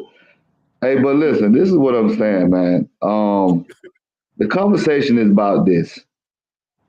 We understand that this team is what we want. It's America's team. And when we dissect this team, we're gonna dissect this team with facts and inclusion. You know what I mean? So yeah, you already know. And so, like I said earlier, the spring game, it was hyped up last year, and it was hyped up around the beginning of winter, but because of the transfer portal and the bag, and all the other stuff, because you got to remember the nucleus of the team just left. If you check it. What do you mean by nucleus? I don't know if I want to believe that. So the main component. Pushback. I don't disagree because all those guys are, if you watch the spring game, check them out. If they made a team, they own the field. They ain't on the sideline chewing their mouthpiece. What does nucleus mean to you? The core of the team. The guys that had grit and they was tough and they embodied Where you been? Yeah. Coach, where you been, bro? I disagree. What are you talking about, Coach? Alton McCaskill. I'm Dylan Edwards. Man did the 1, 2, 3, 4. Okay, if you go top 100, in the portal, you got about 7 or 8 of them off Colorado team, man. Yeah, but that's all hype. That's all hype. Hold on, wait. Hey, hold up. We can't all talk at the same time. Hold on, Coach, but you about to get jumped, man, because you're speaking something that's not true. Let's put that's hype. None of those. It is true. They don't got no okay, film. so hold on. Let's go ahead and control this conversation. Coach Lowry, you got 30 seconds to give me the data that says it's true, and then I'll let somebody else give you some more data. Because I got some data that says it's not true. I did a whole video about who's leaving, and that proves that it's not true, which means when you said nucleus. So I'll give you 30 seconds to defend your statement. And thank you to William Berry, $5 at 5:30 Eastern. A new commit to Colorado is going to be announced. Okay. Yo, I like my research team, man. You guys be doing a good job. We be breaking news here. So, Coach Lowry, you got 30 seconds to give us your argument. Defend yourself. All right, I got Van Wells, I got Hankerson, I got Alto, I got Dylan, I got Tank. That's 6. That's already 5-6 right there. I ain't even done. I got Slusher. I got Kamani. Van Wells is the center. I got Milner Jones. Oh. Pushback. Well, I'm just saying, hold on. I'm just saying last year. All right, 20 more seconds. Last year, you didn't get to see those guys that played with the other teams this year. Like the Nico Reeds and the Rices and all the other players that came from Colorado. Like, what is going on? Like, why is everybody leaving? Why we ain't been able to see a complete team yet? That's what I'm saying. All right. So before I let somebody else speak, I just want to say that you have all the right, you have all the right to ask the question. We did a whole show on saying you were all right. You have all the right to say, why is everybody leaving? But what you don't have the right to say is that the nucleus of the team left. And I would say the people that you just listed, as far as the true media, those people, not all of them were projected to start. Not all of them. So we got to break it down from position, though. We can't just list a bunch of players and say the nucleus left, because that's not honest. So let me give somebody else. Let me start with let's go with Nate. Nate, can you please, if you want to defend the affirmative? I got something to do right now, so I'm just gonna listen. All right, so Ron Tate, are you here? Yes, I am. Okay. Stretch, if you can mute your audio, please. Are you able to defend or argue the affirmative? Those guys that he named were not proven or were not projected to be starters. There's only a couple. Dylan Edwards, McCaskill was projected to get playing time, and I'm not sure about the rest with the guys coming in. That's not the nucleus, nowhere near the nucleus of the team. See you, Buff Dynasty. What is your argument? That's an incorrect statement by Brother Stretch. Those guys were not the nucleus. You had Alton McCaskill that was a potential starter or a potential heavy playing time person. Now, I would agree with Dylan Edwards being a starter in some sense. But as far as the nucleus, what you lost were pretty much outer ring players. All right. Okay, DC, are you able to, or do you agree with Stretch, or do you agree that, can you argue the opposite? Well, first, Ron Tate, go Ducks. Second is, I would say that I can't say they were the nucleus, but I can sit back and say, if you think that you are losing players that was in there day one and that there ain't no informal leaders that are there that can impact the team, then I don't know where y'all getting. Because here's the thing, I'm gonna push back real quick in what kind of like him was saying is that you're ducking. You're doing no. thing. I don't. Okay, well, I'll answer it straight up. Do I think they were fully the nucleus? No, but I think they were key. Some of them were key pieces. Well, okay, so that's not the question that we're trying to get to. Then I would say no. If you want to say nucleus as defined, then no, they were not the nucleus. Good. That's what I want to key in on that because we can start a whole nother conversation about whether they were key pieces or whether they were contributors on the team or not. But I'm trying to make sure that we key in on this nucleus and what Stretch is trying to say. I want to key in on that. So, are you still here? I'm sorry. Yes, sir. Are you able to argue against that, or do you agree? I disagree. Nucleus was, I know y'all like Dylan Edwards and some of those players as fans' favorite, but when you talking about tape, stats, and what matters, when you bringing in 1,000-yard backs and one of the best receivers in the SEC, you got way better than you were. Also, Say it again. he was good in Houston 2 years ago, but when he got in the game last year, he didn't look that good. And Say we it don't know again. what he gonna look like, but we know what this Amos dude look like. He 1,000-yard rusher. We know what Hayden looked like. He Say it played at again. Ohio State. We know what Will Shepard looked like. He played at Vanderbilt in the SEC. So Say it these again. players that's leaving Can you stop saying that? They won't even get no PT. These players that's leaving won't get no PT at any other D1 school except for Dylan Edwards. The rest of them won't get no PT. Thank you, sir. Thank you, sir. I appreciate that greatly. Okay, Willie, I know that you are 1,000%. You got your earbuds in, and they say Coach Prime on them. But do you agree or do you disagree with Stretch that we lost the nucleus? And can you provide an explanation? Okay, I disagree, and my explanation was, kind of personal. So two of the players we lost, I was in love with them, man, and it hurt me to my heart to see them go.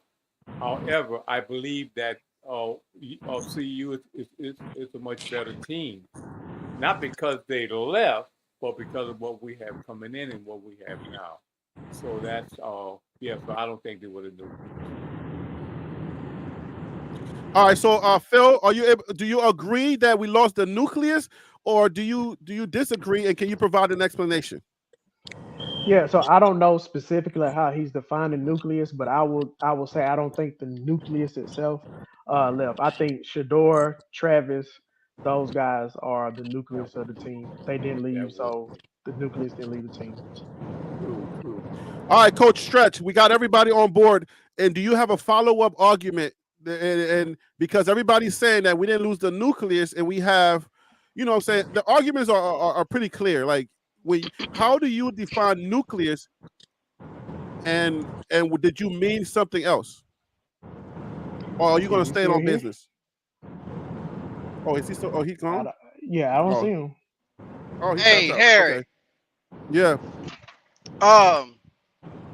We lost depth. Somebody may have to pull up their window. Somebody's driving in the car. The car noise is coming in too strong. But go ahead. Let's argue around it. I think we can argue around this. But this, I think that's what you're trying to bring up, Tim, right? Yeah. So what did we lose? If we didn't lose the nucleus, then the question on the board is, to you guys, what did we lose? We lost a 1,000-yard back for those that like him. I think that's his name. I disagree. Who 1,000-yard back? I disagree, man. We lost 1,000-yard back. One at a time. We lost one of the fastest running backs in college football. Matt said it, and we talked about it earlier. You got some that left because of possibly competition, so to speak, hypothetically. But what you bringing in is the same thing that's leaving the doors. Disagree. If they scared of competition, what made them hit the portal? We don't know what we have is gonna pan out, but we know what we lost. Just those two individuals that I'm talking about. I'm talking about the running backs. We know what they're capable of. The other ones, depth players. Hey, let me push back on that real quick, Harry. Those two. All right, go ahead, push back. Those two running backs that you No, lost. who's talking? Who's speaking? Him. Him. Okay, him. Those two running backs that you lost, will they go to an SEC team and start right away? I'm talking to you that just was talking. Tim, that's you. Oh, what you said? Would they go to the SEC and get some playing time? The guy that's coming from Ohio No, I'm talking about McCaskill and Edwards. McCaskill could go to an SEC team, and I don't know about starting, but he could play. He ain't gonna be number 4, number 3 on the depth chart, and Dylan depending Edwards. on the school. Dylan Edwards can go. Yes, Dylan Edwards could go, and I'm hoping that he go to LSU. Honestly, okay. Because Now, this the other question I got. The 2 running backs that we got coming in. You say they the same thing as we got leaving. Now one of those players is nowhere near Amos. That's hyperbole speaking right there, bro. Amos he's a healthy 1,000-yard rusher. I want to push back as well. You talking about 1,000 yard from 3 years ago coming off an ACL injury. That's not. But is he a 1,000-yard rusher? Regardless. Yeah. When he were healthy. When he was healthy. Okay, when he was healthy. Same thing with McCaskill. McCaskill was a 1,000-yard rusher before he I want to push back as well. Finish his point. I'm sorry. Where did he go? So was that it? Where did he go? Well, I got to push back. Go ahead, push back. All right. Well, so go ahead. I'm gonna let somebody else speak. So to Tim, the pushback is if we go off of what the player done last year, I can give you Dylan Edwards, but as far as Alton McCaskill rushing for 1,000 yards in 2022, I go off of what you done last year, and last year you didn't rush nowhere near nothing, so we didn't lose 1,000-yard rusher. When you speak in the sense of, we lost 1,000-yard rusher, that means to me that we lost that 1,000-yard rusher from the last season. I can agree with you on that. We didn't produce nowhere near anything like that the last season, so I don't. Right. I don't see it as we lost 1,000-yard rush. Now, I'm gonna meet you halfway and say, did we lose a potential 1,000-yard rusher? Yes, I can go with you on that one. But as far as solidify what we're losing, I have to say no, we didn't lose that. Now to your 2 games is what I want to hear you touch up on too. But I agree with you on that. I can't agree. I'll meet you in the middle of the road with that because you do got some valid points. But go ahead. Can I ask a quick question about CU's offense? Yes, I want to hear your take on the 2 games. Okay, so the one game I haven't looked at Twitter or anything. So we did acquire the second back, or is that still a potential acquired? Let's just use the Ohio running back. Do you know anything on him? Right. So the Ohio running back, I see him as, so I can, let me see. Do you want me to help you out a little bit? I can take him as a replacement for Alton McCaskill because even though his production went down, I did look at some of his tape. So I will consider him an equitable replacement for Alton McCaskill. If we happen to land this other guy around, 5 p.m. Central or Mountain Time or whatever, then the running back room will be highly upgraded, and the 2 that we lost will not even mean anything anymore. I mean, I agree with you on that, but losing Dylan, it hurts. It hurts. It hurts. It hurts because you a fan, because he a fan favorite. Well, no. What I can say, because so I'm gonna use my own point to prove my own point. Dylan had production just last season, so to lose that production that he had and the high potential that he was going to bring back this year, as a CU fan, that hurts. I disagree. That absolutely hurts. And I'm a stone cold. His production came in one game. No, his production came throughout the season. 85% of his production came in that one game. I'm a stone cold CU fan, like almost blind, and I'm going to tell you, Dylan Edwards hurt. Almost. I'm messing with you. What? Okay, besides the TCU game, losing another game where his stats were good. So you got to look at the question. Don't give me no pushback. I'm talking about game and stats. He had numerous games where he had an effect on the game.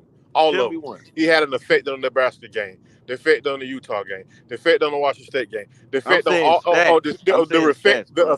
the effect on the Oregon game. Like he had great runs in all. Nobody had. Can I cut in there real quick?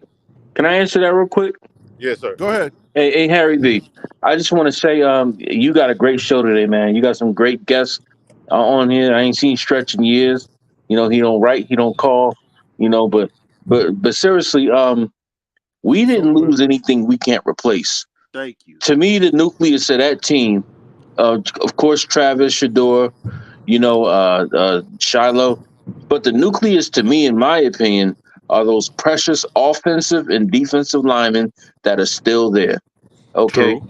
there's 3,000 kids in that portal right now as we stand. At 420, I'm not too worried about some running back that had a messed up knee and could mess up his ACL again. True. Okay, I'm not worried about a running back that was only 175 pounds that might have had to been switched to the slot when we got LeJontay Weston and all these other running backs, all these other wide receivers doing the same thing. What position was Dylan Edwards going to really play at if he would have been switched to the slot? And on top of that, I'm not worried about keeping no running back when there's a kid right now in Walmart ringing up candy that can run that football. True. That's how many running backs are probably in that portal. But if one of those precious linemen leave, like if Chidozie was talking about leaving, or Anquin Barnes or Torian Carter, or one of them was talking about leaving, then I'm going to be worried. Now it's like, okay, East we something. Coast. Let me throw this at you real quick. If Michael Jordan step on the court at the age that he's at now, are you going to respect him? Are you just are you going to respect his game? Or are you just going to let him shoot? I'm not talking about Dylan Edwards, what he may do. If he come out there on the field, you have to respect what you've seen. So now, no, I'm mainly, you know what you're saying. What I'm saying is, I'm mainly talking about people sweating Alton McCaskill. Yes, he ran for 1,000 yards 3 years ago, but I used to listen to a lady named Whitney Houston, and she had one of the best songs that she ever wrote. What have you done for me lately? Okay, and that's what this business is. Well, your take is wrong, and your take is wrong, and the singer is wrong because that was Janet Jackson. If you name but that was Janet. Okay, cool. But it's true. But at the end of the day, it's the same question. What have you done for me lately? And it's the same thing in the NFL. Yes, you did this 2 years ago, but what did you do last year? You redshirted.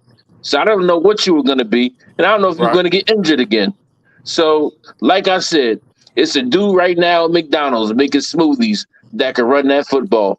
But please don't let me lose one of them lines. I got pushback. I got pushback on that. I agree with you. Charlie O. No, I don't. I agree with you, East Coast. I don't think that there's a problem with us replacing those guys, but I'm not going to be like the regular CU fan. I'm just not going to minimize Dylan Edwards' effect that he would have had on our team in offense this year. I just can't do that. That was a loss, brother.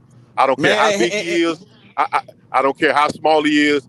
That was an effective loss. Okay, but you can get another Dylan Edwards. How is he going to protect Shador? Look at the Nebraska game. He got destroyed. So East Coast, you would utilize him in different ways. You wouldn't utilize him in protection. I and Pat Sherman would have utilized him as a scat back. So I can't minimize the effectiveness of the loss of Dylan Edwards. I'm just not going to do that. Right, but hold on one second. Hold on one second, because that to me right there, East Coast kid, we always got love. But sitting there minimizing Alton and minimizing Dylan and say we ain't lost nothing that we can. See, y'all talk about you want to shine, but then because he was fine, they were all fine over a week ago, and then when they leave, well, we ain't lose nothing, bruh. That ain't even fan. That's not fan. That is not what I don't think that's the position as a fan should be. Because guess what? They was out there running steps, lifting weights, eating, abusing their body for Colorado to wear that uniform so they can put a good team on there. And then when they leave, y'all turn. You're taking it personal. There's no emotion in this thing, man. This is how it's going to be when you get to the next level. But because part of you don't have fan loyalty to these players. Is that Dylan Edwards? These owners ain't going to have fan loyalty to these players. They're not going to have loyalty either. It's the next man up. That's Dylan Edwards stats. Hey guys, I understand that right there. I understand. Hold on, guys. Time out. Everybody's talking over each other. Go ahead. We are data show, so I had thanks to Phil. Phil just sent this data so that we can have a true, honest argument because I think him was trying to make a point about Dylan Besides Edwards' that first production. game, what other game was impactful? I sent you his stats on the email a It's few right days there on ago. the screen. Besides that first top line, what other game was impactful? None. We got to be real with ourselves, man. He a great kid. Don't get me wrong, but he didn't move the needle at all. So I got a question for you to add to this. All right. In honest, after the first 3 games, right? Let's be honest, guys. After the first 3 games and see you got spooked, do we honestly say that this is a good way? Can we really stand on this argument on his stat sheet because CU refused to run the ball? I want to. I wouldn't say they refused to run the ball. They I would say couldn't they run the couldn't run the ball. ball. They couldn't. Okay, Look so what they had blocking for. okay, if we all agree They that had they Ray could not Charles run the blocking ball, for him. Like, come on, what are you talking that's about? fine. That's fine. That's fine. That's fine. Let's agree. Let's agree on this point that they could not run. Right? If they couldn't run the ball, then can you say that this stat is as accurate, and you can say that his production was no good because of him, or is it because of CU couldn't run the ball? I say because CU couldn't run the Go ahead. ball. Because if you Would look, you just if go you down look the at the line so average, then everybody can answer? Right. Look, And okay. All right, and so I will. right now, Phil, it's your turn. Phil, you got the mic. Give me your thoughts on. Give me your pushback, or give me your analysis. So I know men lie, women lie, numbers don't, but numbers don't always tell the truth, right? But if you look at the average, Oh no, his audio's gone. See, his audio left that's because he 8 was lying. yards. You got 2 yards to get a first down, Okay. right? Hey, If Phil, you your want to play audio it that went. way. So start over. Phil, start over because your audio went. Okay, sorry about that. Am I clear now? Yes, you are. Okay, so if you look at the average, it's 4.2 yards per carry, right? So if he runs the ball twice based off of that average, that's going to give you 8 yards. So on third down, you only have 2 yards to go. That's pretty good. But if you want to look at bulk yardage, the bulk of his yardage came in that first week against TCU. And then as far as rushing, the second game and the third game of the season, he only had 50 yards rushing. But if you look at the average, when he ran the ball, he was effective. So it just depends on, do you want to look at total yards or do you want to look at average? But if you ask me, I feel like they should have ran the ball a little bit more based off of these averages. I think he could have been more effective. So before you push back, or before can y'all mute your microphones, please, guys, because it's too much noise. So before you push back, is it not plausible to say that we were not talking about how trash the offensive line was in the first 3 games that we won this season? Is that not plausible to say? I saw it in the Nebraska game when he got sacked 7 times. I said this offense needs some work, and then Oregon confirmed it. All right, 50 plus sacks. All right, so him. This we brought up this stat because of your comment, but can we truly use this stat and say that he's trash or that he's not that good of a back because he doesn't? I never said he was trash, Harry. I'm just saying when you say we losing the nucleus of the team, this stat sheet shows he really wasn't a difference maker. Is what I'm saying.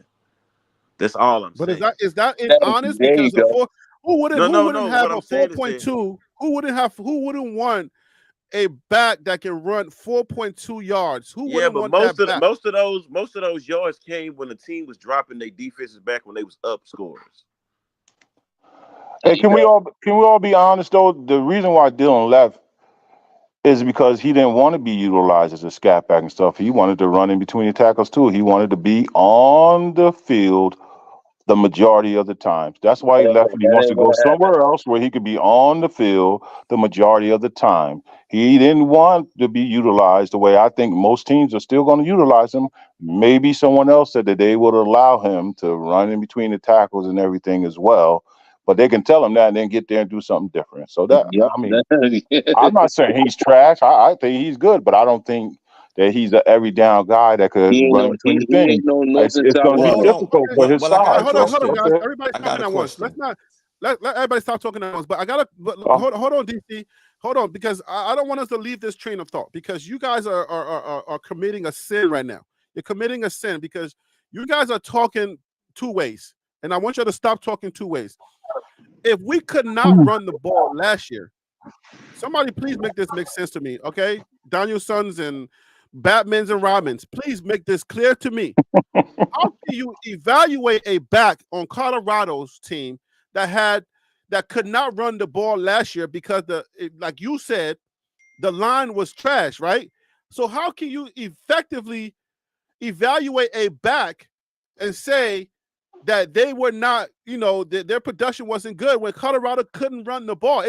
Don't they have to run the ball at least 40 to 50% enough for you to say, yes, this is true? No. Yeah, Harry, you got to go around because everybody's not being able to get their points in. All right, so then Ron, yes, yes, are you here? Okay, so Ron, is it not fair to say that you cannot evaluate somebody fairly because Colorado did not commit to the run because of the trash O-line? I mean, can we have it both ways? Well, no, you can't have it both ways, but there's some things you have to take into consideration. Sure, the O-line went down because the lack of depth and injuries. And also the offensive coordinator was not being creative at all. Dylan Edwards, if he makes it to the NFL and Aaron Donald is there, he is not going to block Aaron Donald. You want to use Dylan Edwards through his strengths. And the same thing with Alton McCaskill. No, they didn't do very well, and they're on a lot of stats for Dylan from last year, but they are a big loss. With this team that we have now, they are a big loss. They're not the nucleus, but they are a big loss. Dylan Edwards and his skill set and a healthy Alton McCaskill, yes, they are a big loss. I'm not saying we can't replace them, but yes, they are a big loss. Okay. All right. So I want to say thank you to Peter Investor. M, he gifted a TLP Sports Club membership. So I don't know how that membership gifting works. I guess you go on the channel if you want to be a member. I don't know how that works yet, so I can't explain it. I'm so sorry. But thank you for Peter Investor also giving a $5 super chat. I really want to acknowledge that. You guys are very, I'm grateful. All right, let's go to Oracle. Let's go to Coach Mike. Coach Mike or Mike Lowry, the Oracle. So yeah, can your chance to answer, please. If you know, right, this is what I want to say. This is what I want to say. Out of the top 50 running backs, CU had 3 of them. All I want you to know is that. And also, if you look at the stats you just had for Dylan Edwards, he had almost 650 yards, all-purpose yards, with being in an offense and being on a team that his number wasn't called all the time. So just to let you know that, like, a lot of these guys' number wasn't called, and they wasn't called consistently. You know what I mean? Like you like that running back they had, that was a pretty good running back. Like, he's top 6 in the transfer portal right now. You know what I mean? So it is what it is. Can't cry with spilled milk. I wonder what these other backs gonna look like coming in. I know the freshmen looking pretty decent. You talking about Micah Welch, right? Okay. Correct. Okay. All right. Okay. So that was a stretch. You changed positions, and now I don't know which way to go. But let me get Nate. Nate, let's get your opinion on that. No. I ain't switched position. I got booted off. My computer froze on me, so I got booted off. But my nucleus, what I was trying to say was, my nucleus is like the grit of the team, the backbone of the team, the thugs, the dogs, the go-getters, the ones that's gonna put down. You know what I mean? Like I ain't even bring him up. But even with that, I still think you're still off, though. Even with when you said the backbone. Yeah. You said media, though. You said media. I just told you the grit of the team. You talk about media of the team and who's up in the forefront as the leader of the team, who gets the spotlight. But like I'm trying to tell you, these other guys, if you watch the film and you watch it closely, these other guys played pretty decent. You know what I mean? They ain't no bums. Yeah. right there. You said play pretty decent, and I like the opposite, the other side of your argument, but the initial part of your argument, that's what I'm having trouble with, because when you say what is the word? Nucleus. Nucleus. When you said nucleus, my spirit says, huh? You know what I'm saying? And that's I'm having a little problem with nucleus. Well, I'm gonna tell you. So when you have to have a great system going on, all right, we know that Shadur, Travis, and Shiloh are the front runners for the team, but that's not the heartbeat of the team. That's what I'm trying to relay. You understand what I'm saying? And so there's other players on that team that could have got the job done if they would have given them more opportunities. That's what I'm trying to relay. Right. Okay. All right. So and Nate, are you there? Yes, I'm here. All right. So what are your thoughts on that? On that Well, point? I think he moved the goalpost quite a bit because he talked about the nucleus, and those guys weren't the nucleus of the team. Of course, they would have played a part.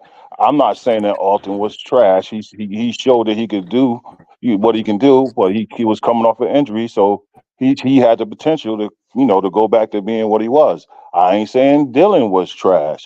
Like they say, they played with a messed up offensive line. Offensive line wasn't too good. He only can carry the ball so many times, but you can't make the players stay. If they come in and they say, listen, I want to be the RB1 and I want this ball, you know what I mean? The majority of the times I want to run, and you as a coach, you can't commit to it. You being honest, you can lie to them and say, yeah, okay, we're going to do it in game. They don't do it. But, I'm sure Deion was like, no, we still got to bring other players in. So, I mean, I'm not going to trash the kids, you know what I mean? I'm not going to trash the youth because they left, you know what I mean? And I think they could have been significant, but they didn't stay around. They didn't want to stay around. They didn't like their roles, so they moved somewhere else. So I do believe we got someone else coming in that's still going to be as significant. But I also believe, too, if like they left and they were respectful kids. But if you leave and you talk trash about a program, you know what I mean? You talk a little trash about the coaches, and then other people push back and they say something to you. No, let's not saying you kids now, or you just, these are you're a young adult that's getting paid. So you're gonna get backlash when you're getting money. That takes the kid gloves off. That's I'll right. leave it at that. That's I'm right. glad you put that up. Now, can somebody That explain why Hankerson got more yards and only 2 more touches? Like, what's the difference from Hankerson and Edwards? I'm not seeing a big difference. I'm not either. Well, I mean, are you? I mean, the amount of yards and the percentage is almost the same, right? Yeah, I mean, everything is pretty much the same. The point that I'm making to you is that the simple fact of you're trying to paint it like he was the only one who had the bad offensive line. No, Hankerson had the same line, got the same production. Why nobody talking about Hankerson? He left. So I got a question in that, and it's to him and it's to CU Bucks. All right, so you're saying that ultimately you didn't lose anything. As a matter of fact, you have a net gain. Is that or is that not correct? That's not what I'm saying. That's correct. Okay, so here's the thing. If we're going to say that just like Harry said, if you're going to say the line, you couldn't do anything because of the line, then that means that more than likely you could not assess what they could do in a game where they had all things equal. So you can't get a fair assessment, an accurate assessment. You can just kind of get an eyeball test. Is that correct? That's correct. That's correct. All right. You can only give a 50%. Right. So let's go ahead. 50% assessment. Right. So now we're going to get in 2 new backs. We're going to have a totally different line that should be better. But again, we don't know how they work as a unit. They're going to go up against not the same teams, but generally different teams. And how do you sit here and make that because would you say that more of what you're saying is not actually accurate, but based upon speculation? No, but what I'm saying is that okay. That's what I'm saying, DC. That's why I don't want to get myself caught in that trick bag. You see what I'm saying? And I want to say one thing real quick. I can't give a fair assessment of Dylan's. You already know how I feel about Alton, but I can't give a fair assessment of Dylan's effectiveness because you can only give a 50% because the line was horrible last year and he was utilized incorrectly last year. Plus, he was a freshman last year, just coming into Power 5 football. That's why I say, with all those mitigating factors involved, and even with the things that he produced, the potential that he had to produce this year behind a new upgraded offensive line, to me, he is a loss. And would you not say, just real quick? Let me respond because he was talking to me. Well, I just want to say this before you respond, him. Okay, so just that, and would you not also say that Hayden behind an Ohio State line, it's a totally different ball game that to the line that he's coming into with Colorado? It is seen and has to be proven. That's what I'm gonna say about that. Okay, but let him respond, guys. Let him respond. This was is different too. It's what y'all not hearing. The competition, the coaching style. Y'all gotta remember, Sean Lewis is a West Coast spread offense. He don't really run the ball. So as much as you want to blame the line, you got to blame the play calling. You got to blame another thing. Their first week in TCU, if y'all coaches and play football, there's a thing called tape on the player. After they got that tape on Dylan Edwards coming out the backfield, he was non-effective after that. You understand what I'm saying? So what I'm saying is that you can, however you want to put him in a split, out the backfield, H-back, flanker, whatever. Once the tape came out that in space he's a problem, in the Pac-12, UCLA has some of the best defenders. Oregon has some of the best defenders. The number 8 guy from Colorado State, the tape came out and they didn't make adjustment to utilize him because if he's not coming out the backfield, he's useless. And the stat shows that. Besides the TCU game where he had all them catches out the backfield, go to the rest of the games. How many catches did he have? How many touchdowns receptions did he have? None until the last game. So adjustments was made. I think we all saying round about the same thing. One second, guys. Let me handle some business. Thank you to Kofa J 499. Thank you for the super chat. CU had 130 rushing yards at halftime versus USC. Anybody want to address that? What is that point? What is he saying that point to? Like, what is he getting at? Like, if I was to think, hey, Kofa, if you can expound on your comment. I don't want to guess at it, so expound on your comment. I also want to thank William Barry for the $5 super chat. Yes, word is it's Rashad Amos that is about to sign with Colorado at 5:30 p.m. today. Oh my, we coming. Yes. Okay. Yeah, but that guy Rashad Amos top 35 or top 40 running back in the portal. Hey, but I want to say this real quick. What that means? It means that you got to think about this. Talking about Kofa? Are you talking about Kofa? Yeah, you got to think about this as a coaching perspective. It means that they was trying to keep that offensive player, which is called Caleb Williams, the number 1 draft pick, off the field, so they know how to coach. And they was in striking distance when they went into the third quarter because they didn't let them get blowed out. Because defense got them off the field a couple times when they played against USC. But USC wasn't. But what I want to say is, if you look at, hold on, real quick. I wanted to say this a long time ago. If you look at the top of the list of this Russian list, what I'm so very upset with as I keep looking at it, and you can minus 50-something sacks on that, and so 50 rushes for however many yards with 4 TDs is Shedeur Sanders. I was telling him the whole time, if he's a pocket quarterback, if we going through him and we playing daddy ball at all-time high, why you won't let the man run the ball and be versatile and be a dual threat quarterback? Why are you trying to make him a pocket quarterback? Push back. He's the number 1 on the list right there. That's what I wanted to pick out for y'all to see right there. Number 1 on the list, 111 attempts, negative 77 yards with 4 touchdowns rushing. But most of that came from having. I'm lost it. Most of that came from him having to run. What point are you trying to make? I'm lost. Yeah, what point you trying to make with that? I'm lost. My point I'm trying to make is that instead of sitting in the pocket and holding on to the ball like the Statue of Liberty, like CU Bucks like to do, like Andre Ware, get rid of the ball. Be rifleman down the field, man. Yeah, that's not the topic right now. We way past that right Yeah, there. but wait, let me make my point because y'all keep cutting me off. Why nobody talking about Hankerson? He has the same production as Dylan Edwards. I think maybe because he may be No, I'm gonna from that tell you old why. team. I'm gonna tell you why. Because in respect to the channel, the bandwagon buffs, just like a lot of people are, that first game, Dylan Edwards' performance caught y'all and made y'all feel so good. But then reality Here we kicked go. in.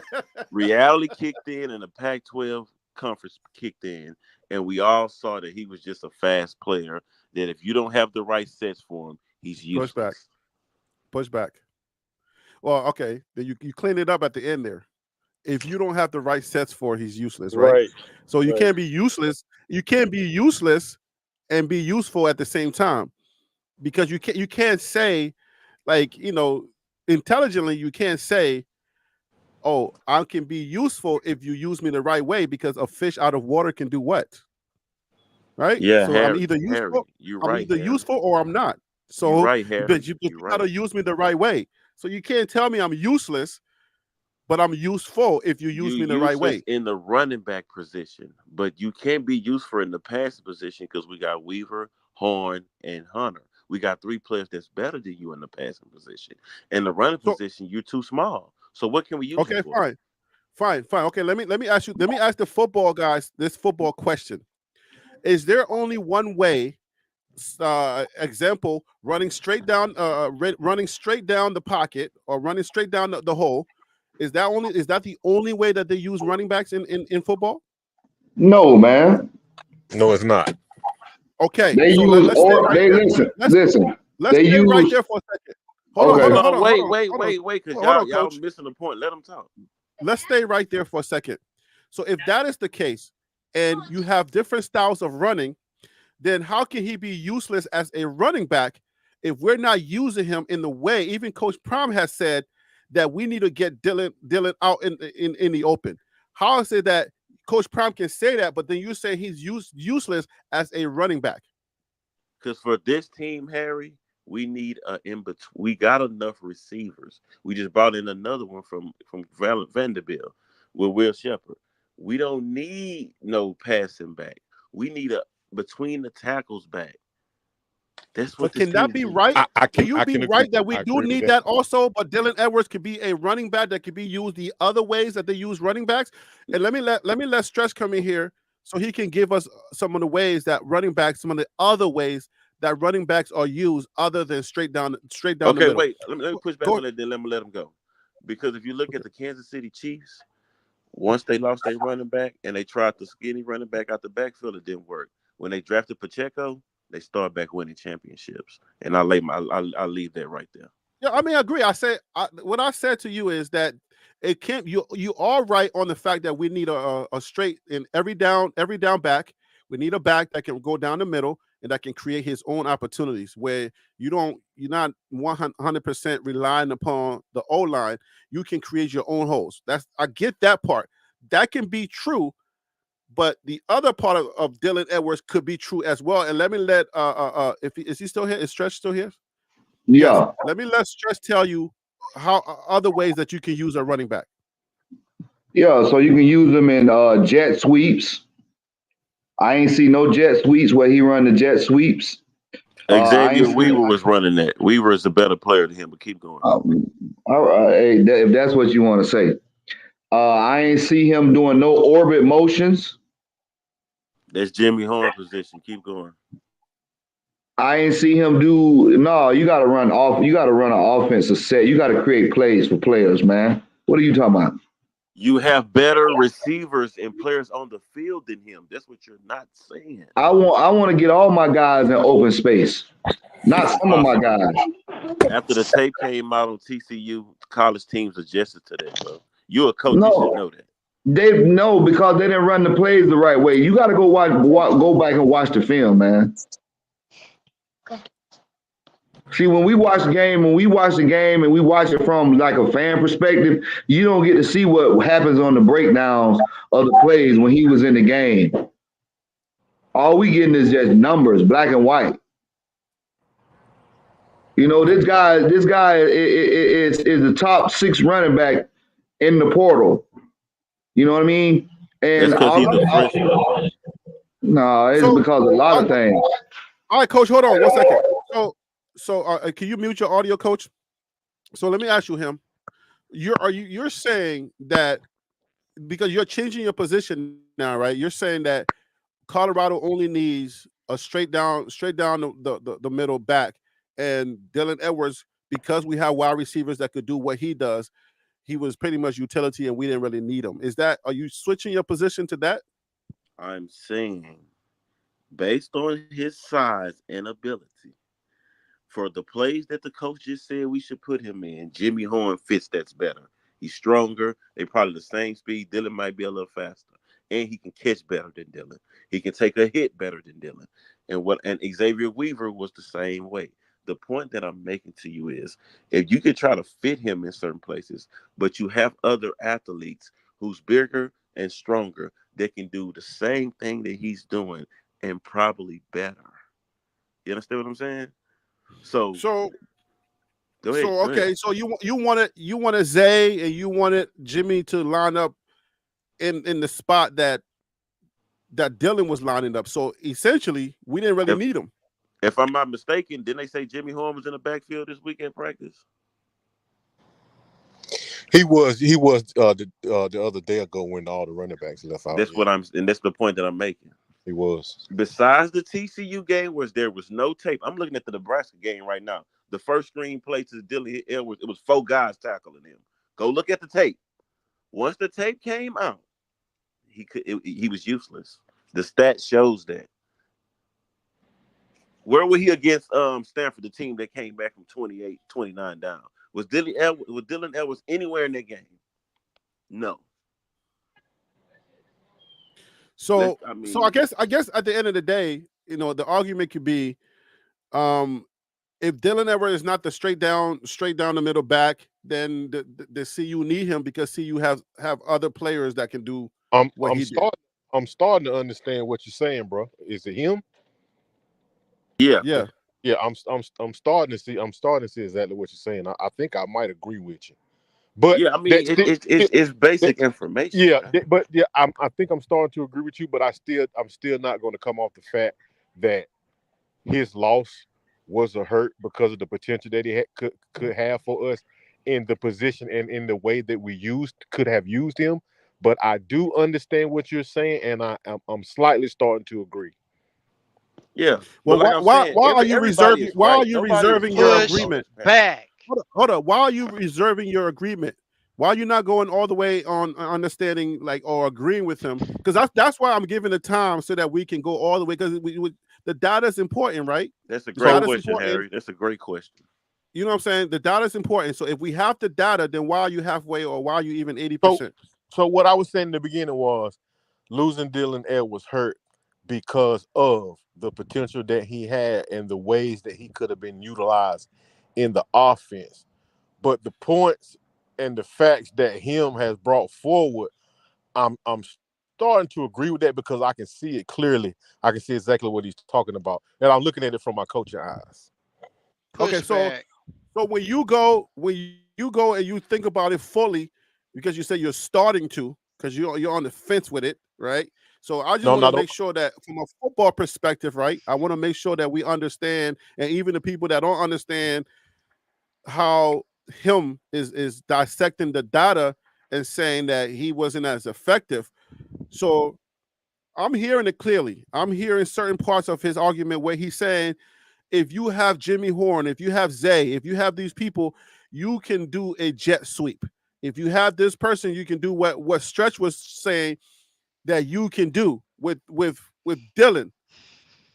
So he's saying that you have those other pieces, so why not use him? And we didn't really need him. He was just another piece, just like Jimmy. Am I doing you any justice, him? You hit it right on the head, boss. Okay. So that's the argument. So what do you want to push back, Tim? and using the data, how do you push it? How you push it back? I don't see.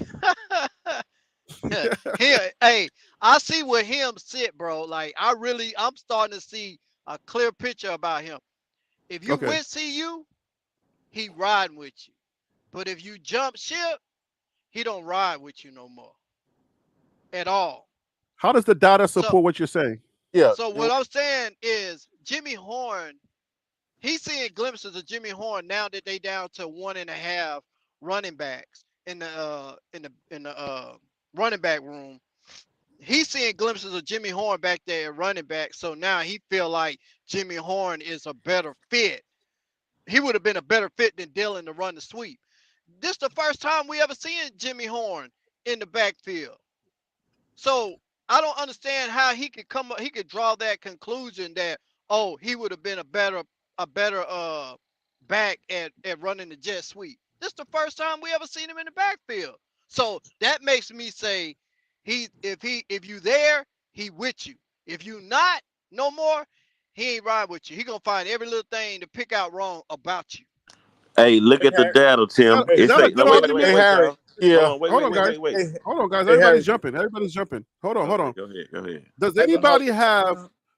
I'll let him respond, but is that a good enough argument on the affirmative? No. Ron Tate, are you here?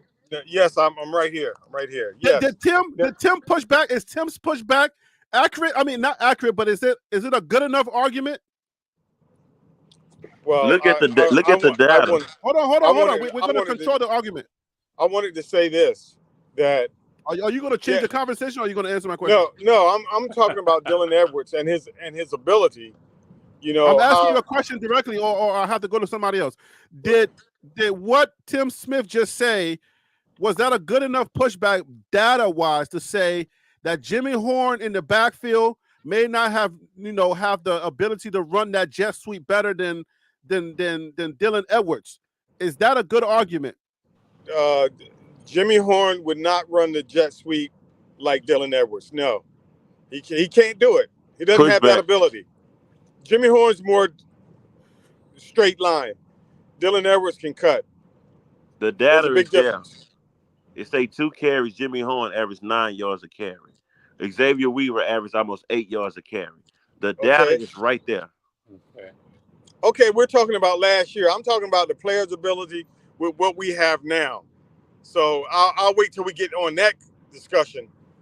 All right. With Nate, Dylan Edwards does anybody have a pushback that can support what Tim is saying and then discredit what him is saying? Exactly. Does anybody have a good argument? Because him is cooking right now. Harry, listen. Hold on. Harry, everybody the only argument I can make. Hold on. Don't jump. Okay. I'm trying to direct the traffic here. All right. If you have a good argument, because Kim is cooking y'all right now, I'm just trying to let y'all know. You know what I'm saying? Because he's staying on the data front. Does anybody have a good pushback with data to combat what he's saying? I'm here, sir. Harry, that's not fair. Right. What do you mean it's not fair? I'll give you the mic. If you got the data, then I'll let you talk. Listen, it's not fair if you rely on the data from last year. There are a lot of components wired with that offense that affected the data. So the data is skewed in a negative way. So you can look at the data of a team that went 4-8, with a hampering offensive line. Offensive line wasn't trash; they just had no depth, and they suffered injuries. So, but based on what you're saying, can we say that we have anything else? Oh, y'all forgetting that can we effectively say that we have something else to go off of if we don't have last year's data, even though there were issues wrong with the data, right? We can effectively say yes, there was issues with the data, but if that's all we got, then what is the other argument? Real quick, Harry, he's using the data, but he's also using the same players from that played last year. He's using their data with the same offensive line and the same players from last year. He's comparing last year players, Jimmy, Weaver, and Dylan together from last year. So the same offensive line. I'm He's glad using them. So he's right. Number 10, the receiver that we got. This is a question for the whole panel. The receiver that we got, number 10 from Florida, is he better than Dylan or what? Be real with yourself. The kick return, just weak receiver. Is number 10? Yeah, he better than him. Yeah, he better than him. Yeah. Is he way better than Dylan? Yes or no? No, I disagree. No. I believe he is. At the wide receiver position, I don't think he's a better athlete or.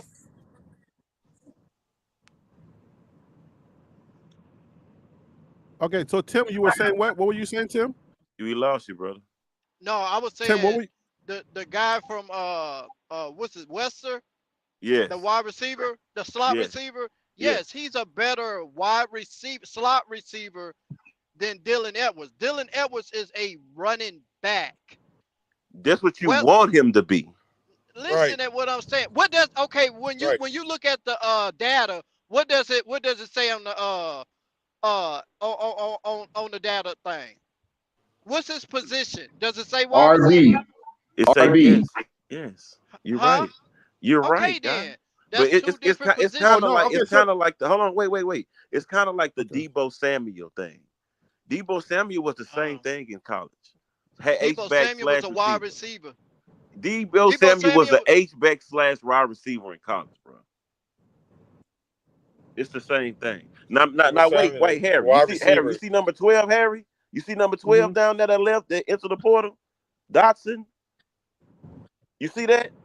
If you go to the Nebraska game, the jet sweeps, that was him scoring off of that. That wasn't Dylan Edwards. Yeah, it was. I remember that. Yeah. So what y'all got to understand is, like I was just finna say, Colorado had Coach Prime was a Dylan Edwards guy. He raised him from all the way up. He put him in there. He wanted him to shine. That's a great coach. But they were better talent at his positions. Even Hankerson was a better running back to him. The stat shows that. They got the same stats. I want y'all to go watch NC State offense when y'all get a chance. Just go watch that offense. You make an offense for your player. Huh? Okay, so listen, Stretch. Let me set this up for you because I want you to expand on what you're saying and why you want us to watch NC State. What him is saying is that yes, you can make an offense for a player, but if you have a better player, then make the offense for him. Yes, that's what I'm hearing. From my data standpoint, I'm hearing. So yes, this player could have done the same thing. So if you got two players with the same ability, who do you go for? Who are you going for? I believe you would design a play within that play that you have for your designated player. They will have another play designed for the other receiver or another guy. Well, does that make sense? So that's a good point. That's a good point that Willie's making. So him, can you defend that point? Because if he is a true running back, even though you have Jimmy Horn who can run a sweep, if he's a true running back, but he can't run down the middle, then is it fair to say that you should design a play specifically for Dylan Edwards and design a play specifically for Jimmy Horn? Is that not plausible to say? That's true, but like in college football, position switches are always the problem. Hines Ward was a quarterback before he was a receiver. Rondale was a quarterback before he was a receiver. A lot of players get put in the wrong position in college, and that's the problem with Dylan Edwards. He's not a running back, definitely not at the next level. Everybody knows that. So what I'm saying was that, yeah, for TCU, the first week, no tape on him, yeah, he's going to burn some linebackers and cornerbacks. He got speed. But once you put that defense out there, that what they call it, the nickel defense where you got more cornerbacks than linebackers, he's equal. Yep. He's equal. So listen, does anybody wants to argue against that? Yeah, I got a question for him. Okay. That third touchdown Dylan Edwards made in TCU game, right, where he came out of the backfield into the flats, and he had to wait on his blocker to get back behind him so he could make a play down the field for a touchdown. Does Jimmy Horn make that play? He made it against Colorado State when they was losing. He caught the ball. No. Wait, Listen to what I'm saying. Let me finish. He caught the ball, the game-winning touchdown. He shook the player that hurt Hunter and scored. He can make that shift play. the question, bro. You I'm shifted the saying question. I'm saying that he has the mobility to make that play. That's what I'm saying. Okay, that's all I was asking. That's what I'm saying. And the facts are there. Jimmy Horn had one of the best seasons last year, and he was dropping balls. He still had a good season. So for conversation's sakes, all the football guys, they have Dillon labeled as a running back. Yes. But for all us guys that understand the game, this is not a shot at anybody who doesn't. But I think we all can come to agreement that Dillon is not a running back. He's more so of a scat back. Wes Welker. A scat back does certain things, and it's not specifically running the ball through the middle. Damian Ladola. He's not Maurice Jones-Drew. Right. That's not what he is. Right. He's more of what's the guy name that plays for Tyreek Hill, like a Tyreek Hill. What about a what's Porter? The other kid name? I'm missing somebody. I'm missing the name. Who you say? Porter from the Cowboys. Yes. He just left. No, I got it. The guy that played for Florida, that played for Seattle, that played for the Vikings. Percy Harvin. He's more of a Percy Harvin. Yes, Percy Harvin, yes. That's what he is. Yeah. He's an H-back / receiver. Right. You understand what I'm saying? So can we all agree? Yards, he's not going to be in the game. So can we all agree? But that's not what Dillon wanted to do. Yes. And that's why he left. That's a fact. Right. That's a fact. So do you guys think that Dillon got an idea? Because the OC said that they were developing the offense. They had some plays designed for him. So he was going to be getting the ball a lot more. So you're thinking that maybe it's not what maybe Dillon wanted? I'm pretty sure those plays that he was designing was more screen type-ish outside plays. Oh, watch this, y'all. Let me ask y'all a better question. Yeah.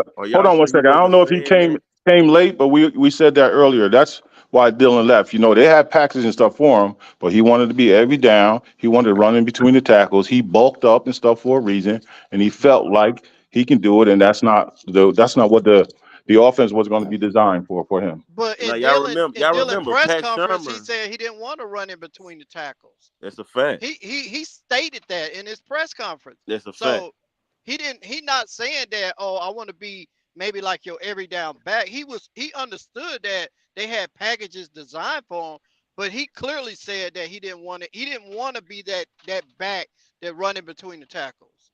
But y'all got to remember, Pat Shurmur, y'all got to play that. I didn't hear that. Y'all got to remember, he probably was just saying that knowing that running back was coming in and he didn't want Dillon to leave. You understand what I'm saying? He probably was just juicing him up. Yeah, we got a package for Dillon. Whoop. But if we get this running back from Ohio State in Miami, Ohio, Dillon ain't going to really be running the ball. We're going to try to move him to receiver, what they was trying to do. You understand what I'm saying? See, a lot of this writing is on the wall. A lot of these players know, like Coach Prime say, these players are in Shador DMs. They in Shiloh and Travis DMs. They already talking about coming. So Dillon already seen the writing on the wall. If we get a running back from Ohio State, man, they're not going to give me the ball. They're going to give it to him. We get a running back with 1,000 yards last year, they're going to give it to him. They're not going to give it to me. They know I'm smart. You know what I'm saying? But Anthony Hankerson was not Anthony Hankerson. You had Hankerson, and then you have Savion Wilkerson was there. So and Dillon was a true freshman. So that argument is a little bit flawed because he wasn't afraid then. Why would he be afraid now? But watch this. You forgetting about Cavassier Smoke. He came from the SEC with yards, with production. That's what I'm saying. So if Dillon was a true freshman and beat him out, then why would he be afraid of somebody coming from Ohio State? I think that was just Coach Prime guy, and he just used them at TCU because TCU had no tape on the freshman. They didn't know he was going to be an impact freshman. They didn't know that. Yeah, they didn't have no tape on him. They didn't know what they was getting out of Colorado. Thank you. No, but time out. But let's be honest. Let's make sure that we're treating this with football intellects, right? Let's understand one thing that you're saying. You're saying Coach Prime only used them because they didn't have no tape on them. Is that what you're saying? Are you standing on business on that? Kind of what I'm saying is that it was a secret weapon that nobody expected. I know none of us expected him to have 4 touchdowns. No, I didn't. I sure didn't. So then what about if you play in practice, if you are beast in practice, I'm going to play you. Then how do you answer that? Yeah, but that's practice of going against players that's not trying to really hurt you. That's the difference when you play in Oregon on a Saturday. No. That's not. I'm not saying that. I'm saying Coach Prime's philosophy of if these guys beast out in practice, I'm going to use them. So now it's almost like it's a flip because I mean you got to look at it. You got to walk off running back off the streets. That's your second screen. That tells you your running back room is not that strong. You know right, but I want to stay on this line. Wilkerson wasn't no second string. Wilkerson wasn't no second string. That man was fourth. Charlie O was the walk on. That was the second. Yeah, but they only got 2 running backs right now. That's why. No, I'm saying no. If you listen to what Uncle Neely said, once they moved him up to second string, Dylan Edwards hit the portal. So let's make sure. Let's make sure that you're changing the line of question that I have. Yeah. I want to get to the bottom of that. So let's Coach Prime, his philosophy for choosing players to play in the game are people who are prepared to play in the game from practice. We can't change that philosophy and all of a sudden say, well, Dylan Edwards only got in the game because we wanted to use him as a tricks player. Like he had to beat out those other guys. So Harry, let me tap into something before it gets too far down the road. I don't think that him or me, I don't know who else agrees on the panel, but I don't think we're saying he left because he was scared to compete. What we're saying is that he left because he did a calculation of his usage that was coming forward, and he saw that he's not going to be utilized like he wants to. So he left, not because he was scared of competition. It was a strategical move. It was a calculated move. Like I'm looking at all the options. I'm looking at where I stand. I'm looking at my usage. I'm looking at what they're trying to do to me and where they're trying to put me at. That's not what I want to do. Added along with other running backs coming in, that's going to be and do the things that I want to do. So therefore, I'm going to leave. It wasn't a right. I disagree. Let me tell you why I disagree to that. I'll let you go stretch after this. This is why I disagree because just not shortly before all of that broke loose, right? You had Welch. Was it Welch or the new guy? Who was the kid that had the press conference? Michael Welch. He went on there saying, "Me and Dylan, we about to be running this in the back, and we about to be controlling the back." Remember, we had a show, and I came on and I said, "Well, if he said that him and Dylan are going to be taking care of the backfield, then what happened to Otto?" Right? I asked that, and Otto's mom came on, and she was like, "No, Harry B, you're pretty, you're on point. That's a good question." So if there was an understanding on the team and everybody understood that this was going to be the guy, he understood already that they were going to be giving him much playing time. However they were going to use him. All right, whether it was out in the open or they were going to do some jet sweeps or whatever the names are that I'm not familiar with when it comes to football or whatever. But they were going to utilize him. There was a good understanding of that. And then out of all of that, he knew what was going on. Out of all of that, he just leaves. That's why it's hard for me to believe, to even quantify it, to say, it don't make sense because he wasn't scared off last year. Now, all of a sudden, for him to just make that calculation and say, I'm jumping because of that reason, it's just that it didn't add up for me. Dylan Edwards doesn't seem like the type of guy that's going to run from competition, and it didn't add up for me. And that's why I'm saying I don't believe that. I know there was something more, which I cannot articulate to you guys. I know there's something more. And I know for sure I can stand on business knowing that it was not that and it was something more. But let me let Stretch get I'm just going off what he said. I just went off what he said. Yeah, man. I'm the daddy ball conspirator. So as we go down the list of Dylan Edwards plays and how many times he touched the ball, when in the TCU game he touched the ball 14 times. All right. In the Nebraska game, he touched the ball 12 times. They win. In the Colorado State game, he touched the ball 16 times. They win. In the Oregon game, he touched the ball 6 times. They lost. Against USC, he touched the ball 12 times. They lost. Keep going. Barely. 2 top 10. Yeah, let me get this. They lost the rest of the games after 4. They lost the rest of the game after 4. So what does that have to do with Daddy Ball? He touched the ball. Running back. No, he didn't. Hold on. Hold on, man? Daddy Ball is at the finest, man. Stop it. The man touched the ball in the Arizona State 10 times. They won. He touched the ball 10 times in the Stanford debacle. You hear that? Hey. He touched the ball. Now, this is how it gets tricky for him right now. He touched the ball 9 times in the Oregon State game with the loss of 26-19. He touched the ball with the loss against UCLA 28-16. He touched the ball 6 times. He touched the ball in the loss against Arizona State only 8 times. All right, Stretch, land your plane. My plane is for the land. He touched the ball only 7 times against Washington State, and they had blue eye. And he touched the ball only 1 time against Utah, and that was a tough game. What I was trying to say, when you're a game changer, as he has shown in the first 3 games, why you don't keep him involved in the offense 16, 17, 20 times? Now, if I go look up another running back, was the top running back in the nation, and I look at his per attempts, how many times he touched the ball, how many times you think he's going to be done to touch the ball? And how you think he get it rolling when he get it moving? So Stretch, you coach football, I know what you're about to say. Now I'm waiting for you to say it. So Stretch, you coach football, correct? Yes, sir. Stretch, you coach football, correct? Yes, sir. Yes, All sir. right. So if you play a team, this how my Saturday mornings go. I'm over in West Raleigh. I'm playing the football team, but I got my scouts over here in East Raleigh scouting and videotaping the team that I have to play next week. So just say, for instance, Dylan Edwards played on the team that I'm playing the week coming, and we see that he have a lot of touches.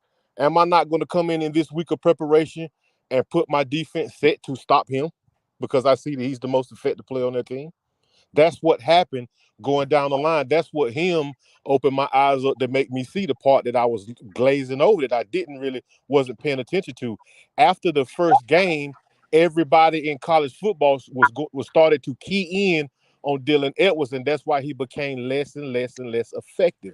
Not only that, let me add on, not only that, it's called situational football.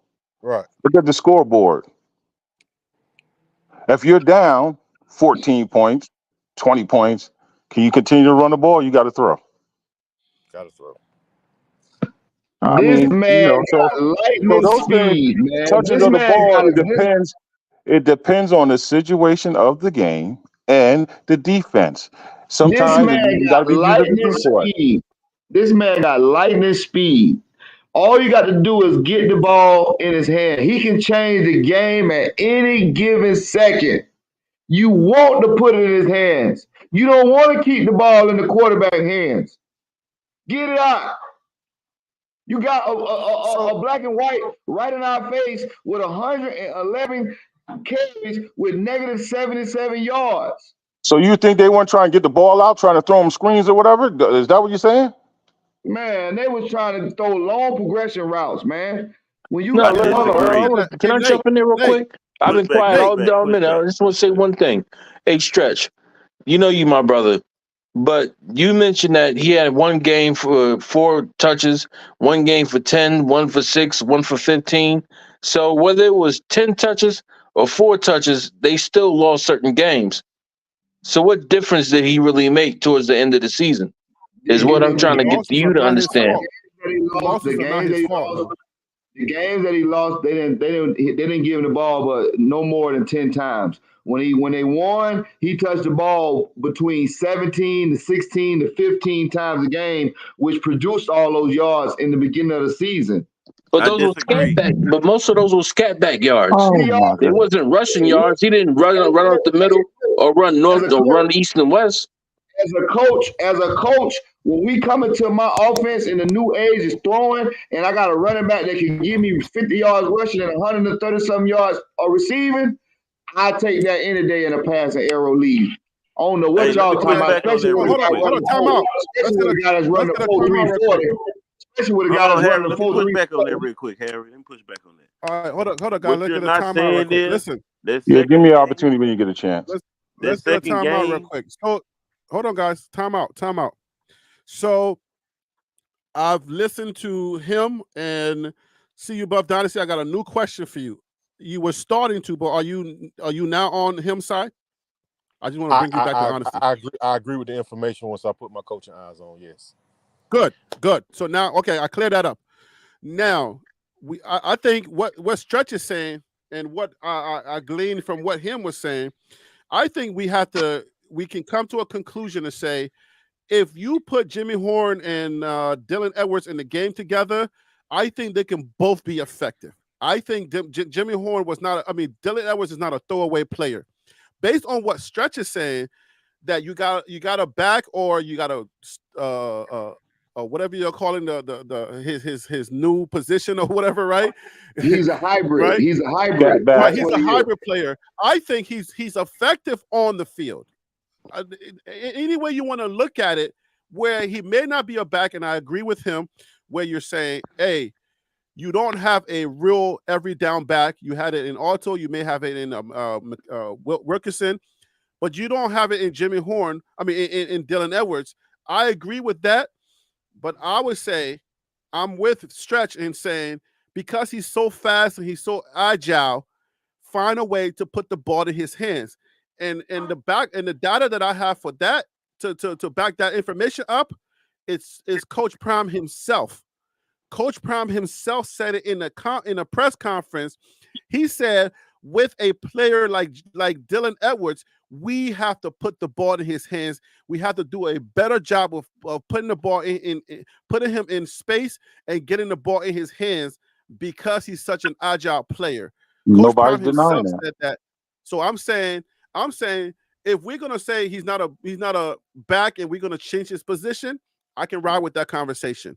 But if he was a back or he was a player that was just that dynamic, then I'm with Stretch and saying we lost a good back.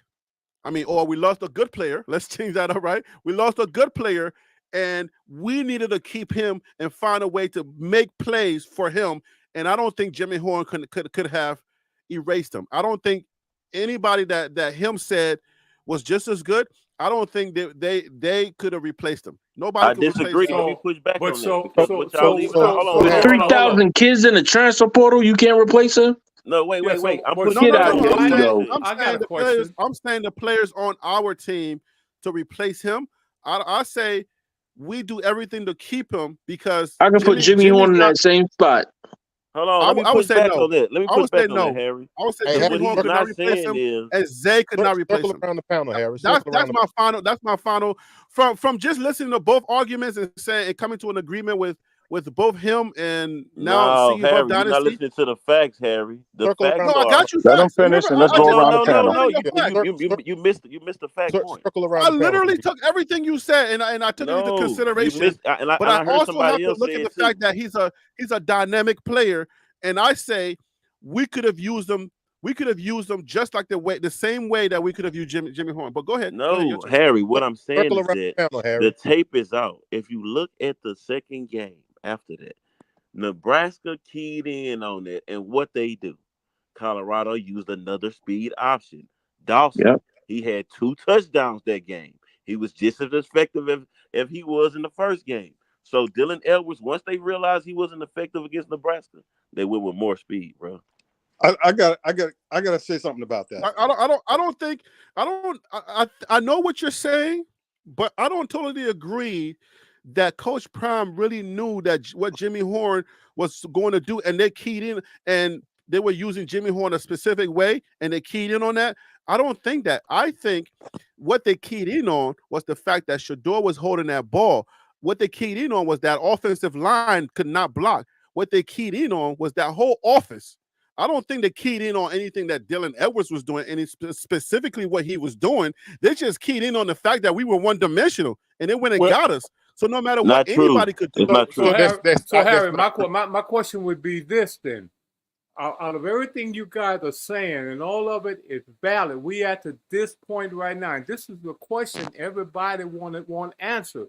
Why did Dylan leave? Well, nobody cares about that anymore. We already we're done. Well, why are we talking then? I mean, he's gone. It ain't gonna bring him back. It ain't gonna bring him back. Well, why he left? Okay, if you're gonna come back to that question, why he left, then you're not listening to the conversation.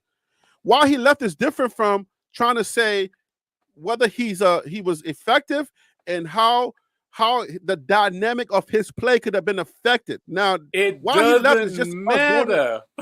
At this point, it doesn't matter. I can see if it matters. I know that, but keep in mind that we're getting other players, and it does matter for a simple fact. A dynamic player on your team, you find a way to use them. I think that's what Stretch was trying to say. You have a dynamic player on your team who's lightning fast. You don't get that many lightning fast dynamic players out of the portal, or you don't get that many lightning fast dynamic players. So if you get a guy like that, then you utilize him and find a way to implement him into your offense. And I think that's what they were saying at the press conference. That's why it matters. But they were going to utilize him. That's what I'm saying. He said it in the press conference. They couldn't really utilize him like they wanted. They keyed in. They didn't have the good proper offensive line or proper plays or proper whatever. Whatever the fact is, yes, he's a dynamic player. Yes, he's fast. So yes, they realized, yeah, we gotta get the ball to him. We think we got a little better offensive line. We think we got better players. We're gonna utilize him but it wasn't the way he wanted to be used. Ask him. He the one that said it. Someone said that he didn't say that. He said he wanted to be an offensive back. He wanted to be RB1. We can't use that argument because he was in an interview and he said how they were using him was totally fine with him. So he was cool with that. So we can't use that argument. But that's just saying all the right things, though, Harry. On that argument himself. That's just saying all the right things. There's no way you could use this dude as a 3-down back. I'm sorry. No way. We're not. Nobody's making that argument. I'm saying. I want everybody to go look so at if the he didn't, Nebraska so we don't know. So my theory is he left because of the money. Somebody throw it back in his head. If you were okay with the way we were using you, then what's the other reason? You left for the money. You were getting along with everyone in the locker room. Everyone's cool. Otherwise, people wouldn't have been upset. So it was fine in the locker room. It was fine when you were using them. So it has to be something else. What else is it? Wild Dog was here. We can go into body language because body language changed at a certain point, right? Because you got to look. Everybody said, "Well, look at the timeline, right? We look at what happened, and you can make that argument fair. That's 50%. But the other argument was, why would he then host a guy? Why would he then be on? Why would he say he's happy for the guy? He's trying to host him, and he's championing the guy, and then that happens. So something that happened was there was something else happened that we are not tapping into. Something else happened. It's the same reason. It's the same reason. The money. It's the same reason that we do not know and we will never understand. It's the same reason that Kamani pointed at the camera and said, "I'm not transferring," but then he ended up transferring. We don't know what's going on in these kids' minds. I'm gonna tell you what's going on. I'm gonna tell you what's going on. I know what's going on. Come on, then, big dog. Come on. He's looking at a freshman running back run over one of the best safeties in the Pac-12. You doggone right. Position is gone. You doggone right. Say that again. He's looking at a freshman running back run over the best safety in the Pac-12, and he's know his position. His carries are going down. That's you talking about Michael Welch? You talking about Michael Welch? Yeah, Michael Welch. And he pointed at him too. And he's stronger, he's bigger, and he's more of an every down back. Wow. That kid there, running backs don't last long, man. Them kind of running backs don't last long, man.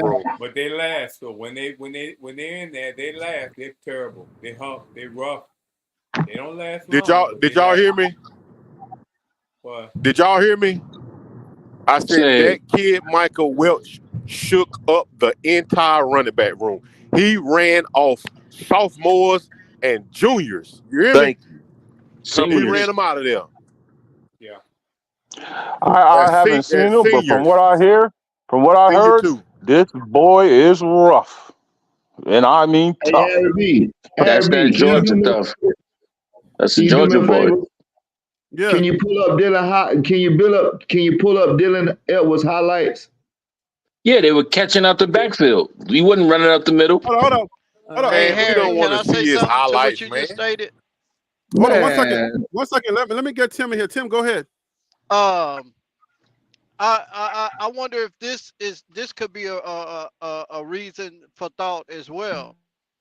Coach Prime said that he doesn't have any starters right now, right? Can we all agree on that? But we know who's going to start. But as of right now, he said we don't have any starters. As far as that running back, I use the running back, right? Mm-hmm. So if I'm in that running back room and I see you bring a guy up to say, hey, he's my number 2 until I say different. It's like, cool. Okay. So that, I wonder if Dylan may have felt like, okay, I'm going to be the number 1. Or it could have been Michael Welch. But he's a freshman, even though he's doing all these great things in practice. But now you've been on the phone personally from just reading in between the lines with the Ohio State running back from a school that pushes out top-notch running backs, where he was number either 3 or 4 on the depth chart there. So that says a lot about their program in their running back room. Now you're bringing over another guy from Miami.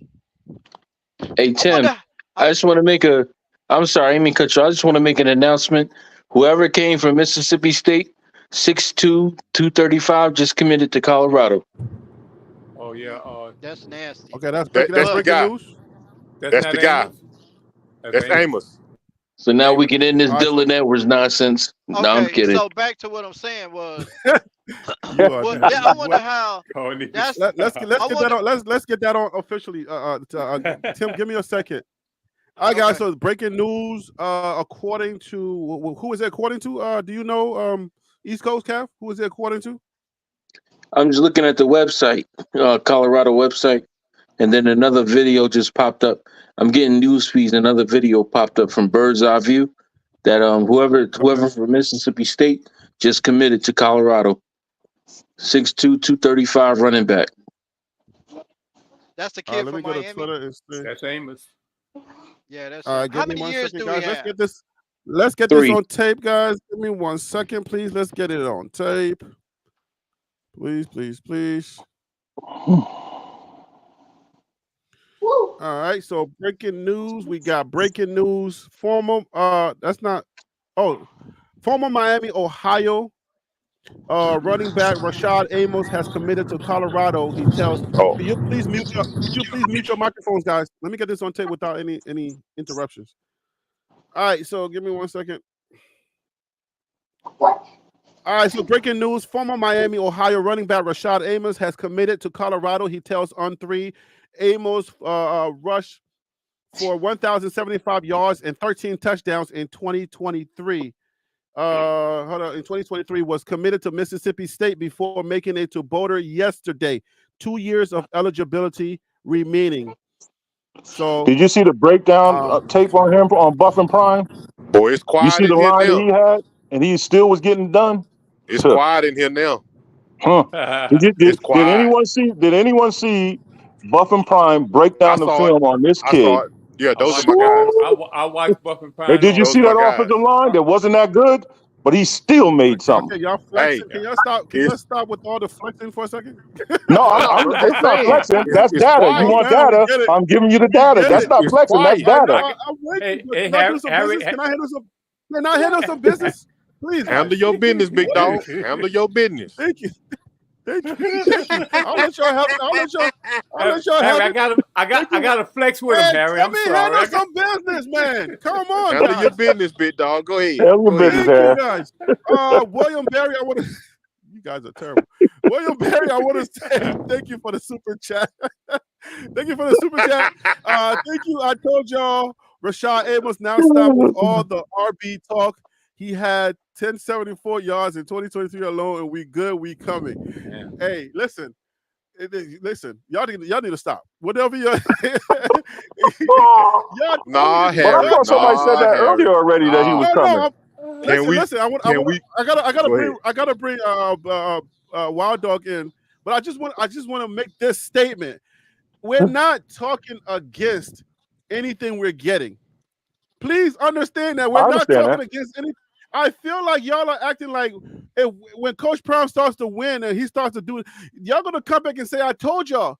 But you gotta take the arguments in context, guys. These arguments gotta be taken into context. Don't make it seem like we're not gonna celebrate our good stuff. Okay, y'all don't make it seem like we're having some type of argument where we're not gonna celebrate the positive. Hey, Harry, But let me bring Can we say something real quick? You have I to want to say something real celebrate quick. because the pundits, when you lose, y'all get it out because I gotta get Wild Dog. Hold on. When you lose, I gotta get Wild real Dog in quick. here, but go ahead. Go ahead. I'll take next. Go ahead, brother. Let me say something real quick. So no, it's just that some of this may prove the argument of why he left. True. Writing on the wall. It could, but I don't believe that he's the type of person that runs because he didn't run the first time. So why would he run now? Yeah, well, first time he was only there 1 year. Now he got the transfer portal. Maybe someone offers him other money, and he's seeing like, "Hey, man, I want to be utilized as the one, and I'm not going to be utilized as the one because they bringing these big bangers in here." Right. So Harry, we put on sometime because of the pundits. Y'all are crazy. Like these big bangers. Listen, I hope that they're bangers. Keep your energy, please, for the love of football. Yes, please keep your energy. I'm definitely going to keep that energy for this Miami Ohio guy, Nate Lassick said it. I will keep that as he's a banger. We put on a little bit. We put on a little bit because the pundits, when we lose Savion, we lose Alton, we lose Dylan, they act like the program is completely over and that, like we could not replace them. We go all into depth and pieces and this and that, as if Coach Prime is not going to replace them. And look at it now. We replaced them with something that's a little bit better than what went out the door. That's why you have to gloat a little bit. Yeah, let me ask you a question. See above Dynasty. Hold on, guys, stop. Hold on. See above Dynasty. I hear what you're saying, but did we not do the same thing when we got Auto? Yes. Okay. So listen. Yes, we did. But wait a minute. So let me clarify. Let me clarify. You are correct, and I agree with you. But look at when we acquired Alto. He was coming off an injury, had to play since 2022. We just acquired a running back who has verifiable experience and numbers from just last season. Now I'll push back on you a little bit, and I'll just ask you this: did anybody, when we got Auto, were we so focused on his injury? Were we focused on his injury, or were we saying we got a back that can give us 1,100 yards? Were we ever focused on his injury? All right, so let me be very clear, so the panel in the chat will know where I am. I personally always said on this channel and other panels that I was on that I always thought that Savion Wilkinson would be the starting running back this year. Al McCaskill was never going to be my starting running back. So no. Yes, I calculated. So yes, I calculated in the injury.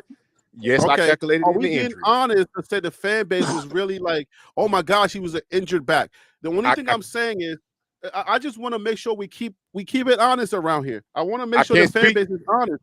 I can't speak for the fan base. I can only tell you where I come from and what I was standing That's honest. That's cool. He was not going to be my starting running back. I championed Savion Wilkinson since this year started. I'm with you. I want to send this message. Hold on. I want to send this message to the fan base. Brother Amos, Rashad Amos, you're coming here and you're coming into a hostile environment. You're coming into a hostile environment. All right? Because we're gonna love on you because this is what was the word that we just used? A proven back. We got a proven back. Let's keep that same energy and make sure that we understand that this is a proven back. Because I don't want a situation where people just keep moving the goalposts. Okay, let me bring on Wild Dog. Wild Dog, welcome to the show, brother. You're calling in kind of late. What happened, man? You heard something? Oh no, Fridays are busy for me. So I hopped on and your panel was blessed to be full and active. So I just stayed in the chat as I did some research for my basketball podcast.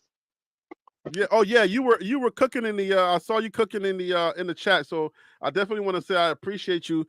And yes, I will be dropping a video. I would be dropping a video if I wasn't on live. That we got this. This is breaking news on us. What are your thoughts on this breaking news? Do we want to start off with that, or you had something else you wanted to get, jump on? Well, I mean, you called me, so I came in. So, I mean, with regard to Dylan Edwards, he got an offer he couldn't refuse, and he sat on it, and it just is what it is. You know, blessings to Dylan Edwards and his family, and they are from Texas, so I'll be watching him and have his back like I do all the Texas players. And then when it comes to the new folks coming in, I just want to keep it honest and straight, right? We got an overhauled, new, upgraded. Let me use the word upgraded offensive line, right? We Shermer's come in as a new OC. I don't want to hear any noise. I want to embrace 2024. I don't want to hear any noise about these new backs who are benefiting from the new offensive line and the new offensive coordinator. It's a whole new year, upgrades everywhere. It is what it is. All right, so it is what it is. It is what it is. Any opinions on this new guy?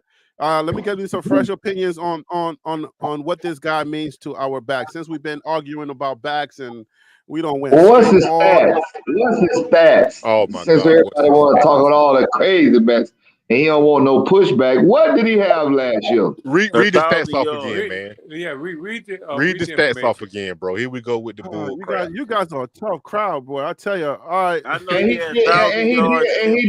did this at Mississippi State or Miami, Ohio. Read it. So look at, y'all want the information or not? Yeah, now we getting ready to say the stats don't matter from where he got them, man. Here we go. If y'all say that, then Alton McCaskill's stats don't matter. Information or not? Let's get the information in. Read it, Harry. All right,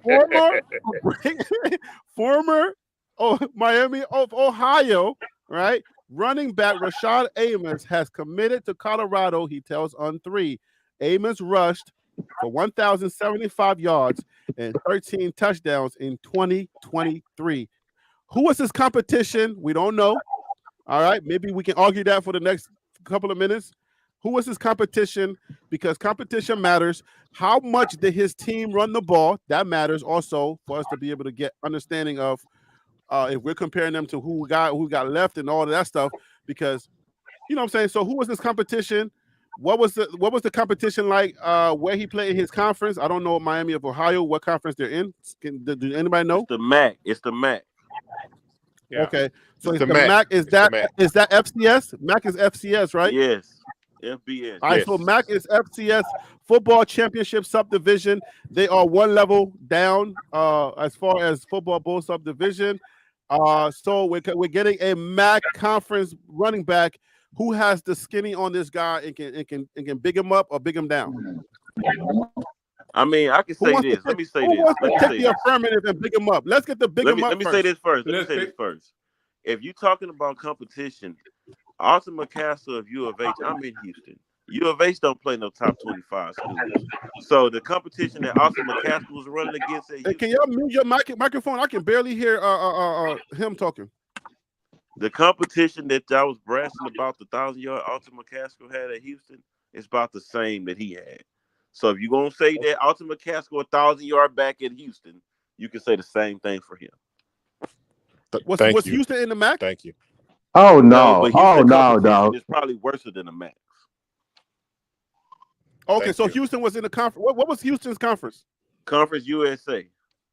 Okay, Conference USA is FCS too, right? Yes. Okay, so they were both in the FCS, but you're saying that it was worse than the MAC? No, they're FBS. Both of them FBS, but what I'm saying is University of Houston is FBS. So what? University, yeah. FB like boy, FB like boy S. So okay, hold on. We just got NCAA 1A. The defensive end from Ohio, he's from the same conference. The Ryan Burrell, something like that. That's the MAC too. Okay, so but they are FBS though. They're Power 5. The Power 5. Yeah. Okay. I just want to make sure because everybody around here don't. man, We're trying to keep him honest. We're trying to make sure that we get the information in. All right. So okay. So who wants to argue the position of why we should big him up? And I want somebody to see if they can give me some data on it. It's the same.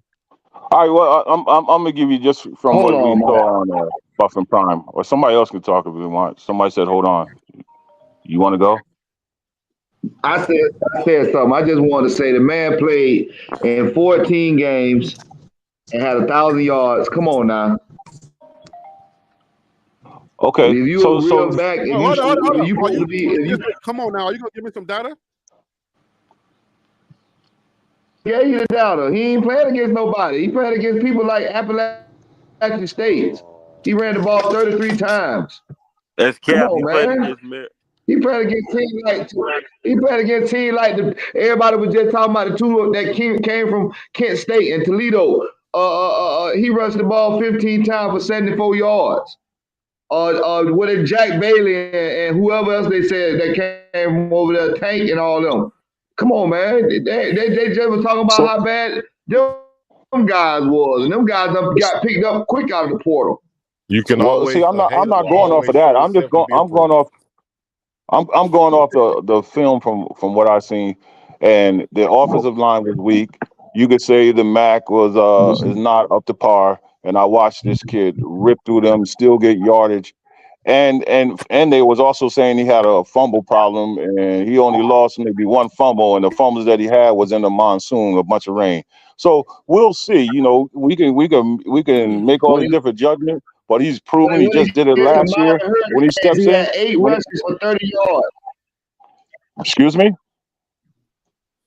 No, he had 18 rushes for 188 yards. Maybe you got a different game. When he played against Miami Hurricanes, he rushed the ball 8 times for 30 yards. Why? Why did they only rush the ball 8 times? What was the score? Huh?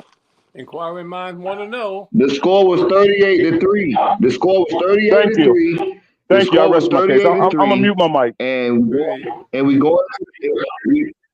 we going into the Big 12 with a G5 running back, and y'all talking about he was better than Dylan Edwards, and Dylan Edwards is the number 6 guy in the portal.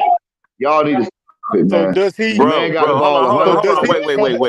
Wait. Man got the ball 33 times. Nobody said nothing about better than Dylan Edwards, but go on. Everybody's screaming. We can't have He everybody got the talking ball at the same 33 times. He's He got the better ball than 33 times. Big Ben Dylan Edwards only got the Roethlisberger went ball to this college. 16 times. Dylan Belt was only got the ball 16 times, and he out yards him by at least one game. You got to understand how this shit works. It seems like you got to understand. The Miami game was 38-3. Harry B, can I speak? Yeah, you wrong, bro. Let somebody else speak. You wrong. Go ahead. Who's that? Can I speak, Harry? This is Who's that? 18. See, this is the dilemma. Listen. This is the dilemma that I speak of, and this is why I get so agitated. So, CU can't do right, and even when they get a piece, now people, the pundits and the haters, they start picking apart those pieces and scrutinizing those pieces, saying now those pieces are no good. He's talking about he got what 30, 58, whatever yardage you said. So does the running back block the offensive line for himself and run the ball at the same time? So if he got 30, 40, 50, so if he got 80 yards, that means listen, dude. Hold on, come out. Let me finish. Let me finish. Listen, stay above dynasty. Hold on. And Stretch, hold on. Do me a favor. Don't scream your answer in. I'm going to give you an opportunity to have a pushback. But see above dynasty, I want you to understand this. This is what we're doing this year. We're switching up the way that we cover this team. We're switching that up. All right. So I want you to understand this. So let us no, hold on. I'm not finished. Go ahead. Let us be able to argue both sides of it without people feeling like we're hating. All right. Right. I need both sides of the argument this time around, because what we did the first time was not good for the fan base. All right. Okay. We hyped everybody up. We hyped everybody up. Everybody was breaking news, and that's how we went. And then when the team started to fall apart, people started to leave. Then all of a sudden, it wasn't that good no more. So this time around, I'm giving the opportunity for one person who may have a rebuttal on the information based on the facts and the data. I'm having that person argue the affirmative, and then I'm going to have somebody argue the opposite side of that. Right. Understand? Appreciate so it. let's not say somebody who argues the opposite side is a hater. We're not going to label them, because we need the data just like we need the good stuff. Right. We also need the other side. Okay. So Harry, can I? Wait a minute. So can I get my pushback? Because they wait a cut minute. me I'm off. not finished. I wasn't finished. He wasn't finished. I cut him off. So what I'm gonna say, I understand what you're saying, Harry. I agree. So what I'm gonna do is, so now the one game where he played a Power 5 school where obviously the defensive line was better than the offensive line. What's being highlighted now is the one game that he got 83 yards versus the 1,074 yards that he got. I'm gonna leave that alone. I'm done. Okay. Hey, Harry B. So Harry B. let me get my Harry B. pushback, Harry, because he asked me that question first. This is Nate. He asked me that first. He said, Nate, go ahead. Nate, go ahead, please. He gave the yardage on the game against Miami. So I asked him right away, what was the score? So, and then I muted my mic. So if the score was 38-3, what do you think happened? Since I know we do have a clear understanding of football. If you get down by 3 touchdowns, are you running the ball? That's why you only ran the ball 8 times. That's it. Okay. All right, Stretch. Go ahead. Go ahead. The man had a run of 20. The man had a run of 23 yards against Miami. It was his longest carry. But what all I'm trying to say is he touched the ball 33 times in one game, right? That's all I'm trying to say. That's it. I want y'all to hear this. He had 100. All right, what game was that? Well, hold on, guys. This was against Appalachian State. All right, so let's just make sure. I want to direct the conversation so we can really get these points in. Who was that? Who was that was like Harry, and then I cut you off? Harry B. That's Wild Dog. Okay, Wild Dog. Go ahead, get your points. What side are you arguing? No, I just wanted to do a reset because everybody wants to jump in, take a deep breath real quick because we're confusing the fan base because we couldn't even get whether they were FCS or FBS right. So me, for one, my cousin went to Ohio. I've actually been to a football game. I've been to a graduation. And that's not talking about Appalachian State because they've punched powerhouses in the nose many a times. So let's not even go there. Ohio is FC like Charlie, D. F, B like boy, S. FBS. Okay? Let's make sure we clear the air. We got that straight. Okay? And so all this bias, we need to be honest. If you're going to be on the panel, be honest. And I'll try to set the tone by saying, hey, this is my response, but I acknowledge I'm biased because of this or I'm biased because of that. Right? Let's not mislead folks. Let's let folks know where you're coming from. State your case, bring your data, bring information, bring your personal experience so we can all have a healthy, good, positive conversation and educate and share with each other, without the nonsense. And I just wanted to get that, reset the tone. That was an honest mistake because we corrected it. We corrected the whole FBS, FCS part. We corrected it. Let's move on. Because I want to get this information in there. Because people are listening. All right. There are different types of fan bases that listen to us. So just understand that Nebraska people listen to me. I get a lot of people listen to me to get information from me. Okay. So when we discuss something here, what we're getting now, I want to take the position where we argue both sides of the fence. I don't want to have a fanboy party. Okay. I'm not interested in that no more. Y'all can have that. I want somebody who can articulate what we're getting in honest. All right. If we can do that, because we just dissected Dylan Edwards. You see what I'm saying? So now let the argument get to the point where we can say, okay, what we're getting in honest, everybody's going to get breaking news and you're going to get the fanboy channels where we're going to be whoo, whoo, whoo, whoo. And then at the end of the day, if once they get on the practice and they get on the well-off media tape, then if the who doesn't continue, I want people to understand why it doesn't continue or why it does continue. Does that make sense, everybody? It does. All right, cool. DC Carson Music, you're up. The microphone is yours. What are your thoughts on this get? I think I'm gonna get right in the middle and think it could be good, but I am gonna sit here and to Stretch's point. Check this out. You can't sit back and say I'm playing teams like Delaware State and beat them to 62-20, or UMass, which did not have a good defense, or Kent State, or Bowling Green, or stuff like that, and then turn around and that gives you. I'm not challenging that he's not a good back. What I'm challenging is that the assessment is that he is better. If you want to stay the same, fine. But to sit back like playing teams like Buffalo, playing teams like Akron, playing teams like Ball State. I mean, come on. I'm not saying he's not bad at all. What I'm saying is, you just like Harry said, you can't trash Dylan, but then or be critical of him, but then come here and look at the teams and the competition that was played and say this person is a dynamite player. I think he could be good. We just have to wait and see. But the definite or the absolutes, I'm not understanding that. So let's give him the same. Let's give his 1,000 yards the same respect and roo-rah that we did Alton McCaskill's 1,000 yards in a subpar conference. Come on, man. Come on, DC. All right, so him. So okay, fine. So him. Are you still here? Are you still him? So him might be busy. All right, so let me see. Is who had the information as far as like understanding where he's coming from? How do we give him the correct evaluative treatment that we did to Dylan? Like anybody watch the MAC and know this guy?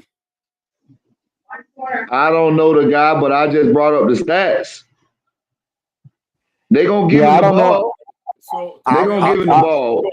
The only thing I watched was the Buff and Prime breakdown on the kid. So that's all I watched. That's all the information that I need personally. I don't know him. Okay, so let me ask you a question. Buff and Prime, when they did their breakdown, were they doing it based on competition? And are we looking at it based on competition and stuff like that, like taking a critical look at him based on competition or his mechanics? They did it on competition, who he played, line, everything. They do a very thorough job, and K is a very good and honest. Harry B. Harry B. Yeah. Go ahead. Harry B. I don't know this young man specifically. I did watch the Buff and Prime, but that aside, right? This program he's coming from is solid. Okay. And they have the trenches. So that's why I was saying this young man knows what he's doing coming to Colorado now. Colorado last year, he wouldn't have dared touched it. You know what I'm saying?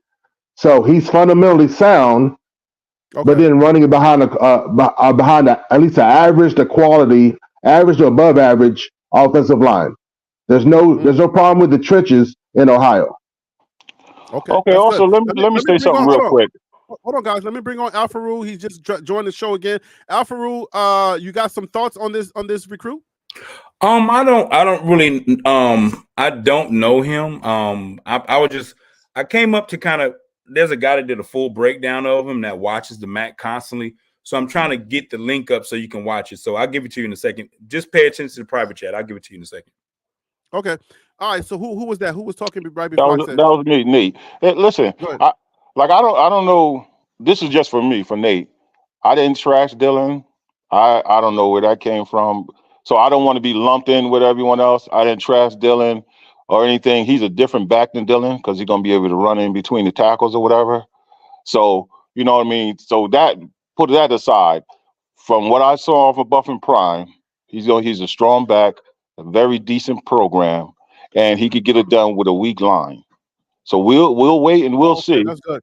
But that's good to know. That's good to know. If he's able to create his own opportunities, we strongly need a back that can create their own opportunities, because obviously I think one of the faults against Dylan was that he was bouncing off of people. You know what I'm saying? And that was not a good thing, right? But he had heart. You know what I'm saying? Dylan had heart, but he couldn't, because of his size, he could not create his own opportunities. So we do need a back that can create their own opportunities, especially when things break down. So because even though we are kind of bullish on this new offensive line, we don't know for sure how they're going to hold up to competition. we're seeing tomorrow we're going to see them against our own defense. But how are they going to be against the Big 12 defense? That's important to know because they can do good. And we're like, oh, yeah, our O-line is new. We all bullish, Jordan Seaton, yeah. But then when they meet that other competition, all of a sudden it's like, oh, wait a minute. So he did play a Big 12 team last year. He played Cincinnati. I think he had 18 yards rushing in that game. I just sent you the link. And this is one of the guys, he follows the Mac. They do live streams on the Mac and he breaks Amos down, but I just put it in the chat so y'all can roll with it. You can it's I'm be honest with you, it's not favorable for him, but I just wanted to give you guys a full view. You got the buffed in Prime, you got him, so you guys get to see both sides. You don't want to just hear all the good stuff. You want to hear everything about a player. Hey, can I ask a question? Can I ask a question though? Yeah, you can ask a question though. Okay, so we say buffed in Prime, and I've watched them, and I like their analysis. On one thing, I do, but on one end, would I ask Chick-fil-A to rate a hamburger? Man, what are you talking about? The name is buffed in Prime. Oh no! So You got the point. Yeah, you're right. You're right. I get what you're saying. Yeah. That's why you got to watch it because these guys are not like that. They break down every single thing, good and bad. So just watch it. Watch it. All you got to do is watch it. They lean it. No, they lean it. They do lean it. They lean it. Hold on, guys. Hold on. Let's control this conversation. Harry B. Hold on for a second. I personally like buffed in Prime because, and I'll give you a true assessment. They are Prime channel. They are Prime guys, just like myself, and we could be biased sometimes. But I will say, just for the integrity of their channel and what I've seen for myself, because I do listen keenly, all right, they do do a pretty good job of trying to make sure that they give you good football information. Now, there is one critique I will say is because when you do channels like this, there is a certain degree that you have to pander to the audience, to the Prime fans. Okay, so I do hear that in there sometimes, but I do the same thing. All right, sometimes I can't go all the way critical because I'm obviously a fan. You know what I'm saying? I'm obviously a fan. So we're all gonna be like that. It's never gonna be where we can just go in on somebody because your fan base is, you got to please your fan base to a certain extent. So we got to be very careful that we understand that. But I don't think to the part where they pander to the fan base is a detriment to the information that they provide. Does that make sense? Harry, I'll just say this. I don't trust most of the Bama content creators because they won't tell you the gaps. They will always tell you what's good. I like Buffed and Prime. I really do. Very good skill. He breaks it down. He doesn't just stay in the box of looking at it. He views the entire field. He can explain. I absolutely like it. Then the other guy, he's a fan, so he gives it from the fan perspective, even his wife being in the chat and stuff like that. So I like it. I'm just pointing out from my perspective, I know some folks think it's hate, but it's to a point where I always have to say if my data or what, like, for example, because I can put up a whole bunch of film that shows me the sugar, but not the you know what. All right, DC, I get it. Then let's listen to this guy. Then I get what you're saying. Harry. I'm with you. Let's listen to this Colorado fans delusional about Rashad Amos. Can we play that? Are y'all okay to play that? Anybody? Who said that? Who said? Wait, Harry. Who said that? What guy said? Hey, Harry. Yeah. Harry, can I make something? Yes. You should know the type of person I am. So this is what I'm saying. Look how people are now coming forth and picking out every small thing that's wrong with the kid, man. You mean how y'all did Dylan and all the other folks? You understand what I'm saying? You mean how y'all do Dylan and Al? It's the same. No. Yeah, it's the same thing. people, bro. Exactly. It's the same people. Time out. It's the same people, bro. I just said here that this time around, guys, let's get both sides, and then you can run away with how you want to take that information. It's up to you. Okay, but we're going to get both sides. The other day, somebody was talking about Ben. If we are a true fan base, right? Is there anything wrong with getting both sides of the coin? No, Harry, because some of it is hate, Harry. Harry, here's the problem. Right, but we know how to pluck that out. Not all the time. Not all the time. We know how to pluck out hate. Yes, we do. No, we You do a don't, pretty because good job here. we're When somebody sitting here critiquing 1,000-yard back with 13 touchdowns. and we Well, did you the know same with what, Alto Harry? because he was Well, hurt. you know, we did you, the same thing with Alto because he was hurt. So, but I'm No, just this saying was last year. This guy didn't tear ACL. That's wrong. You're wrong. that's fine. But I'm saying don't accuse us of not being able to plug out. Hey, we do that pretty well here. I've taken a lot of strays for that myself. I know how to plug out hate. So let's listen to this guy. Hey, If this Harry, guy, yes. I just got some data for you, okay? Because I'm a Steelers fan, right? Can I And play like I this? Can I said, play this video? I'm just saying, before you give me your data, can I play this video? Are we okay with that? Oh, he's going to say Big Yes, sir. Ben came Yes, from sir. that Go college. ahead. That's All Big right, Ben college, by the let's way. do it. Let's do it. If this person is hating, we're gonna be able to plug that out. Just give me a second. Hey, YouTube, Rico Knows here. I'm going to show you guys what I'm dealing with every single day on Twitter because the fans are ridiculous. Some people say, Oh Rico, my I don't God, Rico knows. You're lying. Oh, Well, not look Rico. here, okay? This morning I made a video about Rashad Amos, and I told you guys he's not as good as you think he is. His highlight tape might got you gassed. He's 6'2", 230. Everybody's so excited, and I'm like, guys, this is not a Power 4 caliber player. You should not be excited that he wants to transfer to your school. He's just not built like that. And I know, I start getting all this stuff. So then finally I get this Buffed Prime account. Shout out to the two of them. I think it's two dudes talking sports, and they're Prime fans, and they're Colorado fans and Coach Prime fans. I don't even understand that, but whatever. So then they said, he ran for 180 yards, averaged 5 yards a carry, lost 2 fumbles in the rain, only 2 fumbles he lost all year. And he's talking about Rashad Amos against App State. Final game of the season, best game of the year, and he fumbled 3 times, lost 2 of the fumbles. He did fumble against Akron as well. Somebody else recovered it. Doesn't even matter. Listen to what I'm saying. When I said the man has fumble issues, I wasn't talking about in games. I was talking about at practice. I was talking about in preparation for the season. I was talking about a tendency to drop the ball and fumble it when it matters most. That was just one of the issues I was bringing up because I've actually followed this young man's career. Okay, I can remember when he was at South Carolina in the spring game and he did an interview. You can find the interview on YouTube. And they asked him, hey, what's your biggest thing that you've been improving on? And he said special teams. He said special. Hey, Alfaru, are you still here? Is there somewhere where this guy's spitting some information that it can help us? Because you gotta keep watching it. He breaks down each game. He goes through each game. He watches the MAC. I don't watch the MAC. He watches the MAC. I don't watch the MAC. Yeah, I watched the MAC. I know this guy's record is not that. His record. I've seen some of his videos before. I didn't know that was this guy he was going to bring up. I've seen this guy before, and his record is not clean, bro. Bro, like, he's a prime hater. You guys can take it off then. You ask for someone that breaks down. You can take him off. No, leave it up there. I don't mind like playing people and really trying to make sure that we get like centric information.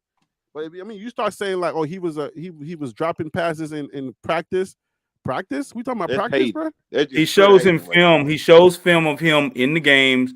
It's the same thing. I'm just giving you guys something to watch.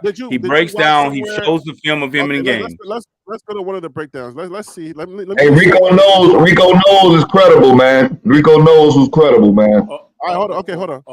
Here we go. Who said that? You can see him not know what the hell to do here. Look at him. Boom. The tackle knew that he's in Max Pro. The tackle let him go. And he's locked in on somebody not even rushing. When you know you have a threat to the flats, if you knew the play, you would know you have a threat to the flats. Therefore, that guy can't rush. He's going to have to drop into coverage. Just a pre-snap read. I know that linebacker can't rush. It's going to be the edge. We're going to either double team him or I'm going to chip him. Or I won't touch him at all and get my quarterback sacked. So that happens once. Here we go again. Looking the wrong way, flushing our quarterback out. Once again, he doesn't know who to block. He's just looking around. The all-new GoDaddy Arrow helps you. All right. I mean, how do y'all want to like assess that? I'm kind of, I'm torn between that, and I would have to watch the whole thing to tell you the truth on this type of information, and then we just kind of getting the update. That kind of video, I would have to watch that video and then assess it, and then come and have a discussion about whether some of the things we need to be aware of. I do not know. I do not know that that's the type of information that's going to help us, because out of all the adversities, him not knowing and all of those things, he still got 1,000 yards. So we got to treat let it me like speak that. on something real quick, Harry, because y'all Yes, talk go about ahead. the competition. Sauce Gardner came out of that league. He's one of the best corners in the league. Big Ben Roethlisberger came from Miami, Ohio. He's a Super Bowl winning quarterback. You can't say the competition just because it's not the SEC or the Big 10 or the Big 12 that there's no competition over there. You can play anywhere. For instance, the cornerback from Jackson State, the SWAC don't have competition, but this guy was in the Pac-12 picking off top 10 quarterbacks. You can't say that about everybody just because the competition, bro. Y'all got to stop. There's a cookie. So then, what's the point of even having a conversation? There's a cookie cutter that's already. There's a cookie cutter that already cuts cookies, and I know what I want my cookie to look like, and I will pick the right instruments to cut my cookie. And what we have here is a duct tape team still. I disagree. I disagree with that. We got a whole new team. We're not arguing about duct tape. The conversation is not going to duct tape team. But that I'm doesn't. trying to keep it honest with this player that we just got. You know what I'm saying? That's a general conversation. I want to thank William Barry. Sees the open hose, has cut back in motion skills, changing directions. 34-yard run against Georgia Bulldogs as a freshman at South Carolina at 6'2", 215 pounds. Thank you, William Berry, for the super chat. That's a couple of super chats that you dropped so far. I appreciate you. I just want to let you know that.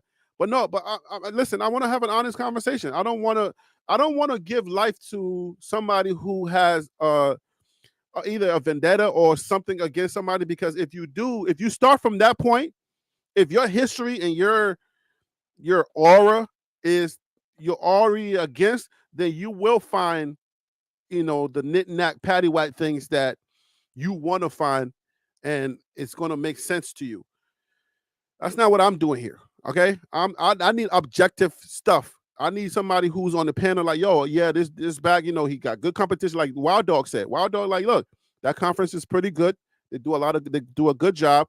He's coming out of a good conference, and he smacks people in the mouth. He does what he has to do, and he got 1,000 yards. So, if there's pushback on that, then I want to hear an honest pushback. Like, well, this back has fumbling issues. Are the fumbling issues, are they legit? When he gets into the game, he can't hold the ball. If that's not the case, then he does it in practice. Then that's a weak argument, because the data doesn't really, like, people make mistakes in practice. That's why it's called practice, regardless of what Allen Iverson has to say, okay? That's practice.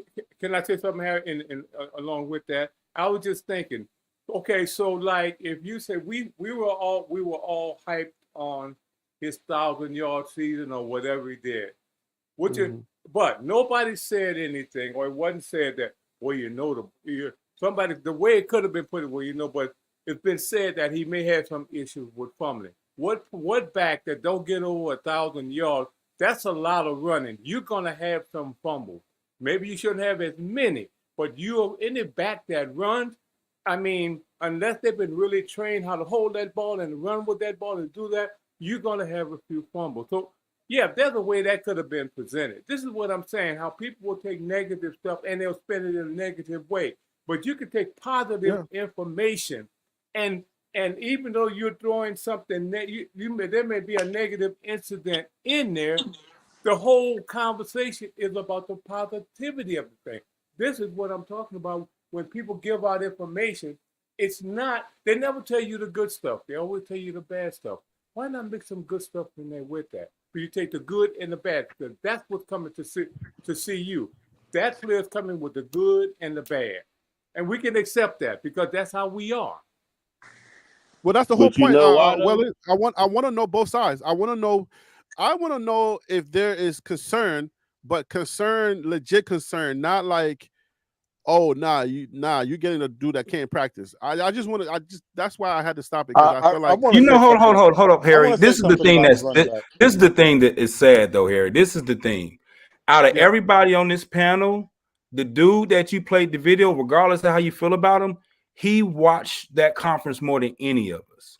Yeah, you may not like what he's saying or how he's presenting it, but some information you got to let them just talk, and then you pick out what you need to pick out. He watches that conference. That's what they do every single week. So I don't know why you feel that you don't like the information. He's really gave you a full breakdown, but you couldn't even get through the video. Yeah, because the guy I watch. He watches more football than any of us. He watches more football than any of us. That's not true, guys. You don't know who you're talking to. That's not true. Just because he get on the internet with his 100 watchers, and that don't mean anything. But that's his job. Okay, wrong dude, at. that's his You're job. wrong. That's literally his job. No, it That's don't his matter. job. But he's wrong though. Okay, I'm good. He's always wrong. I'm not saying if he's wrong or right. I'm not saying if he's wrong or right. I'm just saying all information you got to listen to. You just got to listen to it. Just you might like listen to it. You listen Let to me right quick, Harry. Time out, everybody. Time out, everybody. Time out. Let me answer Alfaru for a second.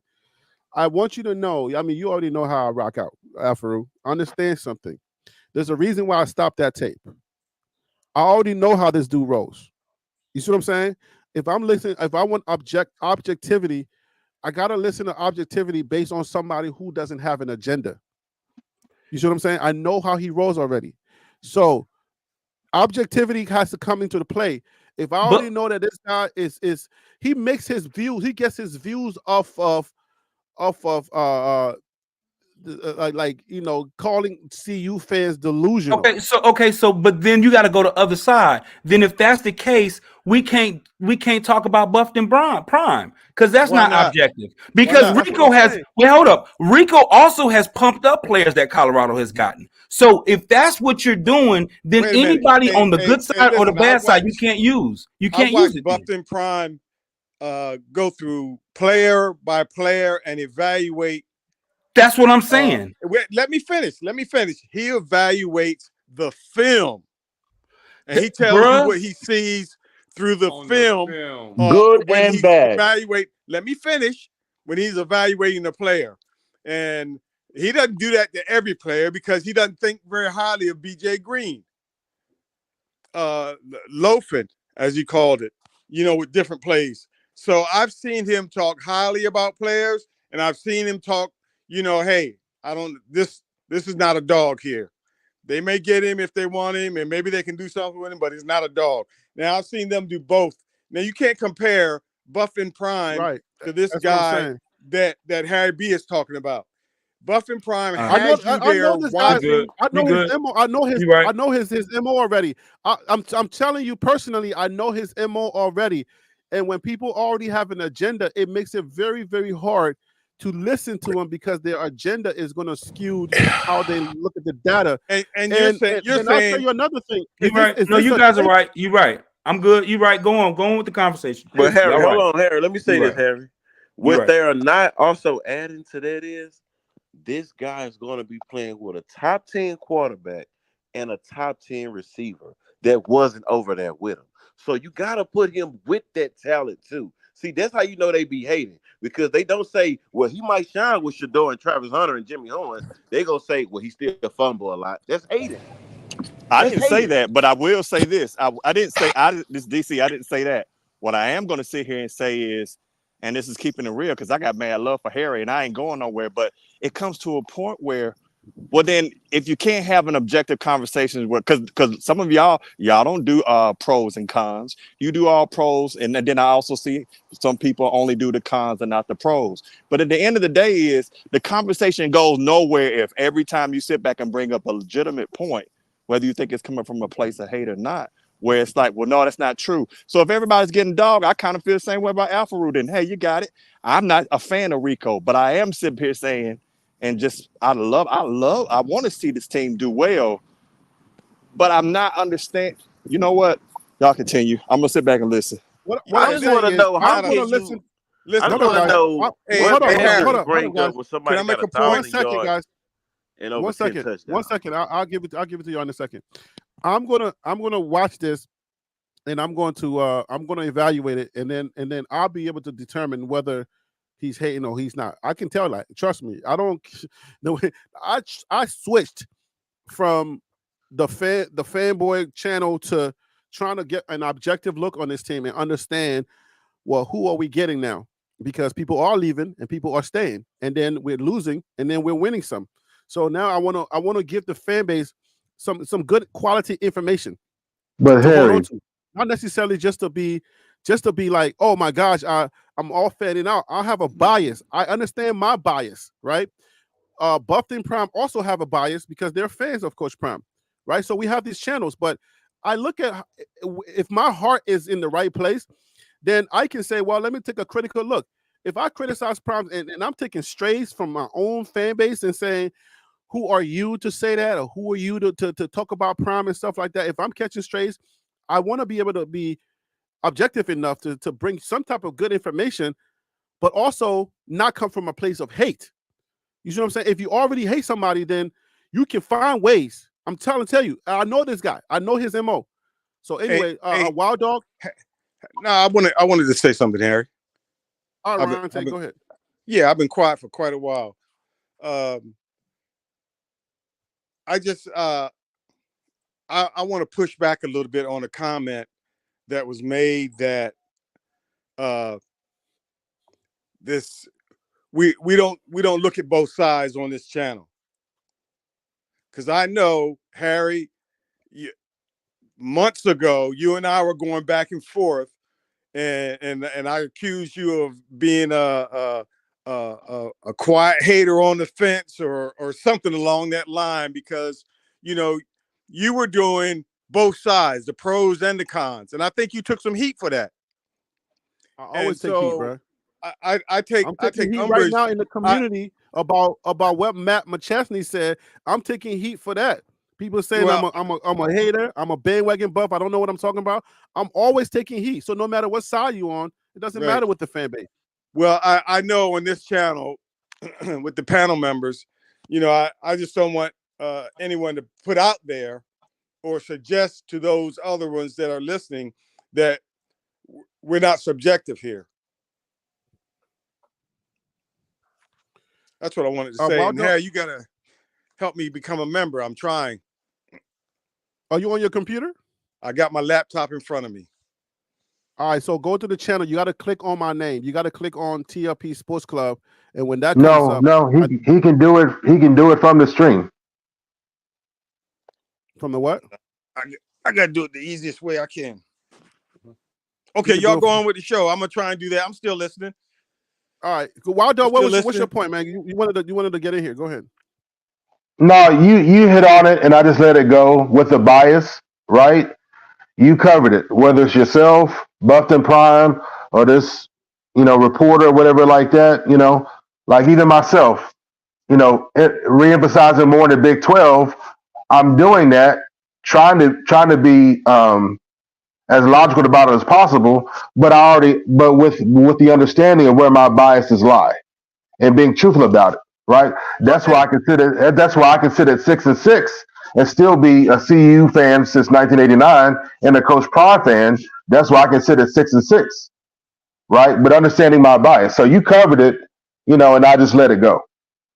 Yeah, I just want to make sure that people understand, like, we're trying our best. Like, it's hard to like somebody and to be critical of them. It's very hard. So yes, we're going to be biased. I ain't gonna lie. I tell the truth here. I want everybody to understand. I tell the truth.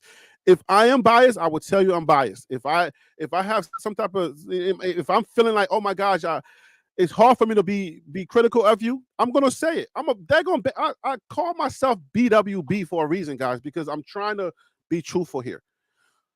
With that being said, was that him that was trying to get in here and break some things down for us? Were you trying to get in here? Can you hear me, Harry? Can you hear me? I can hear you. Yeah, you sound like you're far away, but who was that? This is CU. I'm just trying to get my mic right. Hold on. Okay. Was him? Are you still here? Or you're muted for a second? I think him is muted, but yeah, him is muted. So you hear me clear now? Oh yeah, we hear you clear. Go ahead. 10-4. Go ahead, man. I'm gonna leave it alone because you know what I'm gonna tap into, bro. I see it clearly. You know what I'm saying? So I ain't gonna mess with it. Yeah, I mean, okay, so the CU fan base, you know, this is our team. I want people to understand, like, we're not going to be as you. For a lot of people who are not CU fans, right? You want us to do your job for you. We're not going to do your job for you. Okay? Whatever you're angry or you're feeling some kind of way, be more critical. We're not going to do that for you. That's your job. You keep us honest. You're the one that's you are responsible for doing your job, and we're responsible for bigging up our team. So if you feel some kind of way about that, that's up to you, bro. I'm not I can't help you. While I'm trying my best to be objective and be critical, I can't be you. Hey, Harry, not become you. Yeah. Once we, I know you're gonna cut me for this, but once we acquire one of these or two of the linebackers that are in potentiality for us, now once we get them and they commit, it's gonna come to the point of, oh, he missed a tackle in the game against such and such. Oh, he didn't cover this right in this game. It's bananas, man. It's just crazy, man. It's less MAs on the field, the more teams win. The more MAs, you see what I'm saying? I can clearly spot who is who, bro. Like, I understand constructively criticizing. I understand being, like, you know what I'm saying, on both sides of the map, seeing everything clearly, but you can clearly see who is who and what they're doing. As soon as we get one of these linebackers, they're gonna say, "Oh, he missed a tackle in the third game in the fifth play." Facts. It's just crazy, man. This is bananas. Somebody was just saying it the other day. We was talking about Khalil Benson. Yeah. I'm from Indiana. He was a horrible offensive lineman, and this and this, like, this and man, that. get out of like, here, come man. on, man. Y'all just gonna bring up every time Prime gets I somebody. love it. I wrong. love it. I love it. I love it. And when Prime wins, they're gonna have to swallow their spit. I love it. I love it. I love it. I love it. I love it. We lost those running backs. I like a good pushback. Listen, I like a good pushback that's based in data. As love long as it's based in the data and you got a good pushback, you can make your point. Just like CU Buff Dynasty, he'll just make you change your mind. If somebody can make you change, my bad. I'm sorry. If somebody can change your mind with data and they can give a good argument, that's a good thing for a fan base to have. It's not a bad thing, right? I just want to make that clear. I don't discourage anybody from making sure the information is accurate. As long as the information is accurate and it can help me to grow my understanding of the game, I'm all for it. I'm all here for it. But if it starts to dip into that other thing, then I'm like, yeah. Alfaru left your show earlier today. We was on early at 12:31 o'clock. He circles all the way back around the block to come on and dispute the running back that we got that filled in the spot from the two kids that we lost. This is crazy, man. No, hold on. Let me explain something to you. Hold up, time out. If you're gonna call me out, let me explain something to you. Do you know what I do from 2 to 5 o'clock on Fridays? You do. Do you know what I do? You do back of the bus. Thank you. So when you make it, the way you said it was like I left and I was waiting for something, and then something came up. I came back on after because I liked the show, and this is what the topic was. You guys on here said, I don't know anything about the player. I have nothing about the player. Does anybody have any other information besides Prime on Buff? And when I said, yeah, this guy did a breakdown. I didn't say good or bad. I just said he just has a different breakdown. Here you go. But do you see how you spent that? You spent it like I was trying to do something deceitful, and I wasn't. I gave you what you guys were asking for. I don't know the kid. I don't know the kid. So stop with the see, Buff. You doing exactly the stuff you claim that you say. I know what they talking about. I know what they doing. No, I gave you what you was asking for. I said, Alpha. I said what I said. You said I spinned around as if I was in the cut waiting for information to come out. That's exactly how you spent it. I can kind of say that. I'm not gonna call him that. I can debate. Like even yesterday, not yesterday, 2 days ago, when we had the conversation about the guys going out and the guys coming in. Every single thing I had a debate with, I even gave you and said that player is better than this player. I agree with you. I agree with you a ton. But you made it sound like I didn't have any facts with some of the people that I said is not factual. So let me ask you this, Alpha. I don't have any skin in this game. I'm not for or against. I like football. I like talking to my brothers. But I'm not going to sit up here and just act like I don't see what I see. That would be wrong. That would be Man, wrong. you know you are a CU Buff fan. You know you are. I am. I like to watch them. I think they're the most entertaining thing. Whether they win or lose is entertaining. I love it. I absolutely love it. And I can say that 1,000 times. I love the story of Colorado in Prime. It's interesting. Me It's too. interesting. Me He too. loves the gangster rappers on campus. He loved the gangster rappers coming to do talent shows, and he loved the chicken dinners. He loves the entertainment aspect of it. Alfred is on record as saying he loved this team to entertain. Okay, He loves the entertainment. He's not even speaking of football. He's saying he loves No, the okay, entertainment. but wait a minute. I can love the entertainment, but if you ask me, hold up. It's See, sports entertainment. Yes, sir. If you ask me what their record is, I'm pretty sure you and I might be pretty close for next year. I don't know. Matter of fact, I think I've heard it all day long. People have said 7-5, 6-6. That's just my opinion. I might not be right. I might not be wrong. I don't know. I'm just going off of what I kind of see. But so this is what I want to ask the CU Buffs fan. I want to ask you, CU Buffs, how when someone talks to you with facts and data and gives you alternative views, why does it go to you act like if they go 10-2, I'm gonna be over here boo-hooing, crying like I bet against. I'm not betting against them. I'm not gonna lose no money if they win a bunch of games. I'm gonna be like, man, he did it. I'm not mad at him. I'm gonna say the same thing. Oh, he didn't do it. I'm not mad at him. I'm not gonna be mad at Colorado if they win 3 games. I'm not gonna be crazy ecstatic if they win 10 games. I'm just watching the game and whatever happens.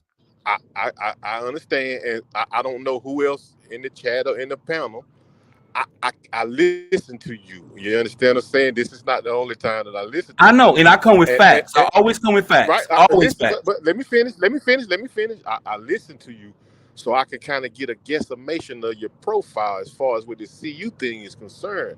What's alarming that make me raise my eyebrow is that I very rarely, I didn't say I don't ever, but I very rarely hear you or Stretch come on and come straight out with anything positive about CU. What grade did I give Prime? What grade did I give Prime last year? I would have to disagree. CU. What grade did I give Colorado last year? Harry, I understand what you're doing, Harry. I understand that. No. CU Buffs. What grade did I give Colorado last year? I have accused him the same thing, and I can articulate it. Let me articulate it. Go ahead. I'll tell you this. Alfaru is like he said, he doesn't have any skin in the game, and I have come to agree with that, because when he comes, if he smells something good, he will say it. He's not afraid to say that, and if he smells something bad, he'll say it. And sometimes he loves to be right. I ain't gonna hold you. Like I think a lot of us we like to be right, but I cannot accuse him of trying to be nefarious. I don't think he is that type of person. But you know what I'm saying? One thing that we got to understand, his point of view and our point of view. Alfred, we got to understand that we are Buff fans. Now, he does like to play these games with us because we are excited about everything, which is cool. But and that could be a trolling side of him. But I don't know that he does crazy when he comes and he's like, oh my God, he has nothing good to say. That's not. I don't. He don't strike me. So let me ask you, Harry. Do you hear or follow him in any other spaces other than this one? I don't go out. I mean, okay, all right. So you haven't been on a date yet. So okay, now I can understand your point where you're coming. Do anybody know the O-lineman that just committed? Is it the guy from Oklahoma? What you call it? Is it Point Ears? Hamill? I see it in the chat. I just don't know who it is. Oh, hold on. Is it Hamill? Because I know he was a prospect. Yeah, that's what it say. White Hamill. Last name Hamill? Yeah. Did he commit as well? That's what I see in the chat. Here we go. We getting ready to break him down. He missed a block here. He missed a block there. Oh no! Well, let's do it reverse. CU Buffs, man. Now they just jumped up to like 11 wins. Let's jump on up. Why you doing ain't with you, DC. My smoke ain't with you, DC. Stand down there before you get hurt. No. Wait. No, they ready. They about to win a national championship. Yep. Can I make a comment? They're not going to win no national after. Stop it. Can I No, get but in, what I'm guys? saying is, this is what I'm saying. It's just as easy as you can throw a little shade like that. I can throw a little shade too. It's They're just, not it going to win goes the both championship. ways. And I don't think they're going to be. If I seen the kid play, or if I seen a breakdown, I'm like, yo, he's pretty good. Just like I literally gave you props on the kid from Pittsburgh. I literally said, yo, I think he's better than Hawkins. I think that's an upgrade. Did you hear me on every single point try to say something different? I literally gave you that. So But you want to focus on when I hit you with the truth. So it's not. That's the one that hurts you when I tell you something factual. That's what really hurts. Hey, That's what really hurts. Hey, listen, I got a pickle for you too. What when you I say, bro? asked you earlier, when I asked you earlier to be objective and take off your Prime earphones Right. and just talk to the recruiters, you had a very difficult time doing that. Okay. I just want to put that on the record. Hey Harry, I didn't have a difficult time. I stated my point. I don't know what the difficulty with that was. But it was hard. But you kept trying to accuse us of the same thing that you say the other people do. I try to get you away from that, and I said just talk to. Even Tim can tell you that. I said no. I'm not saying focus on me and I'm always having something to say bad, but you just kept focusing on that. So there is a bias that we have as the fan base, even when we're trying to be objective. I just want to point that out. Whenever we hear somebody say something that may not be favorable, the first thing we want to do is we put up our defense clauses, we put up our deuces, and we be ready to fight. Right. And sometimes it's hard for us to separate ourselves to just have an objective look on. So what I'm saying to you, Harry, which I can understand that you can't follow because you don't go out. You don't eat out at the restaurants. I eat out at the restaurants. So I see these. When I said I didn't go out, when I said I didn't go out, I was that's not what I was saying. I said I watch YouTube. I watch some YouTube channels selectively, but I'm so busy. I don't have time to follow everybody across social media. All right. So again, you don't eat out. Normally, you don't eat out. You may go out and eat every now and then, but you don't eat out every day. I eat out every day, and I eat at different restaurants, and I know these chefs, and I know what they're cooking. That's why you don't see it the same as I see it, because you only see them when they come here to your panel. These guys hate all day long. It's a fact. Hey, hold up, bro. Hold up. See you, Buffs. So you That's saying he's one of absolutely them? not factual. Absolutely not factual. Don't say that if that's not true. Absolutely one of the biggest. See you, Buffs. Don't say that if it's not true. I'm telling you, don't say that if it's not true. That is absolutely not true. That's not true. That's an opinion. It's not true. It is. That's not true. It is opinion. It's an opinion. It's an opinion. Oh, see, it's like me saying, hold on. That's like me saying, all CU Buff does is suck Prime's whatever. I wouldn't say that. I would never say nothing like that. See, you have an opinion. Some things are factual or not. I wouldn't say that. I don't even. A minute. Hey Harry, hold on. That doesn't even raise my attention. Hold on, guys. Hold on. Hey, listen. This is starting to sound like a site that I got away from earlier a few months ago. Well, around the time that Harry started this, so it's been more than a few months. But I just wanted to say that if you go to SEC Unfiltered, if you check out his video, he talks about Amos when they thought Amos was coming to Mississippi State. So that's someone I don't know.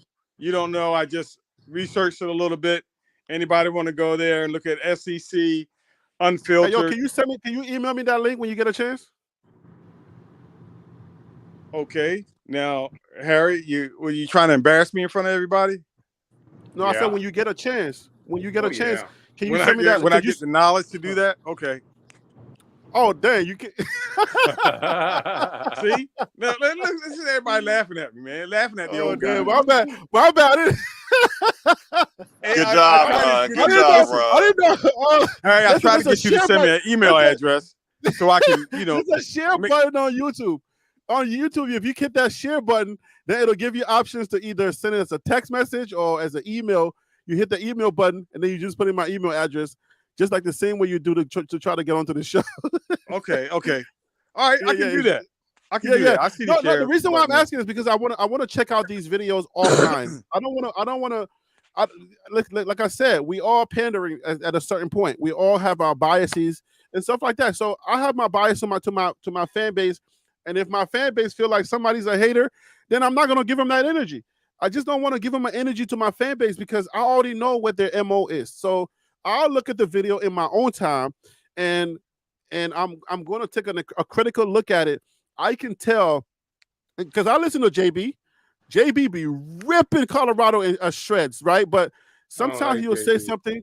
Sometimes he will say something that may be like, okay, he's fine. And then the same thing with Matt McChesney. Like sometimes he'll rip Colorado, but I can listen to other guys, but offline. Let me do that offline. Let me not poison my fan base. I can take a listen, but I don't want to poison my fan base and somebody that is not objective, somebody that is a hater, and then give them my energy on my channel. I just don't want to do that. That's the fair, honest truth. That's so Wyatt Hummel, 100% Harry, 100% Harry, because Wyatt there's Hummel a just committed. Too many people speaking. Wyatt Hummel just committed. So it's safe to say that. Got it. So it's safe to say that the gentleman didn't go somewhere and then come right around the corner just to listen for what that and then come in with something negative. We asked for something. He saw it. He put it out there to us, and he didn't know it. I didn't know that this guy, he's just a hater, because Prime does have a lot of those guys out there that just put content out there to hate, like the Jason Whitlocks of the world. You know what I mean? So, I mean, was that a wrong statement you made about the gentleman? Because you just make an opinion. I didn't see that, and I've been on this panel twice, so I don't see him as some type of dude that just automatically just comes are you at asking us, me? negatively. Are you asking me that? Like, wait. I No, see I'm somebody asking in the the panel. chat talking about Deion I Not Sanders' the panel. daughter. I see You talking about somebody in the Alpha chat Hey, saying, Nate, you talking about Alpha? Are you asking me that question? No. Nate, are you talking about Alpha? Yeah, I'm talking about the gentleman that said that the guy left and then came back because he gave us the You guy talking to you me? guys said is a hater. You talking to me? See you, Buffs. Oh, okay. So he's saying that he's heard Alpha twice and he doesn't come off as somebody who's Yeah, like that. yeah. I mean, because you heard him twice on Harry's show, but I understand what you're saying. But I stand on what I said. We're gonna leave it alone. Hey, Yeah. So KMS, see you can't Buff listen to Dynasty has Nilly. a history. See you Buff Dynasty has a history with this guy, and he's speaking from a different point of view. But if I'm not, if somebody comes to me and they have an issue with you outside somewhere, and I don't have that same issue, honestly speaking, I can only take it from that. Because, and I'll tell you this, let me say this without anybody cutting me off. There's a lot of people in this fan base that don't like me. You feel me? But you come here and you like me for some reason, right? But there's a lot of people who will go on other channels and they don't like me. So whatever experience you and I have together is what makes you, you can critically assess how I am and how I speak on here. So you have that decision, right? But somebody else will be like, oh, that Harry B, he ain't no good, da da da da da. And that's how they assess me. So that's why we have to be critical based on what the information that we have, not what anybody else has.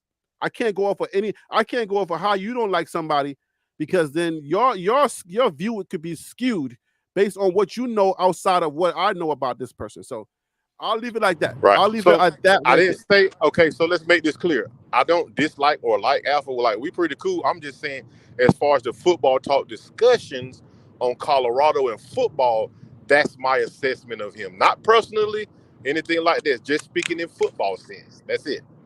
I don't have a problem with him. I'm just stating my opinion. That's it. It's done. But I just want to know. I just want to just that's the information. The information is based on what you know versus what I know. And if I know that he's a pretty cool person, then that's the only thing I'm going to speak on. But we have some breaking news in the mix of all of this jibber jabber stuff that was going on. Did we get some commits? Can we get that on tape before we kind of end the show? You got the old lineman that just committed. Yeah, the old lineman. Who's providing that news? It's on the net right now. Hummel, I believe. It's on 3. Go on YouTube, go on 3 and 247, or go to Hayes Fawcett. Hayes Fawcett is breaking news again. He broke that news. I don't know if Hayes got it up yet. All right, so we're not gonna be able to get that. We're not gonna be able to get that one in just yet.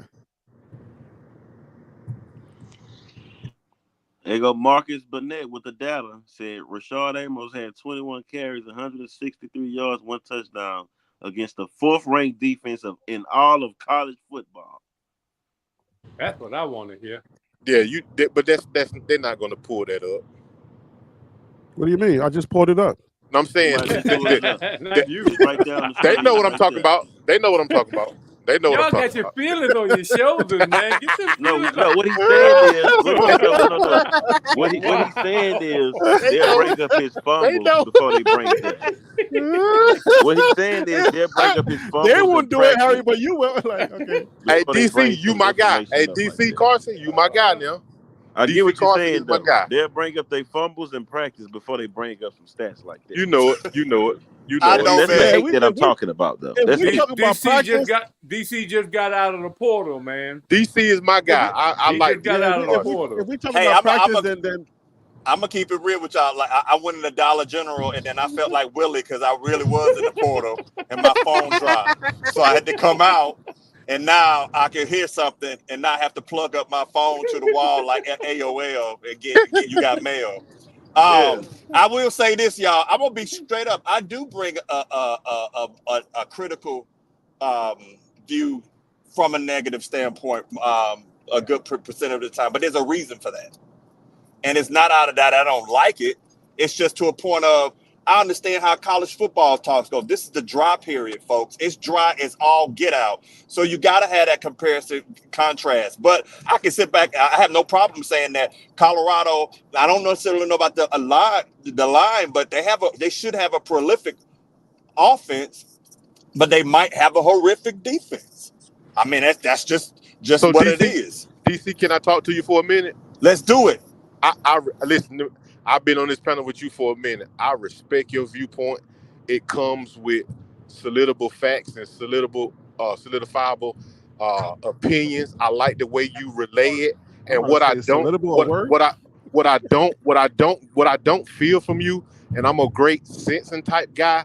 I don't feel the deep rooted hate from you. So I respect your takes, whether they go against mine or not. You understand what I'm saying? This is why you're my guy.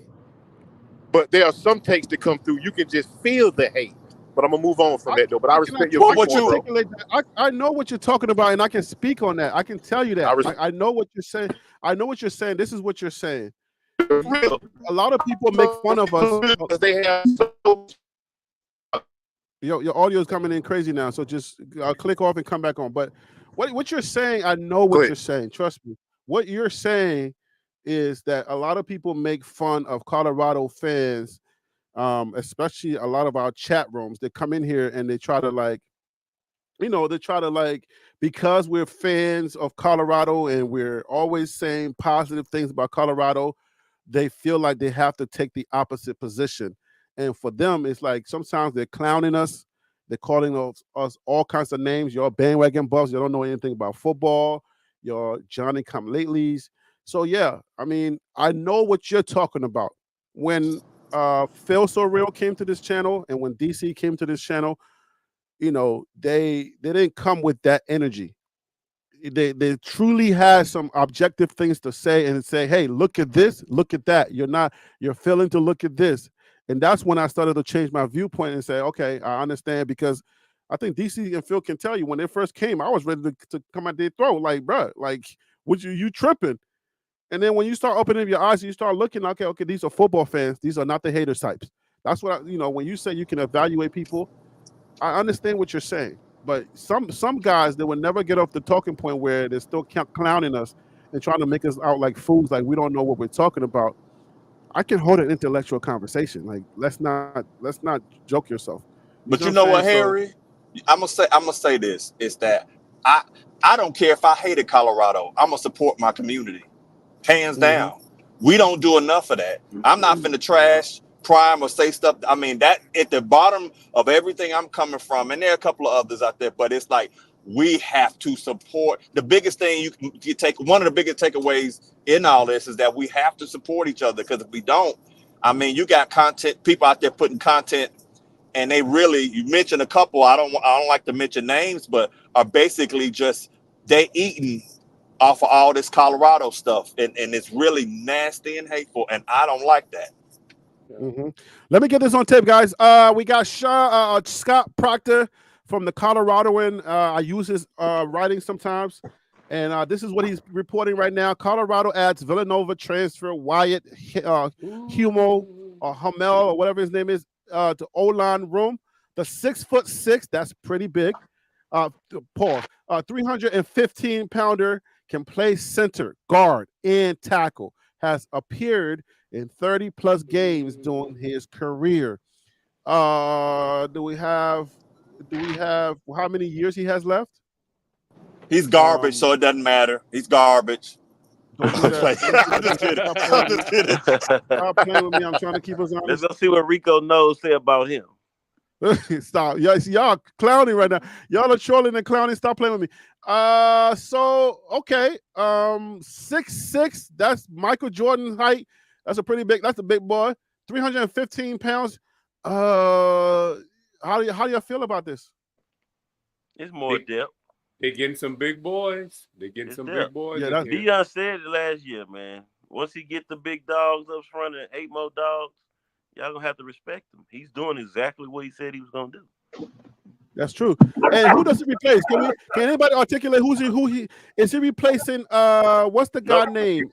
Everybody fighting for a starting job. Everybody fighting for a spot. No. I'm talking about the guys that left in the portal. I'm not talking about who's on there now. Oh, you talking about Wells? Wells? Yeah, Van Wells. Is he? Yeah. Who do y'all feel like he's gonna fill in for? I guess maybe that's a better way to say it. Well, who is he gonna fill in for that left? Right now, at this point, he's considered depth, I assume. Right, but he's that. But who is he filling in for that left? Van Wells was our center, right? Was our left tackle or center? He was a center. He was center. Right. So if he can play center, he can play guard. Does he fill in for that? We say take Van Wells' space. Take Van Wells. We can say that. Hey, I have a question about Zach Owens. Has anyone heard about that kid, Zach Owens, 6'6", 375? Look, if you're not talking, He's can a you freshman. There's a lot of feedback. Can you unmute if you're not talking? Hey, Wild Dog, do you know about this kid? Who had the question? I'm sorry. No, but I don't know about him. I did. Sorry. This is Ron Tate. I had a question about Zach Owens of 6'6", 375. Why you going to freshman. Zach Owens? Is that another? He hasn't committed yet, but I'm reading that he is in Boulder. They say it's like 25 players in Boulder. Marcus right says now. Owens from Clemson on campus now. He's on campus right now. Harry, I need to know where this guy was born, where he was raised, where he came up from. That'll tell me a lot.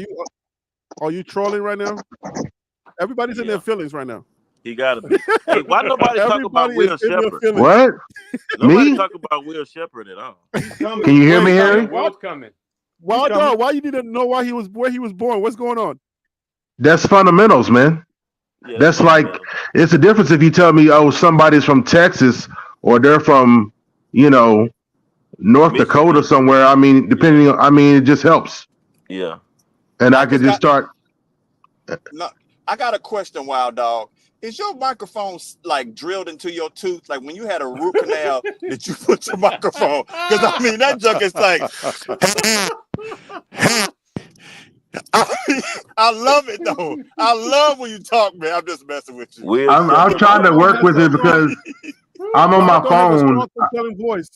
I'm usually on my Chromebook, but I'm on my phone, man. I'm trying to work with it. Wait, Wildo, was that a serious question or were you trolling? No, I was trying to look it up, but I'm like, somebody else knows that would save me. Oh, so that was a serious question. I thought you was trolling because everybody's on this whole Okay. line of like, Okay. Let me. How many toenails got left? Oh, okay. Harry B. Right.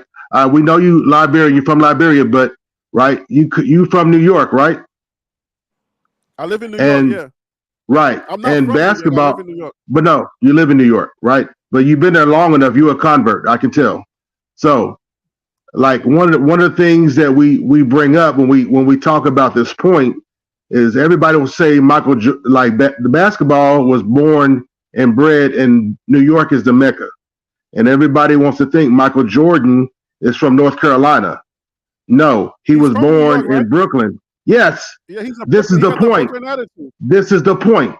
That's when everybody tries to say why this or why that, or that's not relevant. That's where we go to. We go straight to the Michael Jordan scenario. There's lots of others, but it's a difference. That's not. You can say, well, if he was born in North Carolina, it would have been the same. No, no. LeBron and Steph Curry was born in Akron. What they got to do with anything? Well, then I can give you a long list of athletes out of Ohio, Akron. or even high IQ people out of Ohio.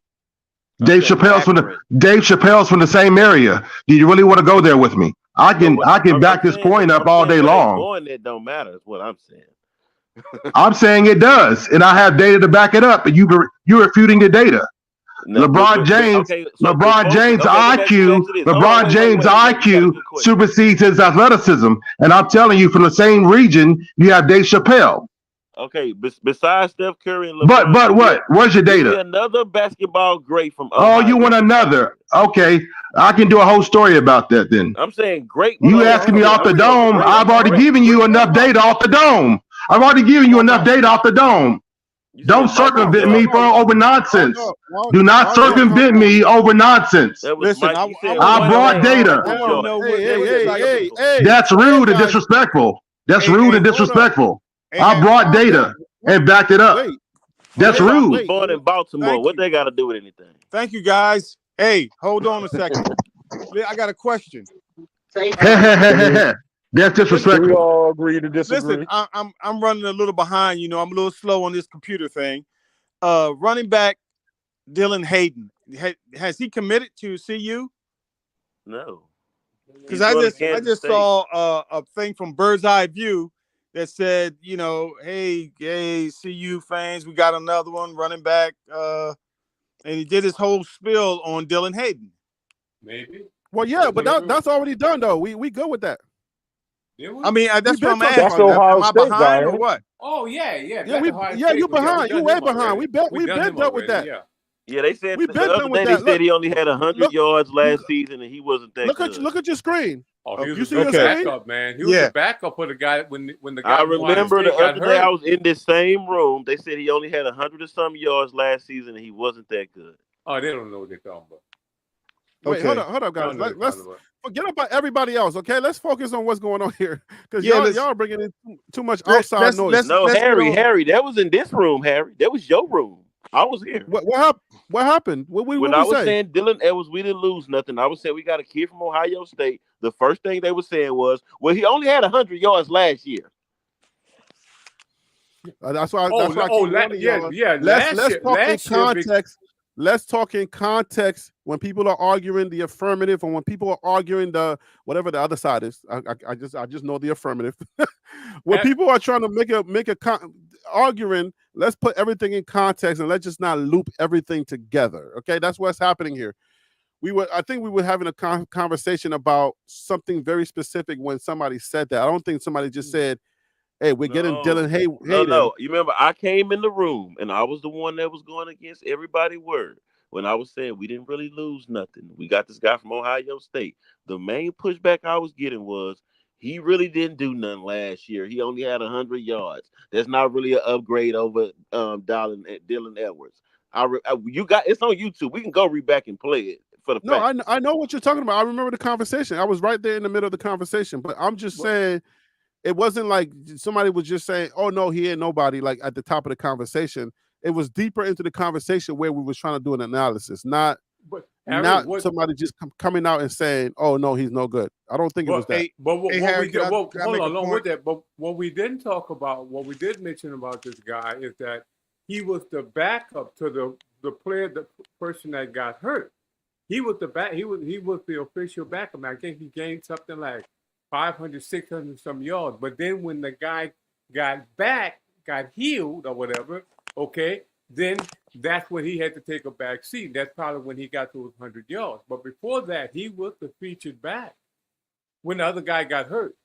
Oh, I know that. Got hurt. I know that. I was just. Hey, Ronte, I see you know how to use the computer now. I see your email. That's what's up.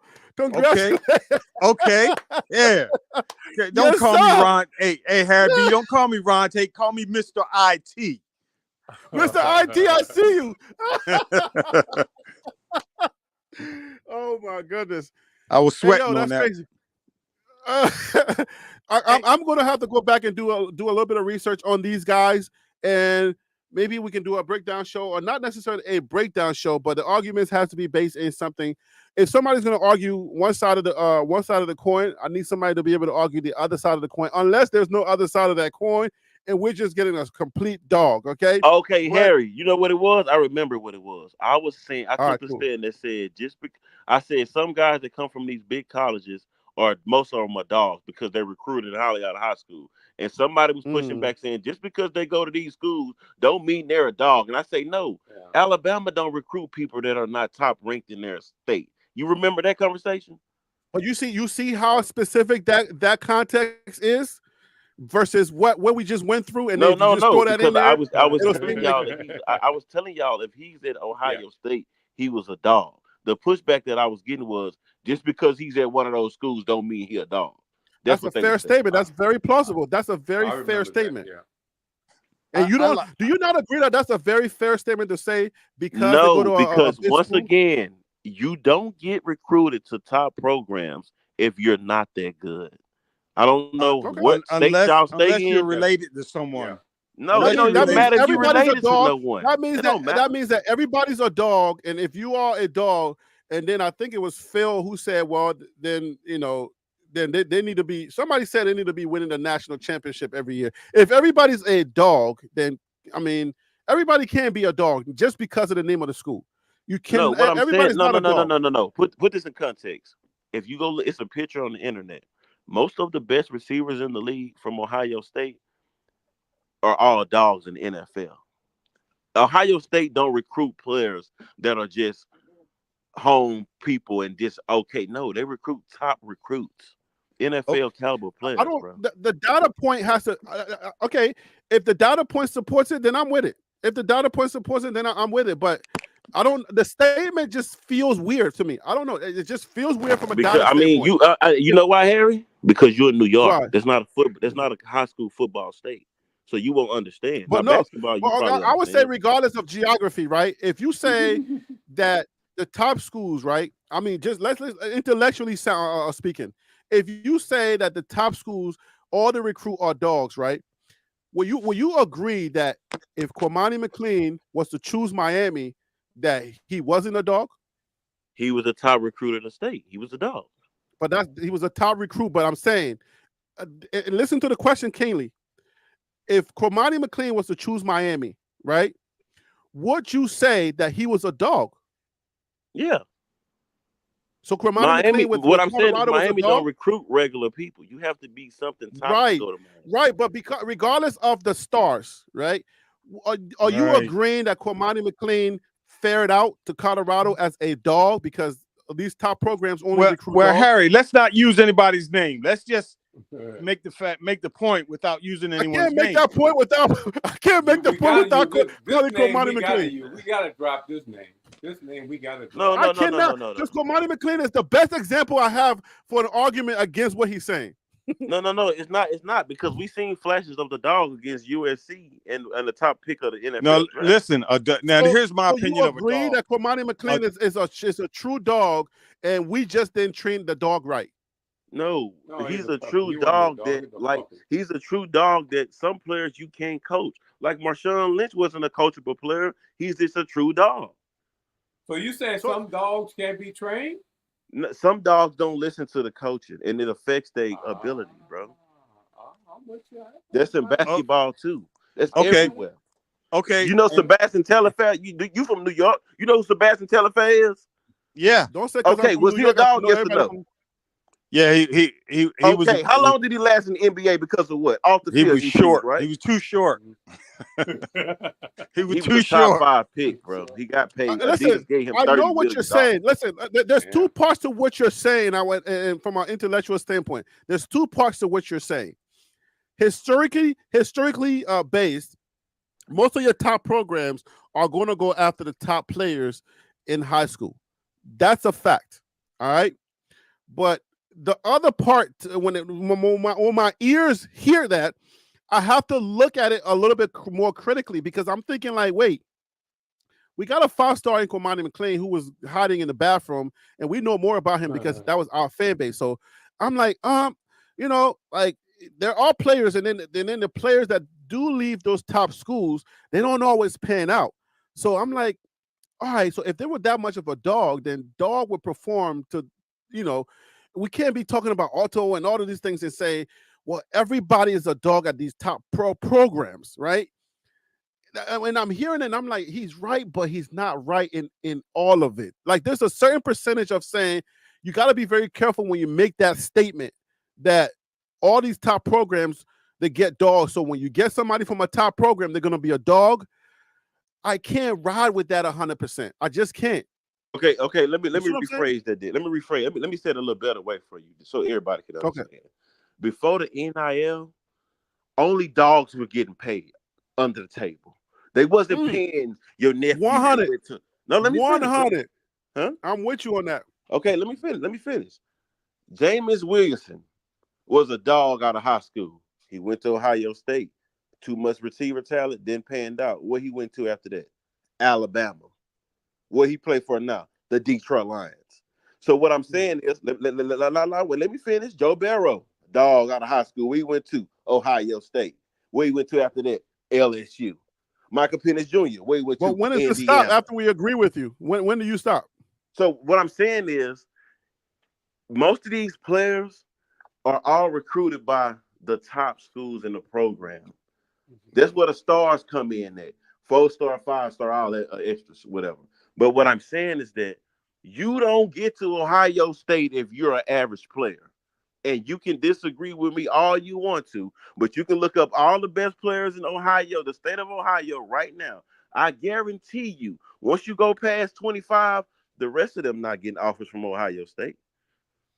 So then what's the argument if they don't pan out for CU? Because then there has to be an element. I'm not saying they don't pan out. I'm just saying based on where they come from, they got some kind of dog in them, or they wouldn't come from. Fine. But then what happens to the argument? Then is it an indictment against coaching? Is it an indictment against environment, culture? Yeah, coaching, it has to be an indictment against something. If somebody's a dog, according to your argument, what you're stating, if somebody comes from one of these big programs and they don't work out at CU, something has to be indicted. What is that thing? Culture? Coaching? Who didn't pan out at CU? We don't have the data on that. Kwamani McLean. No, we got him from high school. We got him from high school. We didn't get him from another pick. Well, what if we got him from Miami, Ohio? From Miami. We got him out of high school. I'm saying, name somebody who came from another school that didn't. But isn't that the case? Aren't they coming from high school to go to these? You just told me that these guys only get the. Okay. Let me give you an example. You know the cornerback that Deion Sanders brought from Jackson State? Do you remember why Deion say he was a dog and people like, man, he might be too small. What the whoop? Didn't he have like 5 interceptions in 4 games in the Pac-12? What are you talking about? Who? Solomon Craig or something like that. Number 7, the defensive back with all the interceptions. Solomon Craig. Yeah. Okay. Didn't Deion say he was a dog before he caught all those interceptions and people like, well, he went to Jackson State. They don't really play nobody. Did what he did. You're correct. Yeah. Okay, so what I'm saying is that when this Hall of Fame player is telling y'all that some of these players are dogs, y'all gotta understand, Deion been coaching football for a long time. He just got to college, but he been in high school. He had his own high school. I'm in Texas. I'm gonna keep saying that because I'm a little closer to what he's been building. So Shedeur Sanders could have went to Alabama, LSU. He could have went anywhere. He was a dog. Shiloh went to South Carolina. He's a dog. His other son, they be recording well off, went to SMU. He's a dog. You gotta, the quarterback coach that's with Shedeur right now that wear the S chain with the hat on. Who was this argument for? Like, who are you listing this for? Because I think you're kind of like speaking to the choir. So who are you talking? Like, who is the argument for? What I'm saying for is high school recruits. If you get a transfer from any one of these top colleges, they were dogs coming out of high school. meaning they were some of the best in their state, in their area.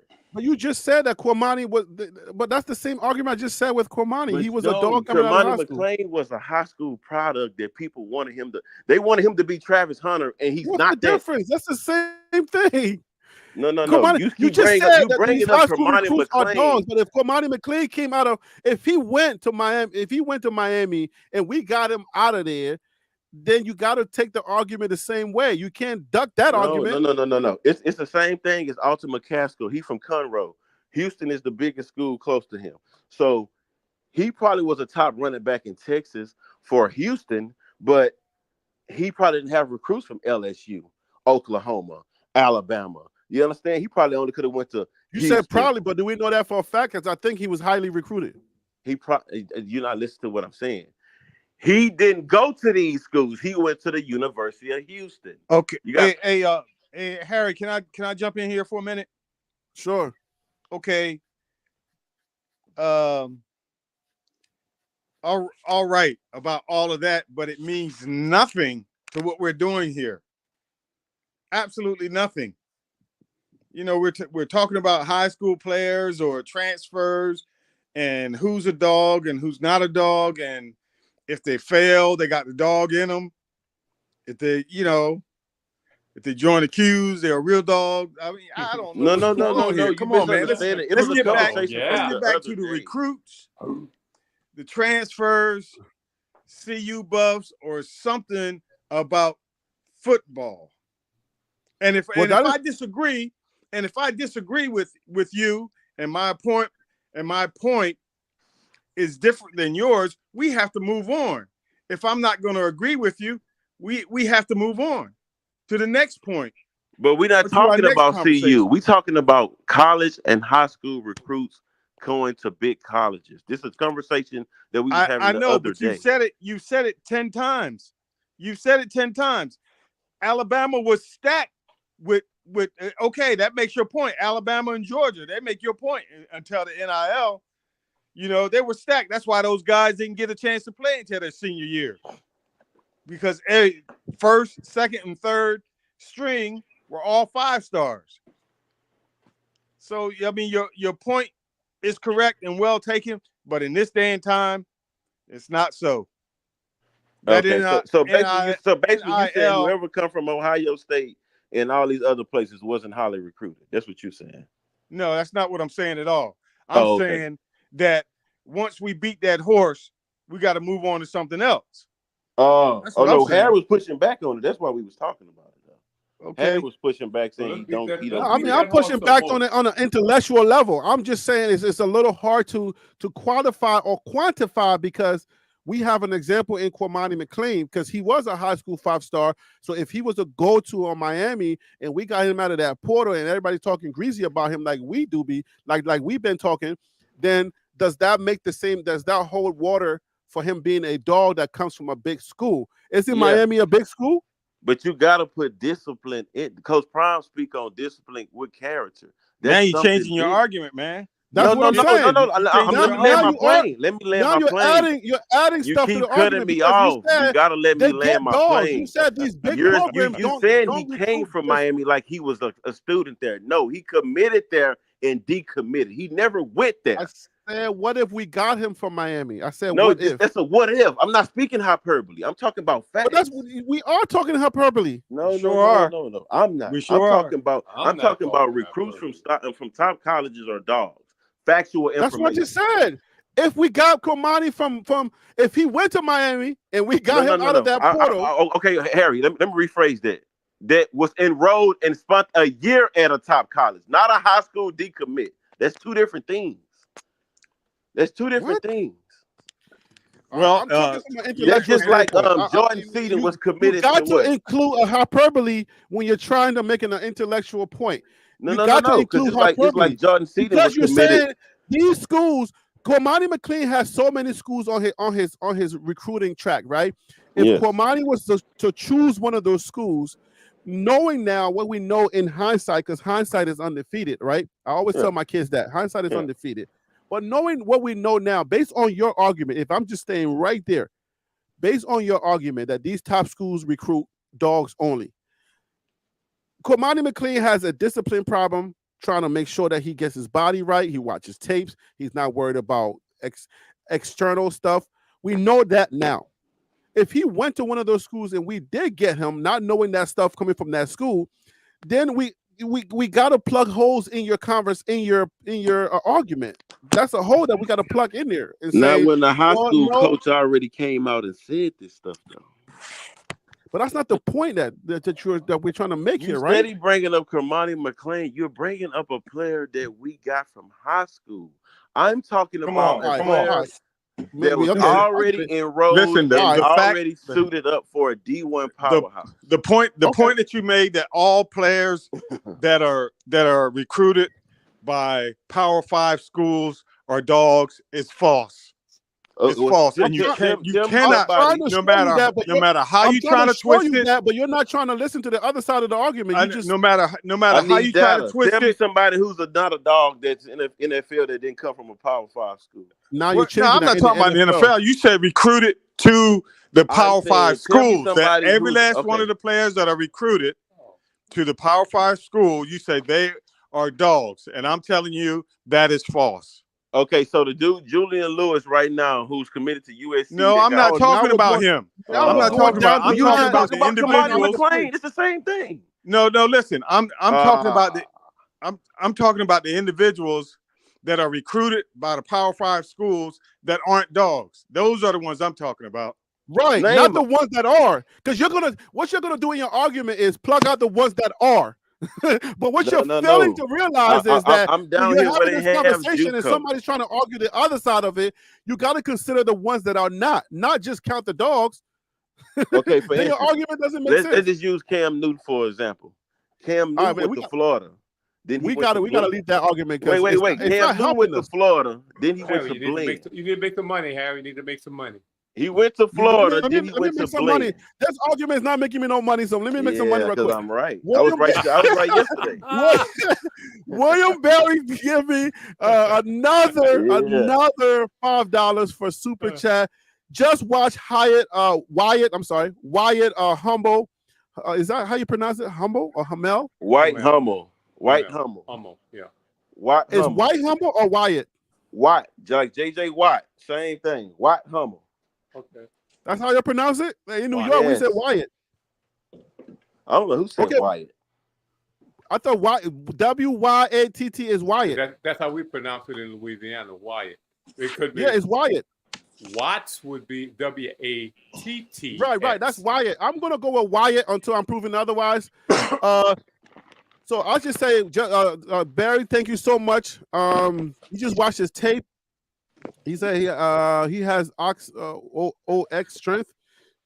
You're not going through him. He locked on and finishes a good pick. 1 year left. Okay, he's a U-Haul.